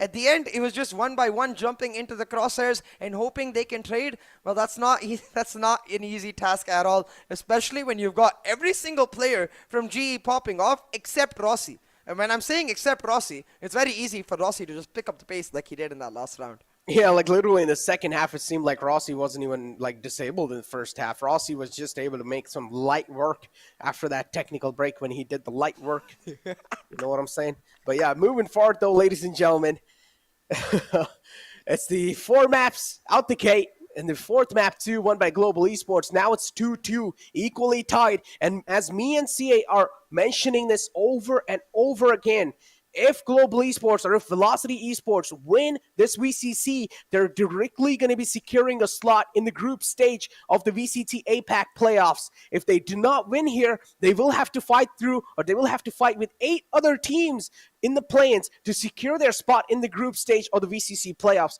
So it's a direct slot or either fight to the slot. It's their choice. So let's take a look at the scoreboard and let's find out how it really looked like. VLT HellFF, 18 deaths and 20 kills and 4 assists on the board with 263 ACS and econ rating of 51. On the other hand, it's Lightning Fast with 26, 14 and 10 with the ACS of 345 and the econ rating of 76. Lightning Fast is one of the most consistent players over here, including skills.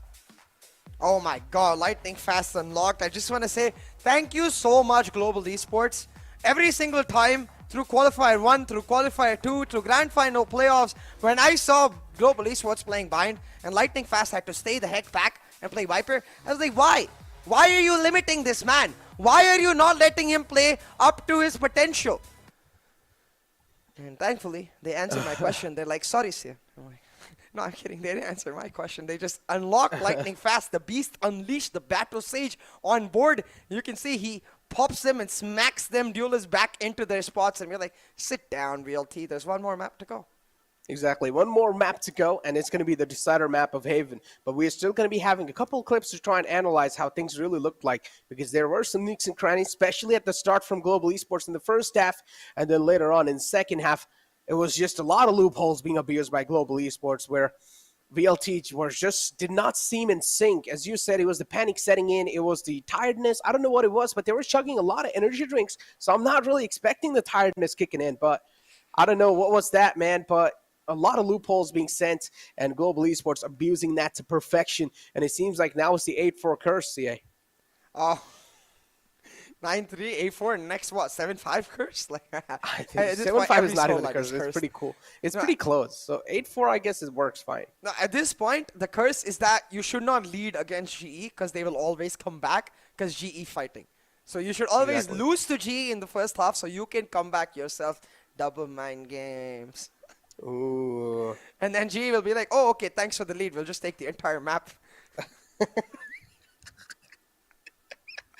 Yeah, it's nowhere we lose those situations. Yeah, jokes aside, though, Heaven is going to be the map, and we know both these teams are going to be equally skilled on the map of Haven. At this point, the previous map of Bind, I do understand in the end, a lot of nukes and crannies were left, as I said. 8 rounds back-to-back is not a joke, and when you do get the momentum flow, and we know Global Esports and Velocity, both these teams do thrive on a lot of momentum, especially the Velocity Gaming are one of those teams that thrive on a lot of map control, but if you give the momentum to Global Esports, when they start feeling the breeze, they're just going to start a flow with it. Oh, yeah, 100%. I think for both of these teams, momentum has been so crucial. The first half, Velocity had the momentum. They were able to push it through. And that's why I highlighted the bonus round, Necro. Because when VLT lost that bonus round, I felt like the momentum was huge for the side of Global Esports. But hey, with no further ado, let's have a look at the clips. Blocking vision. But right now, it is just going to be... Oh, pause right here. You see this push from GE, right? You can see immediately Lightning Fast, he's going to go wall off the U-Haul angle. And I think this was the main issue in their push every single time. In this particular round, of course, Ace pops off. He gets a kill on Hellranger, I believe, which doesn't enable them anymore to go for the aggressive push. But I was confused as to why they weren't doing the Ace short wall anymore. And I think that had a lot to do with the point we were talking about. We can play this again, which was the simple fact that VLT had a lot of utility to deny the plant. And the blocked wall is all about trying to get the plant down quick. So instead, VLT, they wanted to deny U-Haul's control and just look for a pick and then decide if they want to plant. Spike down A. Yeah, still over here, it's just a man advantage play, right? Man advantage in the hands of VLT. Nothing much could be done. The spike, unfortunately, was stuck on the side too, so VLT had all the different visuals on the spike. Take it away, looked really tough. Rossi dashes in, goes back. But yeah, it just looked a little tough for them in the end. Nowhere to run! You are divided! Down to those Hunters, Fury, where Ace was able to find the kill in the last round. Not so much for him. Oh, I remember this round Hellfight completely so well. Just sneaking around despite multiple shock darts coming through on him. Need that back. And the retake was what I believe came through for the side of VLT. It ended up being for VLT, if I'm not mistaken. I don't remember, but yeah, I think so. It was, yeah. As soon as these two, oh yeah, there we go. Yep, it was a retake for them. Yeah, skills finds here, but nothing could be done because as soon as he peeks out the wall, the ultimate's available. You have to showstop. One enemy remaining. And yeah, Rossi as well got taken out right there. So it was a great take. It was a great retake from the side of VLT. Global Esports here, if I'm not wrong. Yeah, they were able to shut it down. Now this is what we're talking about. Why do they peek one by one? Pause right here. Right here, you can see they're playing. Amaterasu playing on the anti-flash angle with Vibor trying to get the trade. He does get one immediately, but what's even more special about Vibor is, so notice he's going to get the first kill onto Hellranger and instantly flick onto Lightning Fast. Let's play that. Actually, the other way around. Gets the kill on Lightning Fast and insta-head flick onto Hellranger, and then he gets his nade refresh. He uses nade to start to play the push. Because of those two kills, he gets his nade refresh. Make sure that Rossi can't push onto him, then has the showstopper online to shut them down. And at this point, oh my god, this round. So if we can, let's try to pause exactly when these two peak. Not right now. So they're gonna peak and line up for Lightning Fast, which was really, really weird. You gotta expect. You heard the wall going up, right here. Pause. Oh, there we go. So they line up like, well, that's not a good double peak, man. You got it like wide peak, not like narrow peak. No, the thing is like, see, I think so they were just trying to close the double angle, like the close angles. They did not really expect Lightning Fast on top of the wall That's really, really stupid, Necro, because you hear the wall, and if you've done the VOD review of yesterday's match from the side of GE versus Enigma Gaming, Lightning Fast has done this wall again and again and again and again. So, I don't know. They have to expect this wall. They don't need to clear the close angles. Maybe they should have like utilized the boom bot to perfection, I guess. Then yeah, they should have just been able to like clear one thing. And I feel like over here they cannot just walk peek these angles like that. I understand, and they're not even jiggling through properly. If they do just try to peek out with a double peek, do a wide peek. One guy does a close peek and the other guy does a wide peek. Yeah, exactly. If they are going to do a double peek, they can have a wide peek and a close peek instead of lining up, because when you play this, you're going to see Lightning Fast gets 2 for free. He's actually playing it quite greedy too. Let's get the play production. And yeah, he's just straight up. You can see his idea is get one pick and then back off. While he's backing off, he gets a second kill. But that's why it's really, really weird that VLT ended up falling prey to such basic mistakes. We don't expect it from them. But I have to give it to Lightning Fast, man. This is like literally watching a Grim stream come through in a pro game. Blocking sight.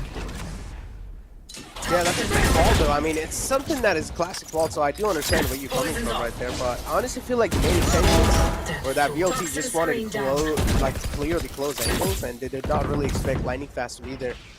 In the first place, they should have, but yeah, again, as soon as they find out that there is a man who's doing that, they quick adaptation, and this is why later on it just seemed like the adaptive nature of VLT, it just got slapped away, and Global Esports did a good job doing so.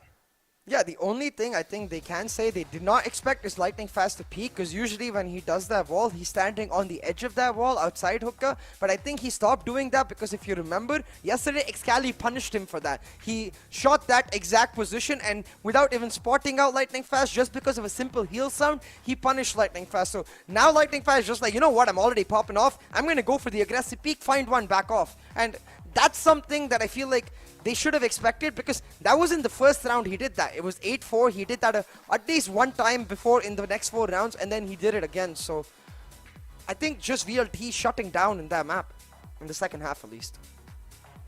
Man. 15.24k is the damage from the side of Global Esports, just proven unparalleled in all these stats. VLT, they're going to be down bad moving forward in the final map of the best of 5 here. And the MVP comparison in front of us, as LFF, he has his peaks pretty high, but the consistent performance from Lightning Fast kind of puts LFF down here. Yeah, most definitely. And I just want to say again that when I say VLT panicked, when I say VLT did not play as well, it's all under the assumption that VLT is one of the greatest teams we have in our region. We hold very, very high standards for them and inherently expect better. You know, these are the kind of mistakes that if, say, a team like a new upcoming team like God Particles or even Enigma Gaming for that matter made, we wouldn't be as critical because they haven't necessarily had the same exposure. They are susceptible to nerves. They are susceptible to, you know, they're human beings after all, is what I would say. But from teams like Velocity Gaming, from teams like Global Esports, we expect the best of the best. So I think in that regard, they were not at their very best. And I'll take it, man. I wanted map 5, so we've got that in the bag. And for going on to Haven, it gets even more interesting because if you remember yesterday's matchup, it was all about mind games. It was all about that KO utilization. Amit Rasu coming back on that KO on Haven. This is like the OG rivalry ending in the OG map. Couldn't ask for a better script. Thank you, Norman. It's just a joke, ladies and gentlemen. It's not actually a script, but yeah, it's going to be a perfect map to end the Val Classico on. The decider is going to be played on the map of Haven, ladies and gentlemen. So stay tuned. Haven should be on the way anytime in the future. But see it for now, as we got over the map of Bind, we talk about the mentality of VLT moving on forward in the map of Haven. They look really loose. They look kind of not just really loose. They look completely loose. They were just letting so many angles loose through. The team play was not coming through. They were just trying to go for a lot of solo plays. That cannot work out on the map of Haven because it's a big map itself. 3 sites to take care of. And on the defensive half, I do understand. It's going to be a little tough to take care of it, but still, I feel like Global Esports, when it comes to the defense, they're really good at it. Yeah, I couldn't say it better, Necro. I do 100% agree that for Velocity, they need a full 100% reset. And I think to do that, Velocity is just going to take a deep breath and be like, guys, calm down. We're still 2-2 in this map. We beat them yesterday on Haven. We can't do it again. But for GE, it's going to be the story the Hellranger says, look, these guys, they thought they could beat us last year. They failed miserably. These guys, they think they can beat us this year. Watch them fail miserably again. We got this, boys. Both the IGLs hyping each other's squads because going on to Haven, this is the OG map. This is where VLT and GE used to fight it out, duke it out in the finals of almost every Valorant event back in the day. This is where both of the teams are at their very best. Both of the IGLs feel at their very most comfort. So, yeah, I'm loving it. Let's go. Both the teams at its peak in the OG map. Both the IGLs are going to be feeling it, as CA said. And this is going to be the arena to close things off. Valorant Champions, and not just this, not just the trophy and prize pool, also fight for the seeding. As me and CA are mentioning this over and over again, if you win the VCC, if you are the champions forged out of VCC, you're going to get a direct slot in the group stage of the VCT APAC playoffs. If you're not going to be winning over here, that means you will have to try and duke it out with 8 different teams to try and fight for that slot in the VCT right there moving forward. But CA, the group stage, direct slot in there, that means you will also have a decent amount of time to get the info and also a decent amount of time to try and read how teams are going to be playing. Yeah, exactly. A little bit of read on every single different team that's coming there because we've got teams from almost, I think, 7 or 8 regions. SA, Oceania, and then all of SEA. So that's Indonesia, Philippines, Hong Kong, Taiwan, Malaysia, Singapore. Let me just check one second. A lot more regions, you know. A lot of regions. But I think at the end of the day, what really matters is the simple fact that for both of these teams, this is the true bragging rights matchup. They've been against each other so many times. And at that point, they need to find the win for their momentum going into a huge international tournament. Yeah, literally Philippines, Malaysia, Singapore, Indonesia, Vietnam, OCE, South Asia, Hong Kong, Taiwan, and then you have Thailand too. And all these regions are going to get top two. Hong Kong, Taiwan, and SA are going to get top 1, including OCE and Vietnam. So these are the 4 regions that will only get 1 slot situated for themselves in the group stage. And as we said, that 1 slot means the champions of the VCC. Whoever wins this, they will directly get a slot in the group stage. And the second place player will have to try and duke it out with 8 different teams from all these different regions for that slot right there in the VCT. Let's take a look at the Asian Select and let's find out how the final map storyline is going to look like. Yeah, no changes in comps expected. The Breed Sova for the side of Global Esports. The KO Sova for the side of Velocity Gaming. It's going to simply come down to which team has the better read, which IGL is able to play the better mind games. And in that regard, I think Velocity Gaming will be glad that they get to start on the attack. But again, man, trauma. Because last map, Velocity Gaming started on the attack. They started on the defense, went into the attack. It didn't work out. this game, they're going to start on the opposite side where they failed once in that last map to try and make it happen. They're pro players. They can most definitely reset themselves, but will they? That's the question. Exactly. Years and years of practice. They should be able to reset themselves. They have been in these kind of just absolutely intense moments. They have been here. They've done that. But again, are they going to be able to do it again? That's the question. Because both these teams, for now, I wouldn't really say they're going to be on the same note. Global Esports morals are going to be high for sure. They're going to be feeling a little more comfortable moving forward on the map of Haven. But on the other hand, VLT getting demolished like that, back-to-back rounds, not even able to skip one round, not even able to get one round in their hand in the second half. That's going to hurt them by a lot. And I don't know what just happened. It even seemed like their individual fragging capabilities too got just shut down. Yeah, exactly. It did feel like the entire team just almost gave up. I wouldn't say gave up, but I would say it just felt like they did not have any way out of the issue that they were facing. But enough of that, Necro. Let's get pumped up, because 2-2 in this series. Both of these teams well tied. We wanted all 5 maps, and to be honest, is it even a WoW Classico if we don't get all 5 maps? Exactly. Oh, all 5 map. There we go. I told you, man. Kappa right here already resetting himself. I'm telling you, he got a little bit of bathroom break. Ladder break. There. Oh, there we go. Hellranger already going for that. How much water does Hellranger drink, man? Man, oh, to be fair, the water. I'm not gonna lie. I do know he drinks a lot of water because, like, I think even on his individual stream, he has a hydrate command. So I actually appreciate that. Drinking that much water is very, very important. Mm-hmm. And as you're talking, I was also drinking water, so I had like some water in my mouth. Water is important, ladies and gentlemen. Go ahead and get hydrated, because the final map is going to be a full of roller coaster emotions. Strap your seats and get ready for this, because the pistol round's about to commence.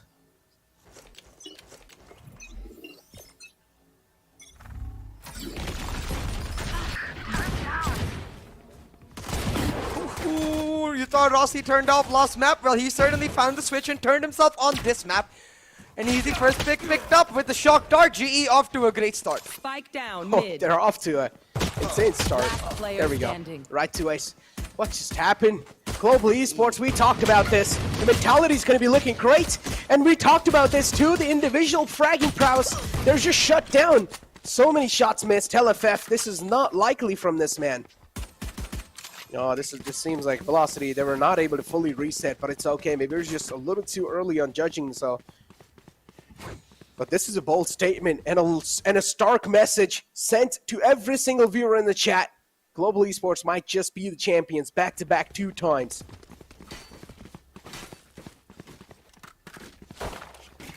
Defending champions there. Trophy on the line, and for Global Esports at this point, it's all or nothing. They've got off to a great start in the pistol.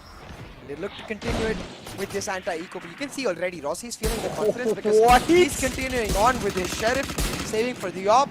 But Lightning Fast says, op, mwop, mwop. I'm going to make it work with just the Marshal. Who needs op when you've got a cracked team like that? Just connect the heads! Oh, okay. I know the enemy's killed right there because Rossi just murdered a man. And now he's looking to follow it up, but it's okay. The classic best gun in the game strikes again. From the back, it's going to be the man, too, to try and shut him down. Still 3 players alive, CA. Has the Sheriff in the hand, too. What a shot from Vapor. Great opening found. And now they're just going to try to shred through the opening.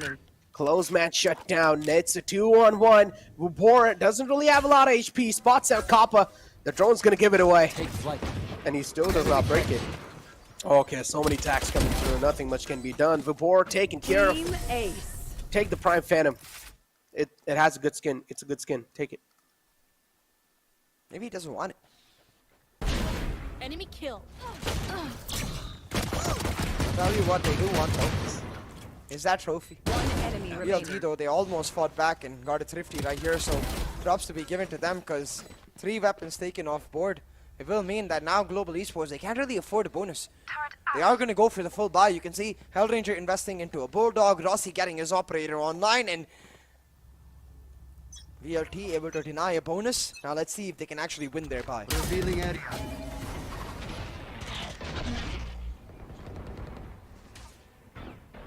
Man.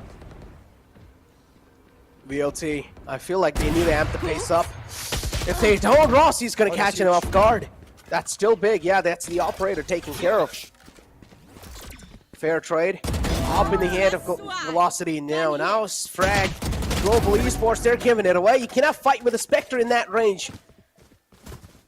LFF will shut him down. Still bold peaks coming out, realizing that it's just a bonus round. And the main key here for Global Esports is just deal damage. Try and get as many guns as possible. But that's the thing though, Necro, it's not just the bonus round. 3 of their players invested into buys. They're not going to be able to afford full buy in this next round, Global Esports, if they actually end up losing here. The damage in the eco from Velocity paying off now, because all they need to do is win the round. And yeah, the call should be to save the op, but look at right to Ace. He's lurking towards A. He's going to deny that if Hellranger tries to make it happen. So Hellranger instead going to go for the play. Hellfighter shuts him down. Just swag from Hellfighter. The 3K picked up the buy round for Velocity. And the eco in Tatters from Global Esports. Yep, the economy shattered, tattered. Feel like right here, Rossi got a little too greedy. That's what I called overconfidence. One enemy remaining. Yep, Velocity just realized that Global Esports are getting really impatient. Exactly. And they just got pushed. A little too aggressive from Global Esports. I don't mind the Rossi 1-for-1. It's his job to go for the early peak. But the 2-pick for Hellfighter towards mid, not so great. Now Rossi again, a little too aggressive. Gets suppressed with the 0 point and not able to dash on in. Gets a jet flying into his face to shut him down. DM with the key first blood. It is, and look at the repositioning too. Kappa is just baiting him out right there. Is he going to expect Hellranger in the close? He's just going to clear it out. There we go. Nice clear. Kappa from the back, though. He's just so good with the Sheriff. It's like Kappa and Sheriff. It's just a match made in heaven. And it is the map of Haven. Highlight. Spike's going to go down on the side C. So it's a 3-on-4 now. Global Esports looking to turn this around. They're looking to flip the tables. The eco round, they're trying to make it a thrifty, but Velocity, they're going to deny it. One recon available in the hands of Kappa. Is he still going to go for it or not? He can try and go for a save for sure, but he just doesn't have any armor available, so you might as well and give it a fair bit of shot just to try and do a dent on the VLT economy. Yeah, he's going to go for exactly that. Position is revealed, and Amaterasu will shut him down. Now, that was just the eco from the side of Global Esports, but at this point, every single round matters so much, Necro, because with this round, the score has been equalized. It's 2-2 again. I assume Rossi is going to pick himself an operator in this next round. He does exactly do that, but look at the credits. VLT, they're blossoming, their credit is overflowing. Their money is in a stupendous position, but on the other hand, Global Esports, they're feeling the pressure. Now Rossi, he's going to go for an aggressive mid-peak, and his team there to set him up. They're playing on the retake on A on the basis of that Rolling Thunder. Can Rossi find the impact already, though? Exactly. Global Esports being impeccable in the map of find in the second half. But they cannot try to rely on the second half again on Haven. They would want to make something happen in the first half at least, and it's now or never. You want to find it? Velocity able to catch up. Operator in the hands of Rossi. A lot of utilities to try and dodge. Skills kind of trapped behind the site in the cell. But still has ample of space to move around. But Rossi, if you actually go for a peek here, you're a mad lad. You're not a human anymore. Well, look at the amount of space too that Global Esports are given. This is a good ultimate from Hellranger. It's able to flow through, and the rest of the players from the front are just going to start a breach in. There we go, Rossi too with the up. Right to H, flushed out of his comfort spot, and Rossi will punish him. What a read, what a man. play, Hellranger. yeah. Just played that like a boss. The calls coming through from the team as well. Kappa with some key shock darts, the pull to make sure that they can't escape it. And I'm just... I don't know. I feel like if you're going to do that Cosmic Divide, VLT, you got to puff flash through it, push through, and take the entire site. Not just take half the site and go for the plant, because at that point, with half the site, there's too much utility available on GE side to be able to easily deny a plant. So That wall is great for pop flashes. Even when you play with the Sky, you pop flash, you go through, you make it happen. Same with the KO, you can pop flash, go through, make it happen. But VLT, they choose to not. Instead, now once again, onto the buys. The last buy for VLT. They're going to try to contest this mid push. Rossi, he's missed his first shot. Please, production, take away the scoreboard. Thank you.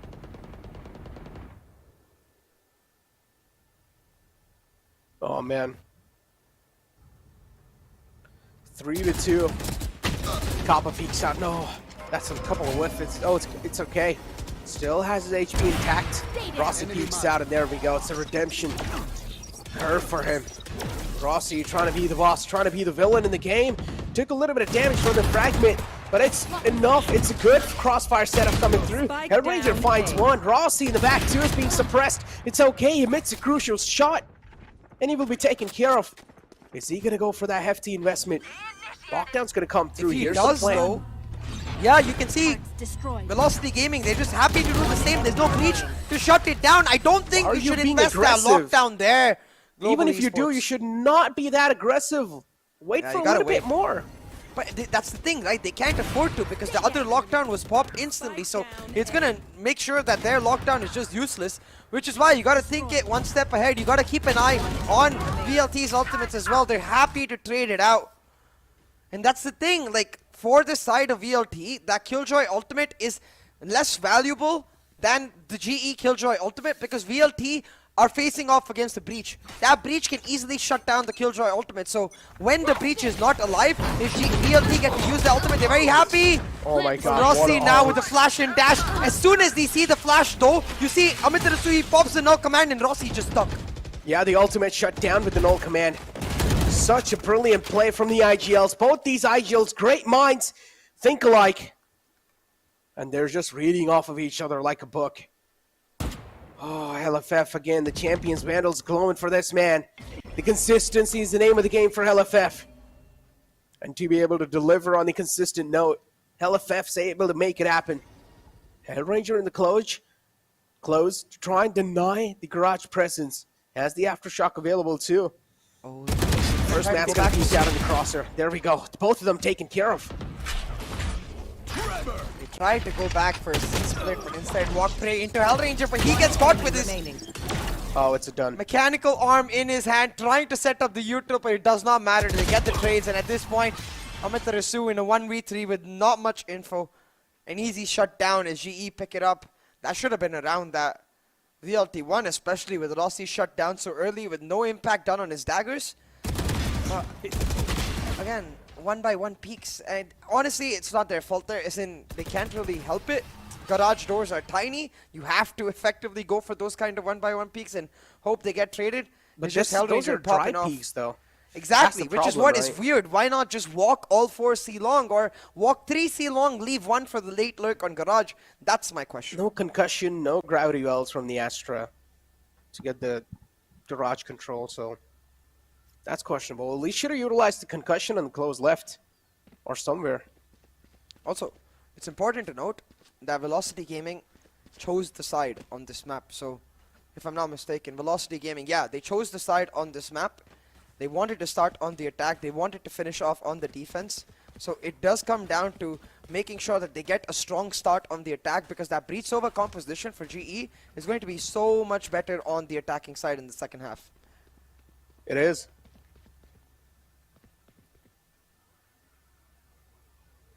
Technical break on the board. Bladder break, Hellranger just got it. He just got up. Wait, actually, is he gone? Yeah. What? How many times, dude? Are you kidding me? Drinks a lot of water, man. I don't know, dude, but that's still a lot. God damn. Yeah, if you drink a lot of water, your kidneys automatically like make you wanna get it out, and you never want to play with that stress. You know that you want to No, I get it think out. this is Rossi. Rossi's AFK. Oh yeah, maybe Rossi got up. Just like how it was in last time, it seems like Rossi realized that taking those kind of breaks do help quite a lot. On the other hand, VLT, they're just stuck to their chairs there. They haven't just stood up since a long time. Maybe after the map wins they have, but Yeah, they probably don't drink a lot of water. I know what they do a lot of. can't talk Energy about drinks. that. Not just that. I think chat will know what I'm talking about. It's what our analyst over at the Hindi desk likes to do a lot as well, if you know what I mean. Oh, you're talking about Hall? Hall? Yeah. What is Hall? The last 3 words. I don't get it. Of the entire word, it's the last 3 words. Okay, my brain just lagged. Actually. Honestly, don't Okay. get it. But Are the first 3 words ALK? no, no, I'm not talking about that. Chat gets it. Don't worry about it. What are you But talking about then? Oh, I will tell you later, Necro. A technical break right now is done oh okay, I get it. with.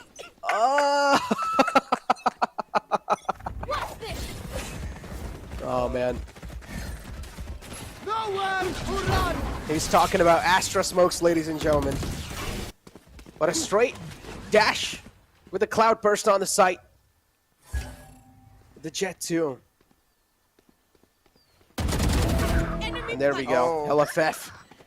You gotta Oh, expect VLT. him there. You gotta expect him there. Hellfighter plays spawn every single time VLT go for an aggressive execute. He almost never goes with them. He almost always plays spawn. It's just which angle he's playing on, so you've got to expect him there, GE. You've got to, yeah. 4-3 is the score line in.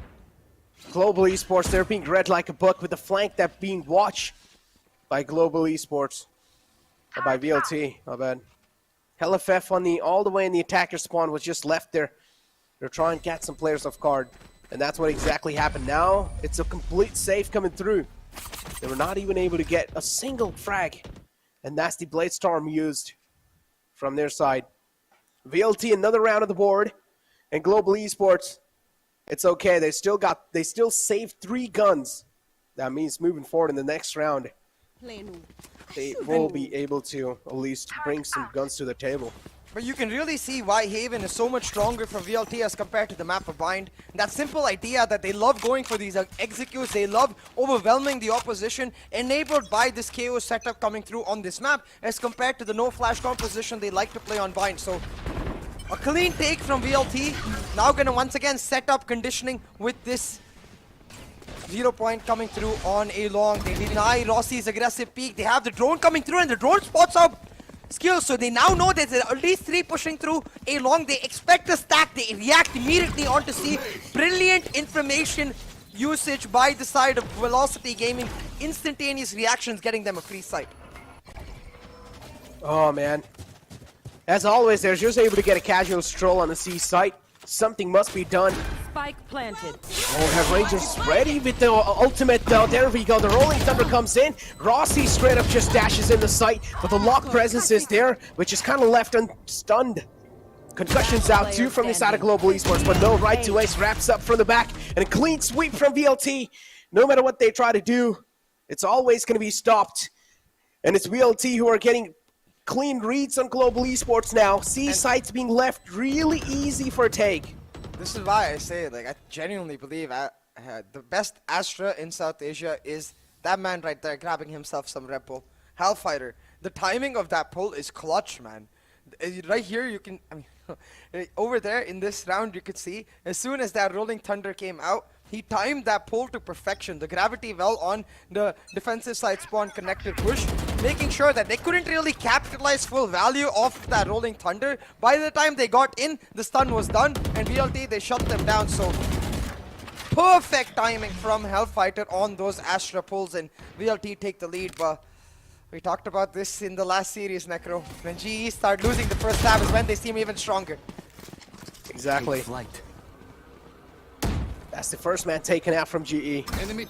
Kind of unbroken by Stu. They do have a couple of guns. Death making straight up burst on the site with the cloud burst. Esker Rossi caught off guard. Was not really able to escape back to safety. Concussion out too. Air Ranger's gonna find a couple of players. Actually, no scratch that. Denied it instantly. Light skills moving in with the Marshall in the close range. Did get him down to low HP. And as Astra says, useless individual. Useless individual. God damn. Oh, just ignore that voice crack, please.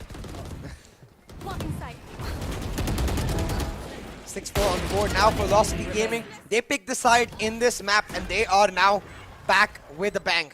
Now remember, yesterday when we saw Global Esports play against Velocity Gaming on this map, on the defense, it was the reads of Velocity Gaming that got them the win. It was the usage of that 0 point. Now, we do see a tag timeout coming out for GE.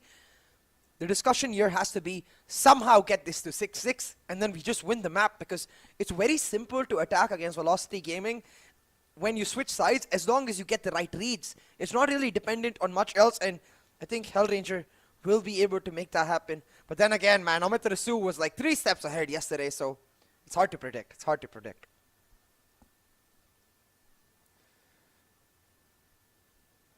Oh, man. Tactical timeout also to give a little bit of sigh of relief for these teams, because they're definitely using a lot of brains here. Both these teams have been doing a great job. 2 rounds cushion for VLT. Global Esports, they have lost a lot of back-to-back rounds now. They cannot let VLT run away with the lead in the first half again.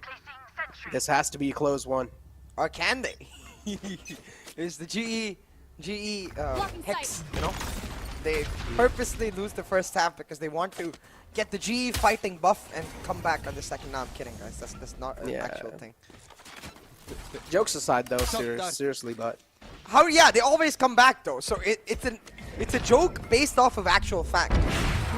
It is, but okay. You cannot just stroll on the site always like that, because this time Global Esports are going to get a perfect read. B site is under a lot of watches, and Hellranger, being the guardian angel, with the help of his player, SK Rossi in the close. Kappa on the right side. Heavy presence on the A side too. Skills, a nice reposition.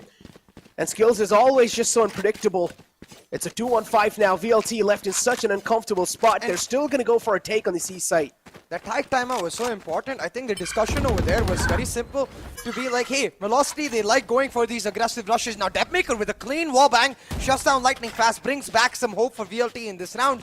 But you can see the adaptation was GE was, hey, you know what, they're gonna keep coming. Let's not aggress early. Let's not give them the fights. Let them come to us and let Rossi on the op shut them down. So they have got the advantage because of it. Now in a 2v4 with Skills on this flank, GE should be able to easily pick up this round. Right to clutch in these moments. This is not the first time he's been here. That's too many men to deal with, and with a short amount of time, so he will be taken care of. Global Esports finally get a grip. That tactical timeout helping him out. A nice read coming through in that previous game. It's the brilliant minds of the IGLs, and also coaches combined a little bit in it. But overall, these two teams, man, this is just getting too close for comfort. I'm getting goosebumps watching this final game. Yeah, this is getting way too close for comfort, but that's the way, we like it, For everyone who doesn't know it, that's like a Madagascar song. Oh yeah, yeah. That's the way, So yeah, I think so. You should dance when you're on the cam after this game. Whoever wins. If it goes to overtime, I'll do it. You'll need to stand up too. Nah, I'm not standing up. I'll sit and dance. Come on, man. I cannot stand up because the camera won't be able to cover all of me. Well, talking about all of me right now, Hunter versus Hunter. Hunter's Fury on both sides. Race dodges the second tag by jumping up, but he's not able to get much off his own. The end of it all, it's Kappa who gets better damage, but it doesn't matter. Amongst the chaos, Hellfighter pushes in. Astra for Astra traded away, but all of that will get Velocity a ton of space. They picked up 2 key frags. They're going for the split A, and they've got the site. Yeah, easy site control. 2-1-4. Spike Lightning planted. fast. Spike's being planted too. Global Esports are still going for it. It's the final round, so it's a do or die moment. It's going to be probably a 7-5 half, considering how it's looking like in this one. 2 more kills for Hellranger, and he'll be also able to get the ultimate up. The lockdown's buying a lot of times, and Global Esports now, they should be able to flood in. They should be. Lightning Fast with a nice opening on the site. This will give them a lot of window of opportunities. A nice start again. Hellranger's just not able to make the presence in. With the flash, he's going to be able to step in the site. Deathmaker with the first shutdown. Hellranger, a lot of angles to clear. And there we go. Falls down. $15,000 up for grabs for the winner of this. Group's direct entry up for grabs for the winner of this. Bragging rights for the rest of the year up for grabs for the winner of this. There's too much on the line, and these teams are giving it their all, Necro. 7-5 on this scoreline. A team ace to finish it off for Velocity Gaming. But it's not a big enough lead, VLT. So you've got to get the reads on point. It's IGL versus IGL to win it all. And we'll see which one is able to step it up. Oh, man. As I said, these two, man, it's just getting neck and neck, back and forth. At least for now, though, it's VLT with a little lead. 2 rounds lead in their hands. And they're looking to run it away. Deathmaker being really aggressive. Gets spotted. 45 HP. Takes a little bullet of Sheriff right onto him. 55 damage chipped out from his body. Heavy presence outside A from Global Esports. SK Rossi, one more bullet onto Deathmaker. Will seal the deal on that man. Look at Looks a little late. Just on the basis of the Astra and the Killjoy, they're able to lock down C, Garage, and B. This allows for a huge stack for Velocity Gaming on this A side. They just got to back up, but Deathmaker gives a free peek. Stack is useless if you die 1 by 1 in a 1v1, Deathmaker. Oh, there we go. Lining fast. Spots out the flank right there. LFF. Yeah, he will need to try and deny the site because the Sheriff can be quite detrimental in those ranges. Against a Ghost. A nice flood on the site with a lot of utilities to dodge. Breach is such a helpful character. Matarasu, though, trying his best to fight back in these moments, but he's getting denied every single time. Sitting in heaven, still alive, 78 HP. Something that he can rely on with. But if he takes one bullet from this Sheriff right here, it'll be chipped off by big time. The flank from LFF in the backlines will mean quite a lot here for VLT's lifeline. But this also is being read like a book. Rossi with the shutdown on the final man. A huge round for Global Esports. Rossi starting it off, and he will finish it off as well. The pistol round picked up. This effectively means that the score equalized for GE now, because they go on to the anti-eco. Hellranger picking himself up a Bulldog. You can see top fragging right now on this map. The leader leading from the front. He's feeling himself. He indeed is. Stay safe. Stay safe, as the Jets say. Okay, so the dart's being shut down for now. Let's get Rossi a cross smoke given, but no one's going to cross through just yet. Enemy marks. Scowl drone, is it going to scan him out? No, it didn't. Just got taken out before he could make it past that barrier right there. So Deathmaker's position still unknown, but the shock darts are there. They're dealing some damage. Oh, Deathmaker dashes away, does realize that shock dart might just be the end of his life. I think so, he did spot him out then. A little glimmer, I guess. Skills on the C-Long. Somewhere downland realizes the site might just be completely open. A free stroll on the C site. Just what VLT did to them. A taste of their own medicine. This is the same thing exactly that VLT did, as you said, Necro. What's even more crucial is that when you look back to yesterday's match, GE were not being nearly as proactive, but oh, the plant almost denied. But the pull is perfectly timed from the side of Skills. 4K. Lightning fast pulls out 2 with his Spectre and pulls out his Sheriff real quick to make it 2 more. A 4K picked up for that Killjoy will make that lockdown come online so much sooner and give an easy avenue for GE to go for a rush. I believe on this next round, as long as they get 1 or 2 orbs. Let me see, I didn't see his orbs. Oh yeah, they need 2 orbs. It's tied up. 7-7. Way too close for comfort. I think so this map's gonna go OT. Let's go. As the top fragger. Even though he's being the backbone, he's being the controller for his team. He's doing so much right now. Deathmaker, on the other hand, will need to start stepping things up because we'll have to be this playmaker. On the other hand, even though if Rossi is being shut down, now the rest of the team is able to activate themselves. Again, early control being taken by Global Esports, and remember, this is the buy round for VLT, so they're gonna have to look to stand back, but they give these close range fights. Wendell was a Spectre, close range, the Spectre is gonna pull it off, especially when it's in the hands of Lightning Fast.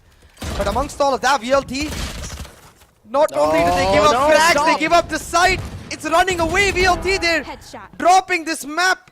Can Depmaker pull off an insane round? I don't know, Necro. I don't Stop think so. pushing, especially when you know Yeah. the enemy team's on a boat. It's just hold. That's all you gotta do. You've got the guns.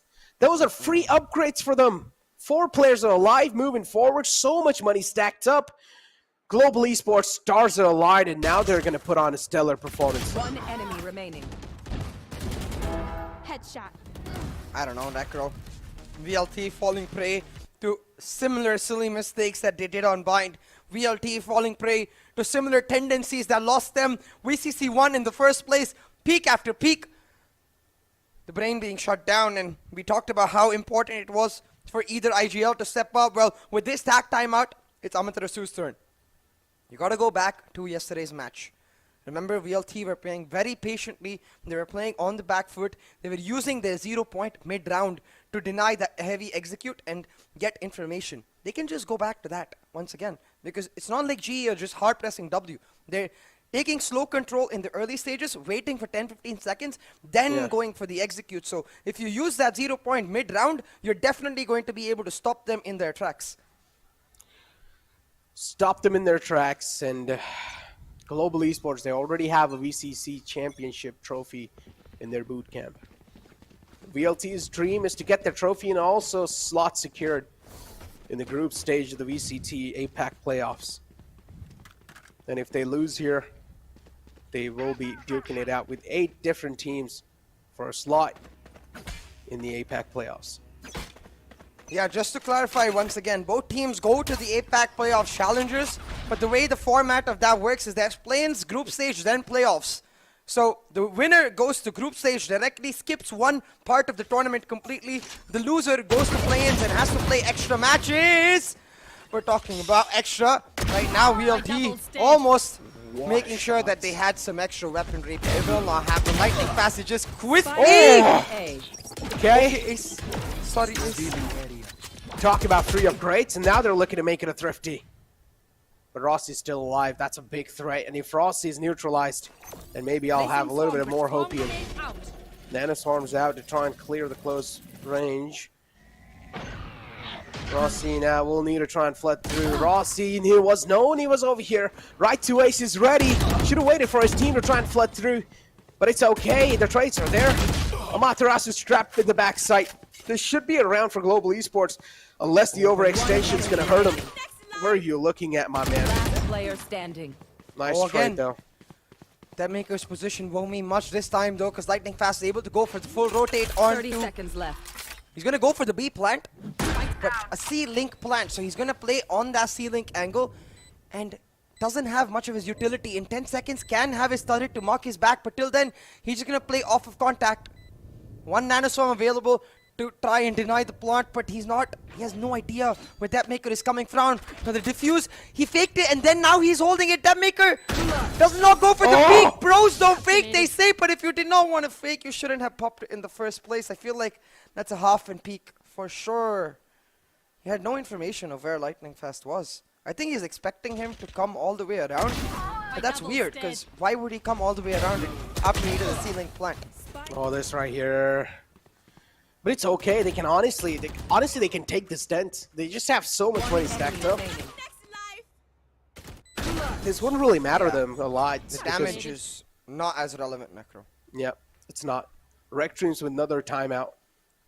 Even though they're running away with the lead, Rextream still wants to make sure that this lead's being solidified.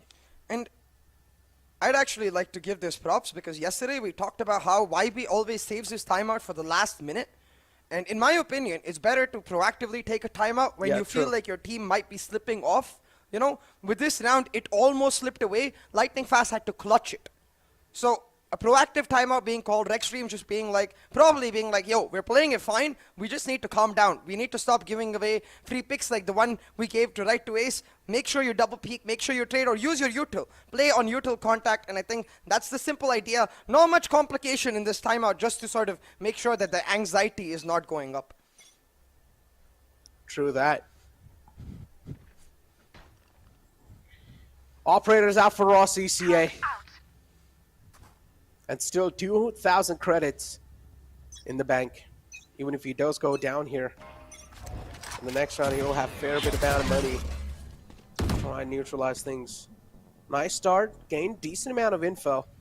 Global Esports now will be delayed a little bit, but still, that's not going to mean a lot. All these two players were there. Rossi with the op, though, holding such a slick angle. Blocking vision. No one's going to peek out. VLT, this is a perfect read from them. They realize Rossi had a lot of money, so probably the op's going to be pulled out, so no one's really over-peeking here. Yeah, respecting the op and respecting Rossi. But presence shown by GE towards that C area made them leave garage completely. Now this drone is going to spot out and tell them there's no one playing in garage. That should expect the alarm bomb because of it, but this is key. Mid-round 0 points will delay what they want to do for just those crucial 10 seconds. With the killjoy only being suppressed in that 0 point, I think the read should be instantaneous for VLT that they're going to come A late, because when they come A late, they leave the killjoy towards B to look. Turret out. Right here. 30 seconds left. You are divided. Oh, this is going to be perfection. The stun's really good. And now they're just going to flow through. This is the first time we were talking about Deathmaker on the sites trapped. It's a little too close for comfort, and yep, this is what I said. Deathmaker has a lot of people to deal with. Amaterasu's position is still unknown, but now with the dagger, it's known. Amaterasu known. It's going to have a lot of players to deal with. Nice Cosmic Divide, but it runs out of time. This is so interesting, Necro, because their defenders have side control, but they can't really go for the defuse because the attackers have all of the retake angles. GE, they shut them down from every single way, and they will take the lead. 10-7 on the board. The economy of VLT is broken. It's obliterated, and potentially even the morale, Necro. From 8-4 up in map 4, where VLT looked in their faces that they were about to win it all. GE, they've done it once in VCC 1, and they look like they might just be ready to do it again in VCC 2. The defending champions fighting back, staying strong to their motto.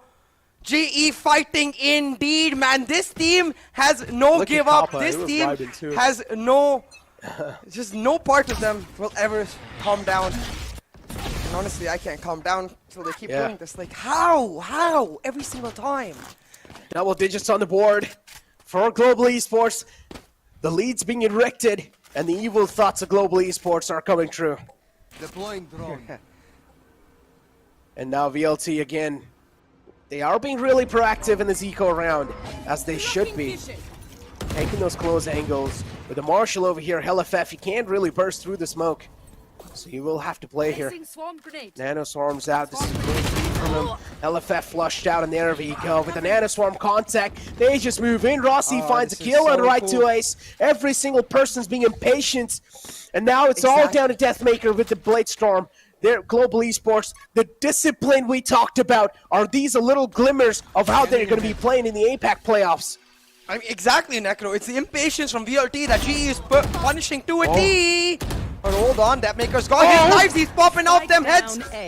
Spots out Hellranger over there as well, so he's going to give the call to his team that are coming through. But his Jet, where's the Jet in this anime battle? One dagger left for Deathmaker. But Hellfighter's got his back. Amethyst is pulling out one, and it looks like a Thrifty might come on board for VLT. But not just yet, not while Rossi is alive. VLT, you gotta play it slow, you gotta play it calm, and they're trying to do that, refusing to give Rossi access to his daggers, refusing to give Rossi access to his duels, and they'll pull it off. Against all odds, Velocity Gaming find a Thrifty, and they answer our prayers. We want an OT in this map.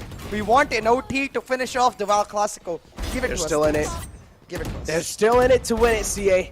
This play right here, this double kill. Deathmaker, man, pretty much bringing back the hopes alive for VLT. It's like that song.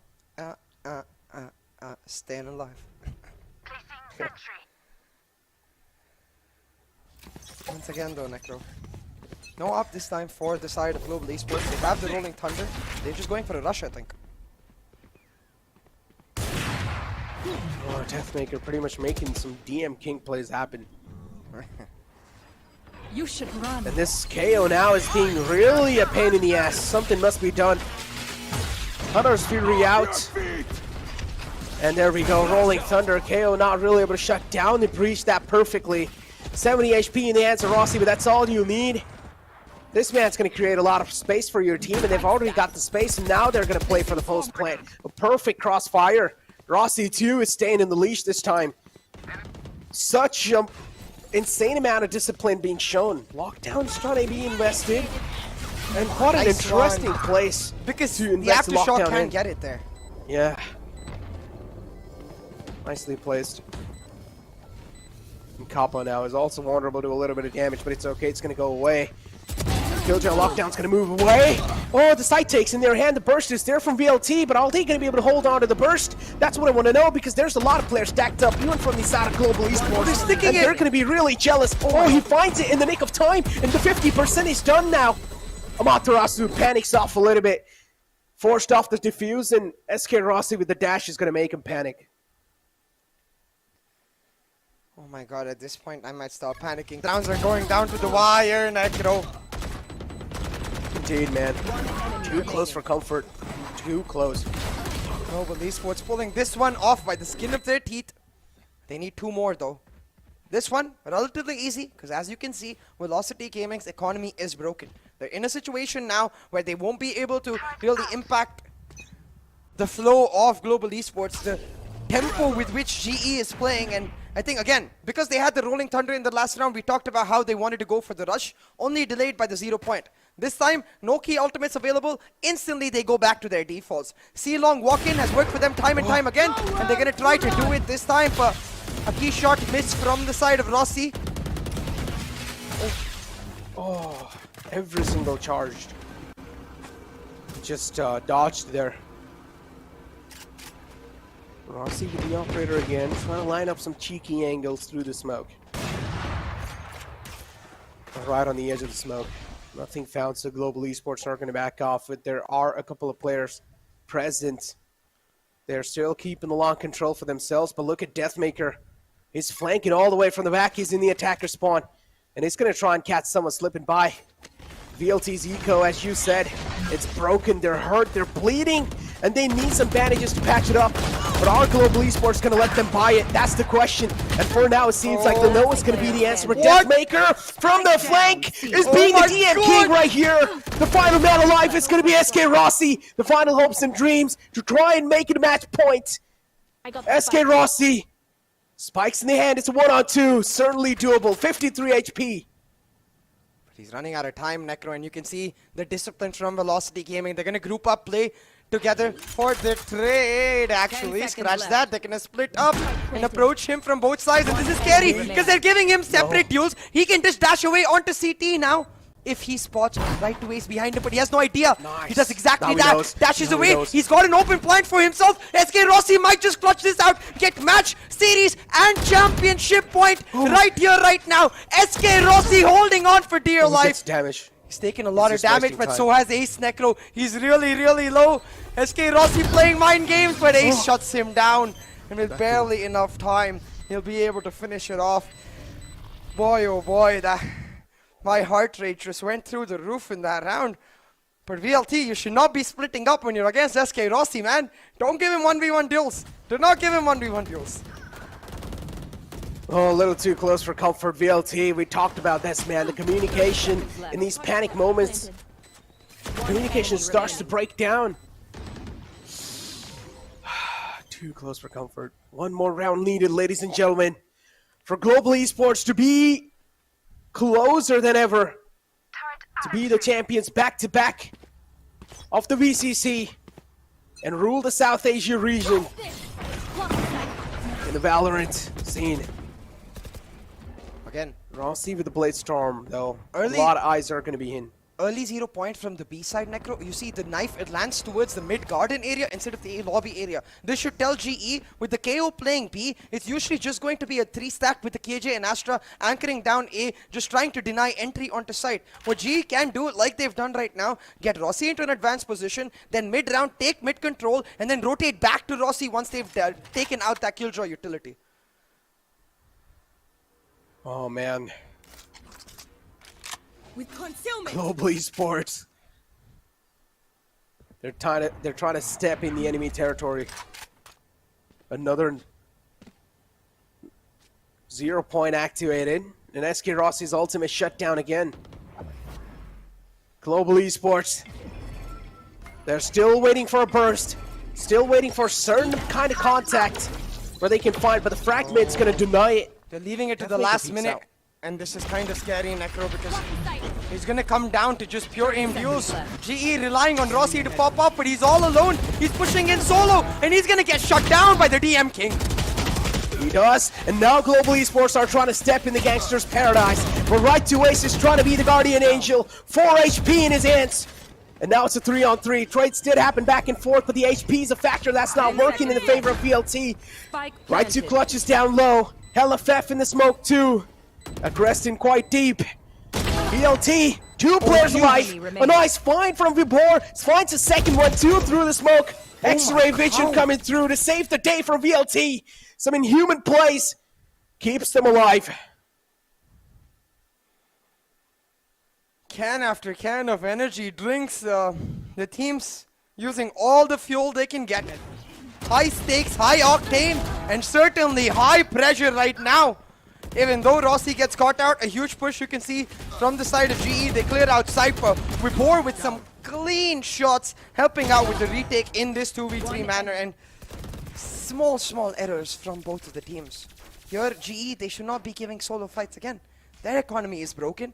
Velocity get to equalize the scoreline. And now, suddenly, all of GE's momentum, it's down the drain. And Velocity, they're the ones feeling themselves, Necro. They're the ones starting to push back. This time, 0 point towards mid garden. Reveals Rossi as well as the Killjoy. Instantly, VLT know that GE is playing defaults. They're just going to step back, realize it's an economy. Let's not give them easy fights. They're trying to squeeze in everything they've got, CA. Every bit of energy. And so are we. Here. And SK Rossi, the dominance already present. Should not get shut down. The crosshairs placed perfectly. Materasu though, look at him. Nice fragment. Pushes SK Rossi back a little bit. Cushions out, Deathmaker. Oh, that's a great find. KO taken out. That's a main suppression out the gate now. That means the utilities are not going to be stopped anytime soon. Blade Storm's available on DM King. Revealing area. Is he going to use it? Blinding. 4v5 on the map, but Rossi is quite low, and so is Hellranger. Considering that VLT on the defense, they just need to hold on to their sides, hold on for dear life. And with this drone, they get the info to do exactly that. But GE, they're going to try to make a last-minute rotation happen towards this C site into the hands of this Killjoy. Because look at her setup, man. It's all about site denial. If they walk into C site, they're just going to end up dying. Bomb grenade out. They are, there you go, Vapor. Is just using every single piece of utilities he's got, but that's way too many people to take care of. But don't worry, it's Vapor who's gonna mow him down. He's looking to get the ace too on the board. Oh, Deathmaker whiffed those shots and instantly pulled off his headsets too. Oh, Vapor, the main gangster of VCC, and also ruling the VLT right there, saving the day for his team.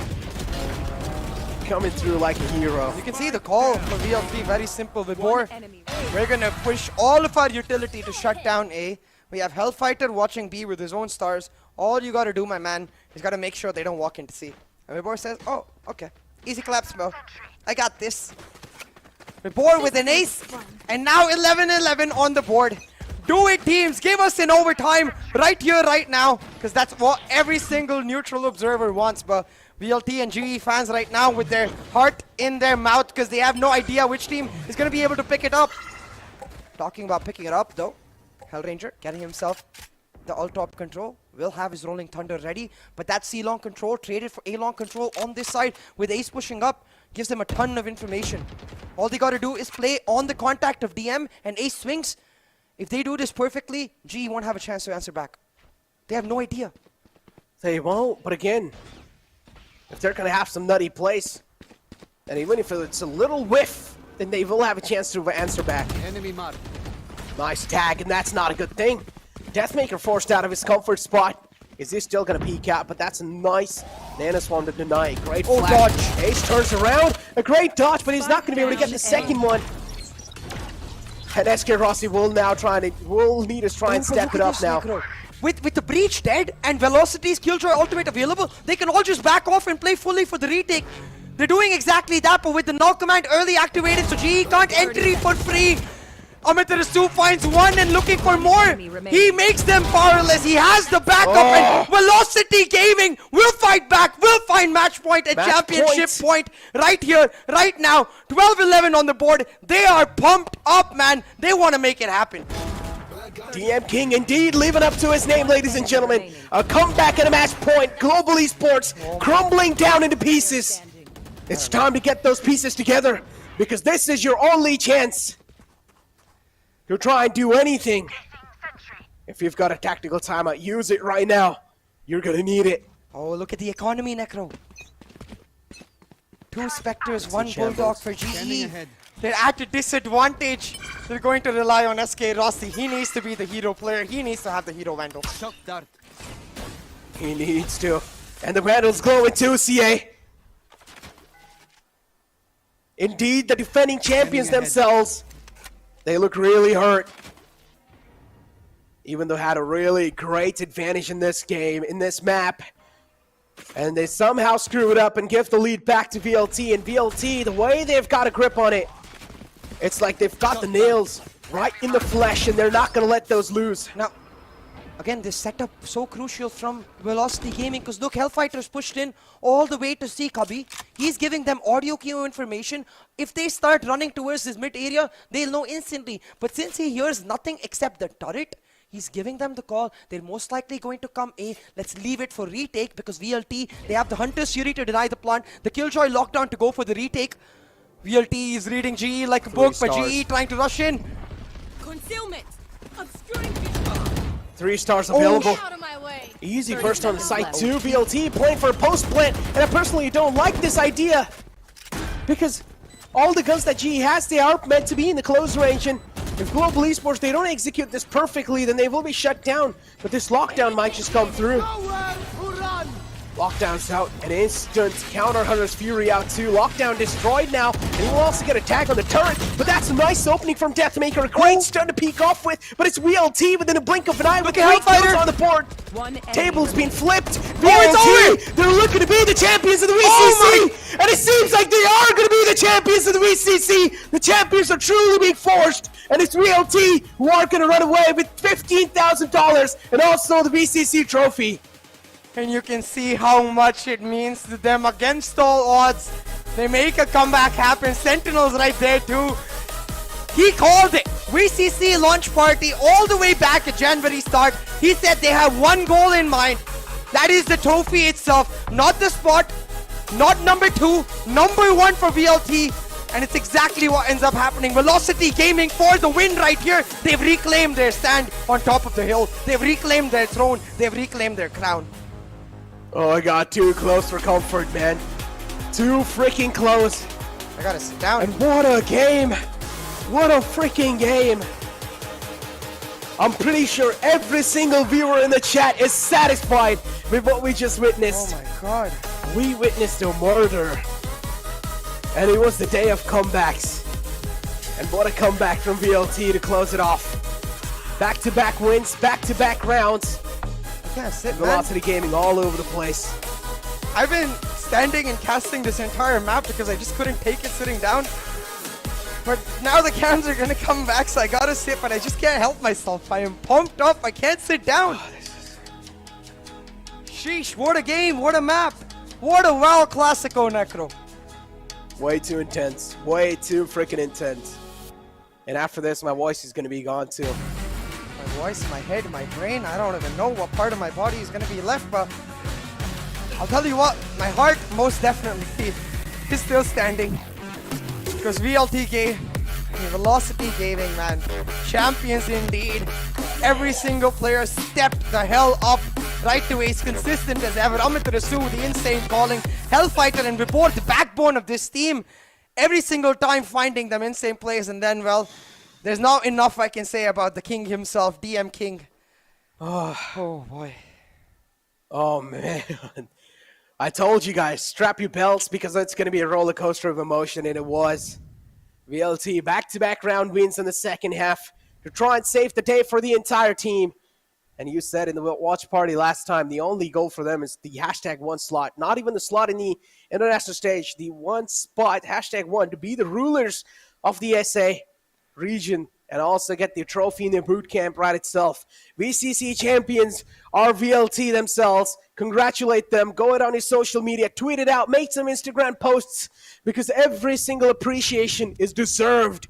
Every single player was squeezing every single bit of energy. And not just that GE lost, it's okay they lost. They have been fighting throughout the way, throughout the tips and turns.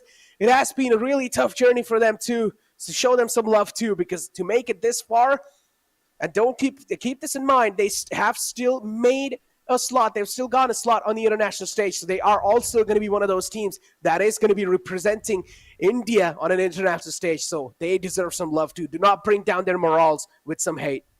Yeah, 100%, man. And this is why, right? We need 3 slots next year. We proved last year we need 2. GVLT showing up with exactly that. Now it's time to maybe give Enigma or any other team a chance. I don't know, man. I'm just happy we've got those 2 slots, because I don't think my heart could handle it if one of these teams wasn't going to the international tournament, if GE wasn't going to that international tournament. But enough of that for now. It's about the Valorant Conquerors Championship. It's about that trophy right there on your screens. It's going to go to the VLT bootcamp as they reclaim their throne and they stand tall once again as the kings of South Asia. Exactly, the king of South Asian, DM King. In the end, when it mattered the most, in those final moments, Deathmaker woke up. I don't know what just happened, what just came through on his mind, but Deathmaker, he started to pop off in the end moments, and his team really needed him to wake up badly. And the way he started playing, a blink of an eye in the final round, it was just 3 kills on the board. The tables were flipped. Global Esports, they were just left. And I don't know, they were just left in shambles. They were left with a lot of emotional damage. But overall, ladies and gentlemen, that was the final matchup of the VCC, the final day too. It was great having you guys here. I'm pretty sure there's going to be a couple of clips that are going to be upcoming. So me and Sia can go ahead and analyze those. But yeah, man, it all comes back to that 10-7 round. The thrifty for the side of Velocity Gaming. The way the momentum flipped right there. You could see the panic had gone to the other side. But as you said, we have some clips lined up. So let's head on over to them real quick. Oh, actually, no clips, I think. No Instead, clips. we're going to have, most likely, I hope, an interview. Though I'm not, Yeah. I wouldn't be surprised if the teams can't make it. You know, I'm sure they're busy celebrating. But I want to hear from them. So I hope that does end up happening. I definitely do want to see the champions themselves, man. VLT, last year they got a lot of hate. I'm not going to lie. Last year when they lost, there were a lot of memes being made, a lot of things being said about them. Not just them, their manager too. But now as they won, man, I'm pretty sure it's going to be smiles on the entire VLT family, and not just the family, on the fan base too. But as we said, Global Esports are still fighting, ladies and gentlemen. They are going to duke it out in the play-ins for the VCT playoffs, APAC playoffs. And ladies and gentlemen, G also is going to be one of those teams that is going to represent India on the international stage. So do not give hate to them. Go ahead and spam hearts in their chat, because you guys need to motivate both these teams as much as you can, because they are the representatives of India. Hats off, man, to both of these teams. What an emotional journey this has been throughout the month. Yeah. What a roller coaster of a series this has been today. Both of these teams, they gave it their all, and you could see how much it meant to them. At the end of that series, you could see the emotion in the face of their leader, especially Amaterasu. For him, this has continuously been to try and make it back to the international stage. He's done it previously in CSGO, but in Valorant, he missed out barely by an inch in that last VCC. This time, he's going to go directly to the group stage. So, icing on the cake for Amaterasu. I'm just very excited for both of these teams to represent our region. Exactly. Both these teams are going to be representing our region. But for now, I'm going to take a short break, because there's an interview lined up for you guys. So I'm going to straight up throw to an interview. Questions are honestly very wild, Johnny, to be very honest. And thank you to you guys. I mean, 40 days of you guys casting, it is, I mean, superb. I can't even express how, I mean, I understand, you know, being in front of camera, watching the game, talking. I mean, you guys did a fabulous job. Well, it's all thanks to your team, actually, who has given us these sort of phenomenal plays. And again, that is what makes it so special for us also to just struggle it out. And again, thanks to you and your team, you guys have made it. And now one question जो हम बहुत time से बात कर रहे थे is that $15,000 तो आ गए, ट्रॉफी भी मिल गई, अब जो नेक्स्ट स्टेप है that is going to be a grand moment because now you move on to APAC itself. So uske liye there will be any plans that you set up? So as I've told on my Twitter as well, we are planning to fly to Thailand to represent the country over there. And yeah, I mean, this is, I would say, step one in the process that we have taken up in 2022, where we want to, be one of the top 3 teams in Southeast Asia. It's we want to be a force to be reckoned with. So it's a long road ahead, but this is a step that in the right direction. Definitely. And Anna, I have a question for you. Last time जब हम बात कर रहे थे and हम सबको याद है कि last time you guys were up in the 5th map 2021 के अंदर VCC के अंदर and of course वो जब comeback किया था जी ने काफी बड़ा heartbreak हुआ था, but इस बार आपकी टीम फिर से डाउन थी, 11-8 डाउन थी, but still the boys managed to finish it out. आपको अभी कैसा फील हो रहा है? आपकी टीम कैसा फील कर रही है? मत सिमर ये सब, ये हमको पीछे कर्टन दिख रहा है ना, उसके पीछे हम बैठे थे. See, because we were sitting in Euphoria's room and watching, after being 11-9 down, I can't take it anymore. I said, this is not happening, guys. मेरे को टीम के साथ देखना है क्या हो रहा है उन लोगों के साथ. So even tomorrow, if I have to talk to them about something, at least I need to understand what are the comms that are happening, what is their mindset, everything, all the, the thing that goes around in the team. तो पीछे steps के ऊपर बैठे और देख रहा था. I mean, the way they've come back, it's again all kudos to them. Definitely बहुत सरियल मैच था जिस तरह से आपकी टीम ने अभी परफॉर्म किया है. Just an absolutely incredible win and I just want to say once again congratulations for being the champions of Valorant Conquerors Championship 2022 and congratulations on qualifying for the APAC Challengers. And we hope both the teams will make us proud. Yes, definitely. We look forward. No, we'll 100%. We 100%. I was talking to Rishi Bhai also yesterday, and the target is there to represent in the best possible manner. Let's go, India. Let's go indeed. All right. Thank you so much for joining us for an interview right here, Anna. And like we said, best of luck and just keep moving on with that momentum. Thank you, guys. Thank you, NODWIN Gaming, for this wonderful opportunity. Well, what a a proud moment for India indeed, because 2 representatives now going to be moving forward. One of them, which is VLT, will directly get a slot in the grand final in the playoffs, my bad, and the rest, which is going to be Global Esports, they're going to be securing their slot in the play-ins. That means they will have to duke it out with 8 other teams to try and qualify for the playoffs. And as you heard, they're going to be flying to Thailand. That's going to be very interesting. They're going to look to get a competitive edge on the ping aspect, I'm assuming, is why they're going for it. So it's going to be really interesting how they're able to make that happen and how the players fit into the international boot camp setup. The idea of fitting in to a different environment. It's not the regular house they live in right now. So it's all going to be an interesting factor because I do believe that it will still give them a little bit of an edge ping-wise at least. It's not going to be that 60-70 ping that they face off against SEA teams on 10-12. It's probably going to end up being like 15-20 ping, which is way different. Exactly, man. That Thailand boot camp. Oh, man, I want to see a tour of that. Please go ahead and make a tour of that. Upload a video on YouTube, and I'm definitely going to watch it, man. Me and Sia will definitely watch it because that's going to be an interesting one. And, well, congratulations. Global Esports and Velocity Gaming. Velocity Gaming for being the champions and securing a slot in the forward, in the playoffs, and then in the play-ins is where Global Esports are going to be going. So overall, in the group stage is where Velocity is currently, and in the play-ins is where Global Esports is. Congratulations, a proud moment for India. CA, any last words from your side? I just want to say I'm so proud of the entire team back in the back end for being able to get it done. What a phenomenal month it has been. 3 for me personally, but boy, oh boy, this entire thing was amazing. It seems like we have another interview lined up, so let's find out who is it going to be. Abhi, kaise emotions are in the entire room right now? Well, it's a tough game. It always is. We made some rookie mistakes towards the end of Haven. Close out kar dena chahiye tha, but it's okay. It happens. It's a game. We learn from it. Yeah, but super proud of the boys, the way we handled things. Even when we were down a lot throughout the VCC circuit. So we came back every time. Lots to fix. And yeah, hopefully we can do better. मैं दिल से भावन आपको एक ही चीज़ बोलना चाहूँगा और आपसे पूछना भी चाहूँगा. जो मैं चीज़ बोलना चाहता हूँ वो है कि हम हर बार बात कर रहे हैं आपकी जर्नी के बारे में. आप लोग थोड़ा आउट ऑफ फॉर्म दिख रहे थे पहले, बट आप हमेशा से कंफर्टेबल स्पॉट से नहीं आए फाइनल्स तक। जी, आपने फाइट करी है, हर बार फाइट करी है, हर बार कमबैक करके दिखाया है। एंड जैसे कि मैंने बोला, बाइंड मैप में तो बेस्ट स्ट्रैटेजीज आपने हमें करके दिखाई है, जो मेरे हिसाब से अभी तक की मैंने बेस्ट स्ट्रैटेजीज देखी है बाइंड के अंदर। हर बार आपने कुछ नया ट्राई किया है एंड उसकी हम दाद देते हैं, क्योंकि इतने बड़े मुकाम पे आके कोई भी टीम इतने एक्सपेरिमेंट्स नहीं करती जितने आपने करे एंड उसको सक्सेसफुल करके दिखाया है। अब अगर हम बात करें फाइनल्स की, yes you are at the lead, जैसे आप कह रहे हो थोड़ी मिस्टेक्स हुई है, बट मैं यही बोलना चाहूँगा कि आपको जो चाहिए था वो आपको मिल गया। You are qualified for APAC and हम यही बस आप लोगों पे बिलीव करेंगे, भरोसा करते हैं कि आप लोग हमें हमारा नाम रोशन करेंगे, हमारी कंट्री का नाम रोशन करेंगे। That's it. Thank you Simar, will try our best ये करने के लिए। Maybe will improve even more and वहाँ पे भी जाके एक्सपेरिमेंट करके देखेंगे काम आते हैं कि नहीं।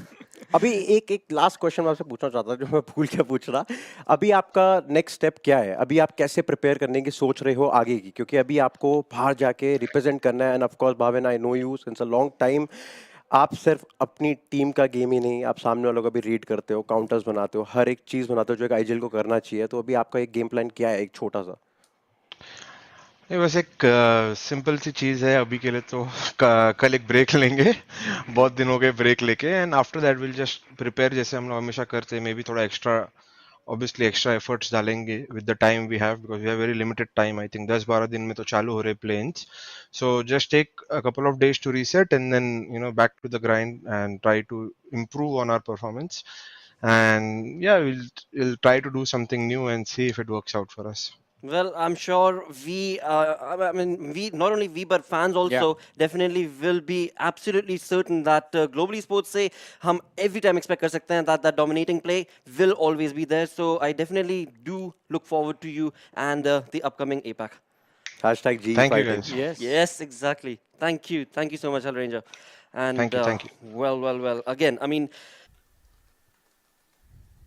Hashtag G fighting in the chat, because they will have to fight their way through thick and thins. They will have to fight their way through a lot of thorns in the way, because as I said, they're going to be moving forward in the play-ins where they're going to duke it out against 8 best teams in the entire Southeast Asia region.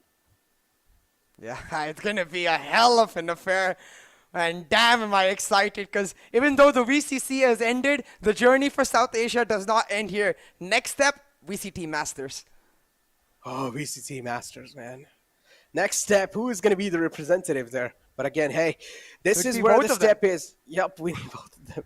But still, this is quite a big stage. This is quite a big step right here for both these teams. So, ladies and gentlemen, congratulations to both of them. Thank you for every single viewer in the chat who has been staying up till now, who has been there since the start of the day of the VCC, because me and CA has had a long journey of VCC, and we have gave it all we had, and hopefully we were enough to entertain you guys. We did kind of crack a lot of lame jokes in between, but I'm pretty sure after this VCC, you guys are going to miss us. Yeah, 100%. I know you guys are going to miss us, so make sure you come talk to us, right there. You can, on my social media right here. Yeah, social media right here. I am really, I personally like to reply to each and every single DM that I get. Same. Each and every single message request I get. So I am always really happy to talk to you guys. And the MVP of this overall Grand Finals of the Best of 5 series, it's going to be, overall VCC actually, it's going to be Deathmaker. So congratulations. $1,500 in his hands. I think it's just the Grand Finals, because it says Grand Finals only. I'm not sure. I hope we get confirmation.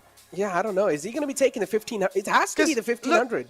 No, but look at the KDA and the First Bloods and all of that, and it's too low for it to be the entire tournament. I think it's just the Grand Finals. Okay. Hopefully. Okay, so Grand Finals overall, at least we still haven't really got the confirmation, but I personally think so. This is going to be the $1,500 MVP as well. So, I would be really happy if Deathmaker does get those $1,500 in his hands. And I don't know what is he going to buy, but yeah, that's going to help for him to make his dreams come true, I guess. But moving forward, though, CA, man, a long journey, a lot of regions being kicked out. In the Grand Finals, a team like Team Exploit 2 couldn't really make it this far. They also had a lot of dreams, man, to come true, but unfortunately, Enigma Gaming threw him out the gate. Enigma Gaming, too, another one of those teams that looked really phenomenal in the Q1, but then kind of slipped out in the end. And this is where the nerves you talked about got to them. Yeah, exactly. I think really Enigma Gaming is going to be looking ruefully at both of these teams, imagining them playing in APAC Challengers playoffs, but I'm sure they'll be back with a vengeance, Necro. They have the talent in them and they have the capability to hit back. But for now, the story is all about Velocity Gaming and Global Esports, the Alpha Titans of the South Asia region, now carrying our entire region's hopes and dreams. Forget teams, forget nationalities, forget particular teams itself. Every single South Asia fan, every one of you watching the VCC, now it's time to support both of these teams. Give them all the love you got, because together they're going to be representing our region. Exactly. South Asia region, which needs a lot of recognition in the esports industry. And I'm pretty sure South Asia region in general, each and every single country, they have got a lot of talent in them. And we need a lot of recognitions. With that being said, CA, it's time to end the VCC journey. And well, ladies and gentlemen, it's time for me, Necro, and CA to take a leave. This was the NODWIN's Valorant Conquerors Championship. And thank you everyone for stopping by.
So high in life, without you I don't feel alive.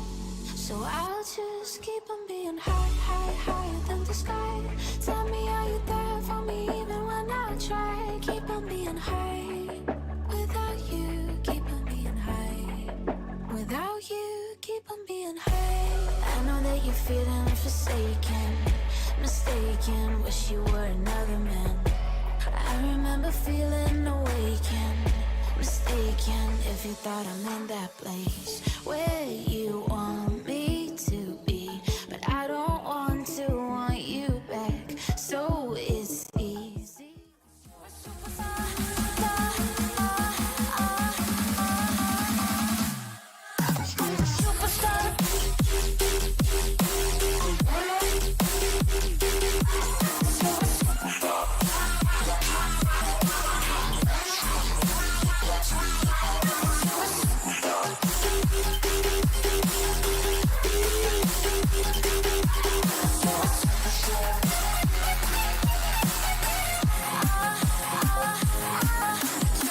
I'll stand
the style.